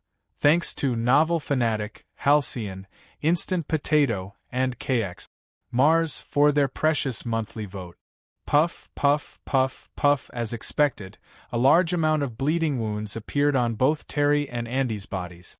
After the battle energy storm, Guys didn't get up. Instead, He kept his body low and kicked sideways. Bang! Terry, who hadn't recovered from his shock, was kicked in the waist and abdomen. He curled up his body with a painful expression. Then, Guy squatted down and leaned forward. His 5 fingers formed a knife and slashed towards Terry's neck. A sharp cold wind appeared around Guy's arm as he waved his hand. It turned into a white aura that was visible to the naked eye and slashed towards Terry's neck. "Don't even think about it." With a furious roar, Andy, who was lying on Terry's back, leaned his body to the side and kicked Guy's attack. Bang! Almost in an instant the two collided. Then, with a muffled sound, they both retreated. When Terry saw this, he spun his body and followed up with a kick. Bang! Guy's body quickly slid back. Taking advantage of this opportunity, Terry and Andy stood up from the ground one after another. "Brother, are you all right?" Andy walked to Terry's side and asked with concern. "I'm fine. It's just some minor injuries," Terry said in a relaxed tone as he covered the wound on the side of his waist that was bleeding because of Guy's kick. "What about you?" Then, he asked. "Same." Andy, whose beige Taoist robe was dyed red by the blood, shook his head and said. At this time, along with a light sound, Howard, whose chest was covered in blood, stood up from the ground. He looked coldly at the Bogard brothers who were standing not far away. Seeing Guy's action, Terry and Andy stopped chatting. They staggered and looked at Guy's with vigilance. Guy's moved his feet and slowly walked towards Terry and Andy. The two didn't dare to be negligent. They circulated their chi and carefully guarded. Soon, the distance between the three was reduced to less than 2 meters. At this time, Guy's suddenly stopped. He waved his hand and launched a zephyr fist. The bluish-white ball of flame, which was half the height of a human, immediately shot towards Terry and Andy. Terry didn't hesitate. He immediately leaned forward and punched the ground. Then, an energy wave rose from the ground. It collided with GC's gale fist. It was the earth-striking wave. Hoo! The two energy waves collided with each other as if they were material. They exploded together. It turned into a turbulent flow of air and wreaked havoc in the corridor. Gith ignored the wind blowing in his face and took a step forward. He rushed in front of Terry and hit him on the forehead with his palm. Bang! Terry's body couldn't help but stagger backward after being hit by this attack. However, in the next second, Andy's figure quickly blocked in front of Terry and received another attack from Guy's. Then, Andy kicked high and launched a counterattack at Guy's. Guy sneered and reached out to grab Andy's ankle. He twisted his body and threw Andy's body to the ground as if he was throwing a sack. But before he could do anything, Terry, who had recovered from the attack, launched a zephyr fist that was burning with blue flames. Guy's bent his arm, and at the same time, his muscles tightened as he used a body technique to forcibly receive the zephyr fist. Bang! At this time, Andy clamped his legs and clamped one of Guy's calves. He rolled his body and forced Guy's to half-kneel on the ground. At the same time, Terry jumped up and gathered all his strength into his right fist and fiercely punched Guy's head. A yellow energy flame appeared on the outside of Terry's right fist like an arm guard. Sunset strike. Ha! With a loud roar, a violent force erupted from Guy's body, forming a shock wave that sent Terry and Andy, who was clamping his calf, flying away from him. Then Guy's quickly stood up and grabbed Terry's collar, who was about to fly out, but didn't fly out of his attack range. He threw him up, and then his hands seemed to break through other people's perception of time. They danced on both sides of his body at a seemingly slow but fast speed, then converged in front of his chest and abdomen. Like a Kamehameha, Guy's fiercely hit Terry's chest, who just happened to fall in front of him. An even more irritable aura erupted from Guy's body. Ultimate skill, Rashomon. Bang! Crack! In an instant, a muffled sound and the sound of bones breaking was heard at the same time. Terry, whose chest was obviously caved in, flew back at high speed. It wasn't until he flew back 4 or 5 meters that he stopped and fell heavily to the ground. However, in the next moment, a similarly violent aura erupted from Guy's back. Andy's consecutive moves, starting with an elbow strike and ending with an energy wave, quickly bombarded Howard, who had used his ultimate skill, Rashomon, and was temporarily in the midst of exchanging auras, thus unable to make any effective movements. This was Andy's ultimate skill. Bang bang bang bang. A series of muffled sounds immediately echoed in the corridor, until Guys finally fell down under the impact of the energy wave. Only then did it completely stop. Andy, who had completed his ultimate skill, didn't even look at Guys on the ground. He quickly ran to Terry, who was lying on the ground in the distance, and squatted down. He stretched out his hand to support Terry's shoulder and called out with concern and eagerness, "Brother! I thought our strength was about the same as his, but I didn't expect the gap to be so big. Cough cough, it seems that our training is still not enough." Terry, whose complexion was somewhat pale, said in a dry voice, "Brother." Andy called softly, "Help me up," Terry ordered. Andy didn't hesitate and used all his strength to help Terry up from the ground. It was just that Terry stood up. He gently swept away Andy beside him, clenched his hands into fists, and fiercely opened his arms, letting out a muffled groan of pain. In an instant, a light "Kacha" sound was heard, and Terry's chest, which had caved in, fiercely swelled up, generally restored to its original appearance. "Brother, you are too reckless. You will leave yourself with internal injuries that are difficult to recover from," Andy reproached. "It doesn't matter. Before defeating my enemy, I won't die. I won't die." Terry turned his head and spat out a mouthful of blood as he stared straight ahead. He said in a deep voice. Andy turned his head and followed Terry's gaze. He saw that in the depths of the corridor, Geese Howard's body was staggering as he climbed up from the ground. Andy frowned and his face darkened. Because he remembered very clearly. In the series of attacks just now, he had broken at least several bones in Geese Howard's body.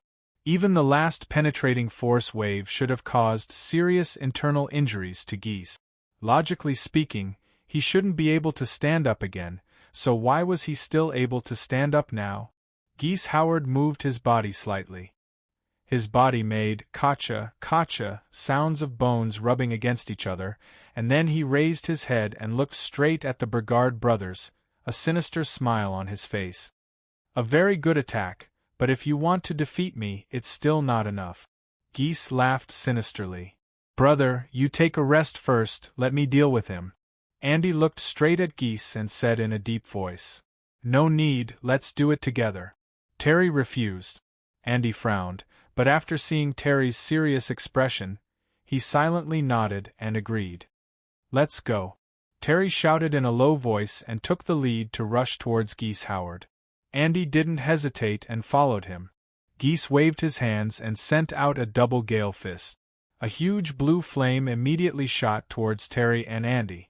Terry stopped, leaned over, and sent out a punch, sending out an earth strike wave as a defense. The two waves of air collided and immediately exploded at the same time, forming a turbulent flow that wreaked havoc in the corridor. Taking advantage of this opportunity, Andy jumped up.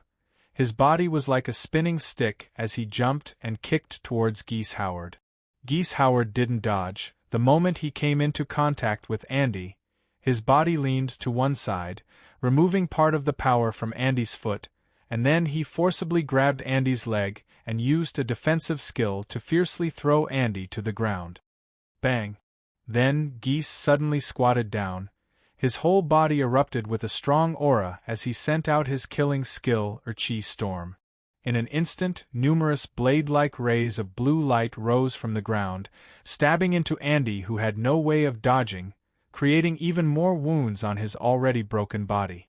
At the same time, he also used this opportunity to force Terry away. And because Andy was beside him, Terry would not be able to use his ultimate skill, the energy fountain.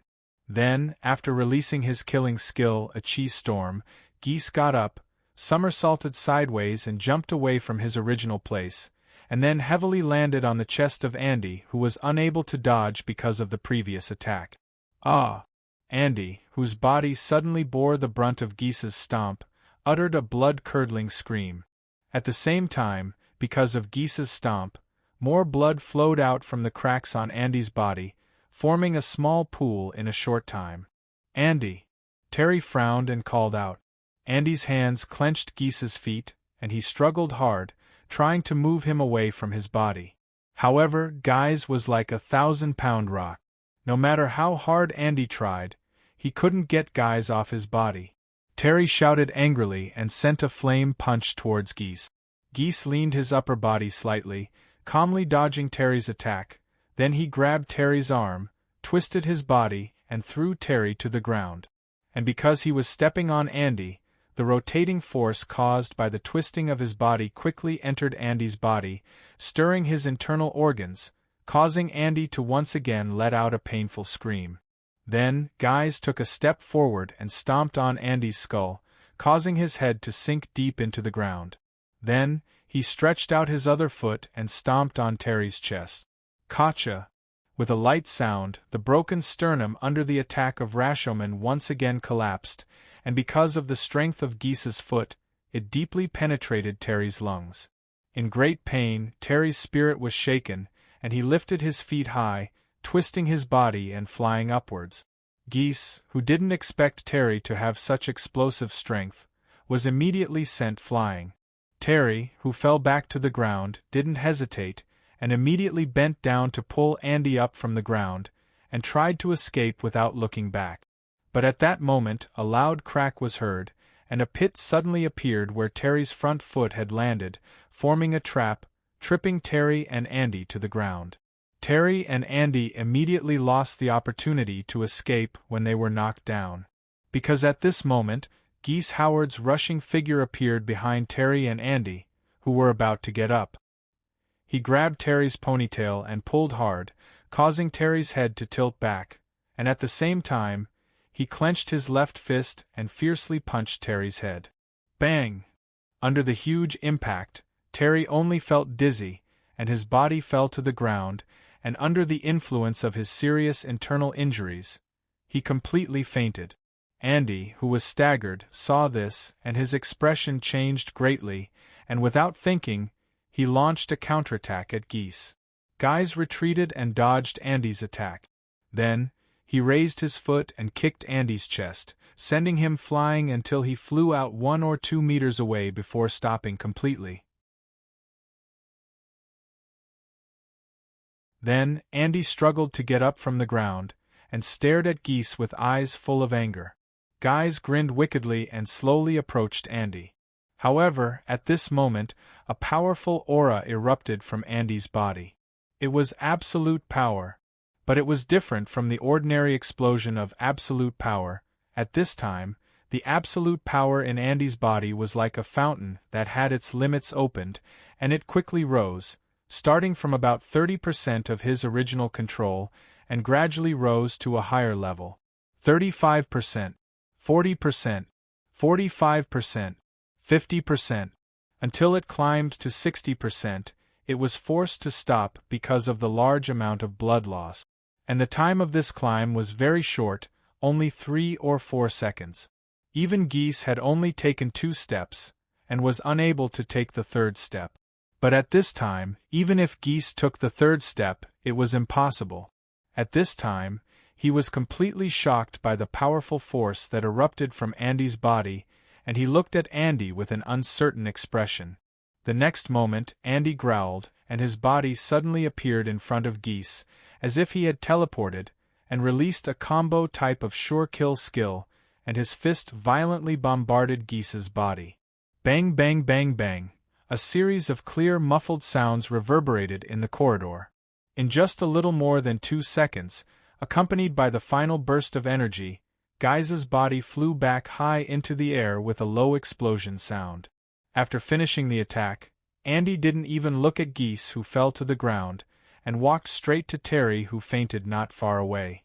In his consciousness, he didn't think that Geese would be able to survive under the powerful force that erupted from him.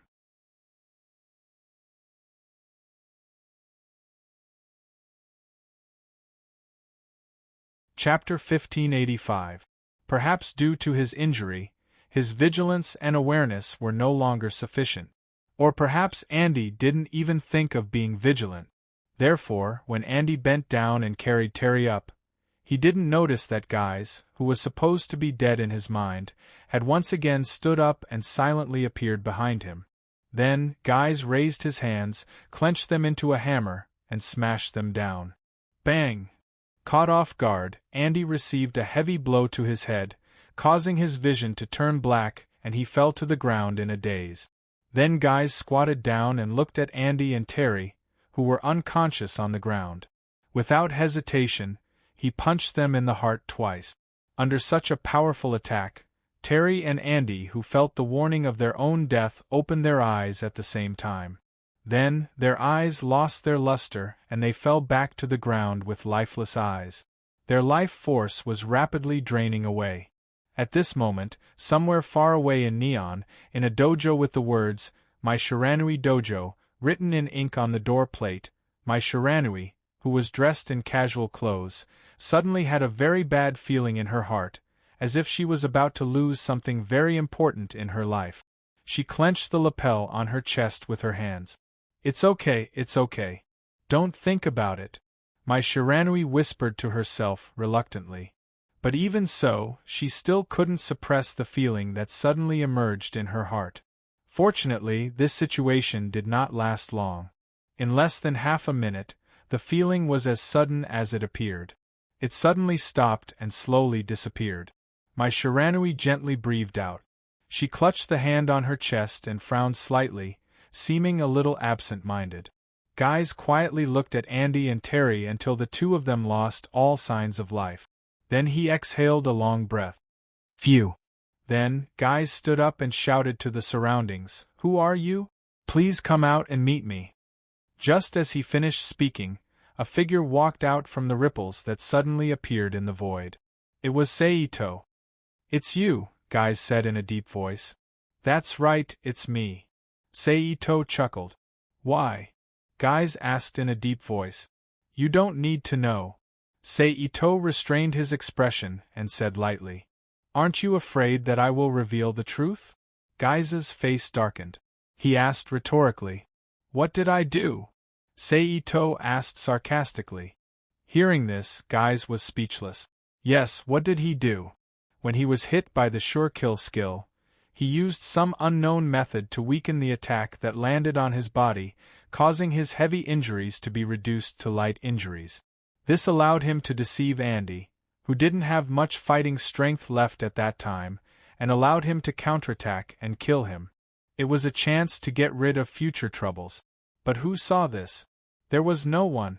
At most, it might be recorded in hidden surveillance cameras, but was it really recorded? After all, even he couldn't discover it with his naked eyes or sense it with his mind. How could a technological gadget record it? But then, Guys's eyes lit up and a glint flashed in his eyes. "You're thinking. Are you talking about my meeting with you?" Seito suddenly said with a smile. Guys was shocked when he heard the words, and his expression changed slightly. "Since I'm here, naturally, I won't leave any evidence for you." Seito sneered. As he said, he stretched out his hand and grabbed in the air, and a video box appeared in his palm. He crushed it vigorously, and then burned it to ashes in a sudden flame. Guys's expression changed slightly, and his heart was full of fear for Seito. Well, what should be said has been said. It's time to deal with you. Seito chuckled. Hearing this, a bad premonition immediately surged in Guys's heart, but before he could do anything, Seito had appeared in front of him and punched him. "This is..." Guys's face was full of shock as he looked at the attack pattern Seito imposed on him. Boom! Then an explosion sounded in his ear, and Guys fell to the ground with serious injuries. That's right, this is indeed Andy's killing move. My imitation is not bad, right? Ito-sei walked in front of Guys and looked down at him with a smile on his face. Hearing Sei Ito's words, Guys couldn't bear the suffocation in his chest and immediately spat out a mouthful of blood.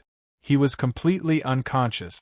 Even so, Sei Ito still didn't leave, but squatted down beside Guys, stretched out his hand and opened his eyelids. Their eyes met, and he used his mental power to enter Guys's mind through his eyeballs. He used hypnotism to change Guys's memory and erase the part about himself. After doing all this, Sei Ito launched instant transmission, disappeared from the Tower of Guys, and returned to the hotel where he lived. Shortly after he left, Billy, holding a red stick, appeared on the top floor of the Tower of Guys and found the situation of Guys. Howard, Terry, and Andy, have you heard? The Brigard brothers are dead. Really? It's true. I heard from my brother in the Guys gang that it was Boss Guys who did it himself. Boss Guys is so powerful. But they were courting death. They had to find trouble with Boss Guys. Now look at it, they lost their lives. Yeah. Okay, stop talking, don't forget the gag order. Yes. Several hooligans gathered in a corner, chatting idly. Of course, their voices were very low, but that was only for ordinary people. 4 grandmasters of combat, their conversation could still be heard clearly. For example, Sei Ito and Mary, who were not far from them at this time. Hearing this, Mary couldn't help but twist and look at Sei Ito. I didn't expect that they would die in the hands of Guys. As someone who had a brief contact with Terry, Mary could barely be considered a friend, but at the same time, they were both enemies of Guys. She couldn't help but sigh softly. As the initiator of this incident, Sei Ito didn't speak and silently listened to Mary's sigh. Mary didn't care about this, she just thought that Sei Ito was also secretly sighing. I think Guys's current situation should be very bad. After all, Terry and Andy are not weak. Even if Guys could kill them, he should have paid a certain price. After a while, Sei Ito said. Unfortunately, it's too late, Guys must have hidden. Mary shook her head and said. In fact, when she first heard Sei Ito's words, as Guys's enemy, Mary was indeed a little tempted. She wanted to find trouble with Guys and avenge Andy and Terry. However, when she thought of Guys's cunning, she knew that he would definitely immediately move her to a safe place to hide, so she immediately gave up the idea of taking action. Sei Ito nodded and agreed with Mary's guess. I plan to go back to Japan in 2 days. What about you? What's your plan? Then he changed the topic. I plan to go back to New York first to see the situation, then I'll make a plan. Mary thought and said. Sei Ito nodded slightly and didn't say anything. Of course, he didn't mention anything about asking Mary to go to Japan to find him and let him arrange a job for her. This was because he knew very well that Mary was a very independent woman. Even if he said it, she wouldn't accept it. So rather than being embarrassed, it was better not to say it in the first place. After that, the two of them chatted casually while strolling around the street.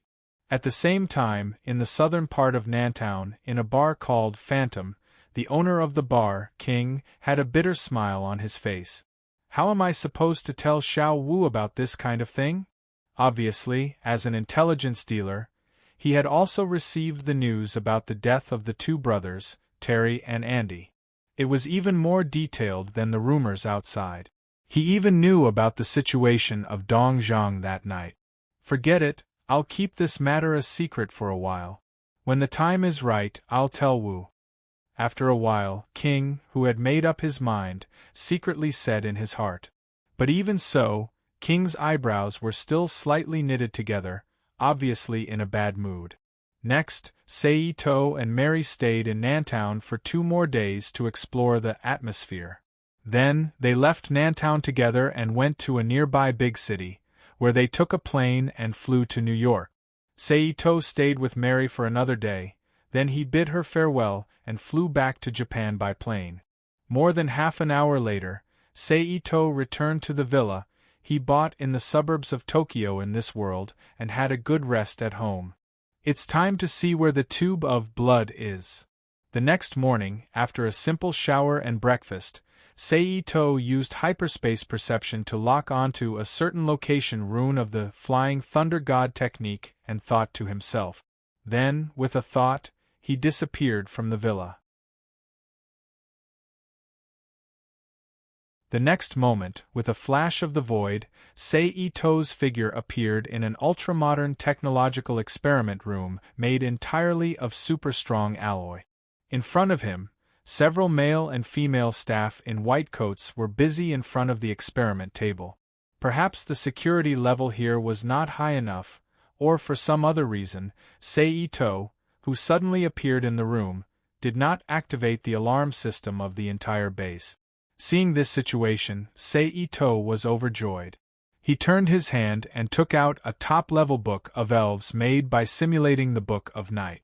While pressing it on an external instrument connected to the electronic circuit, he activated the electric discharge and electromagnetic control ability. You're tuning in to the Phoenix Knights YouTube channel. Don't forget to subscribe and join us on this journey to catch the most captivating stories.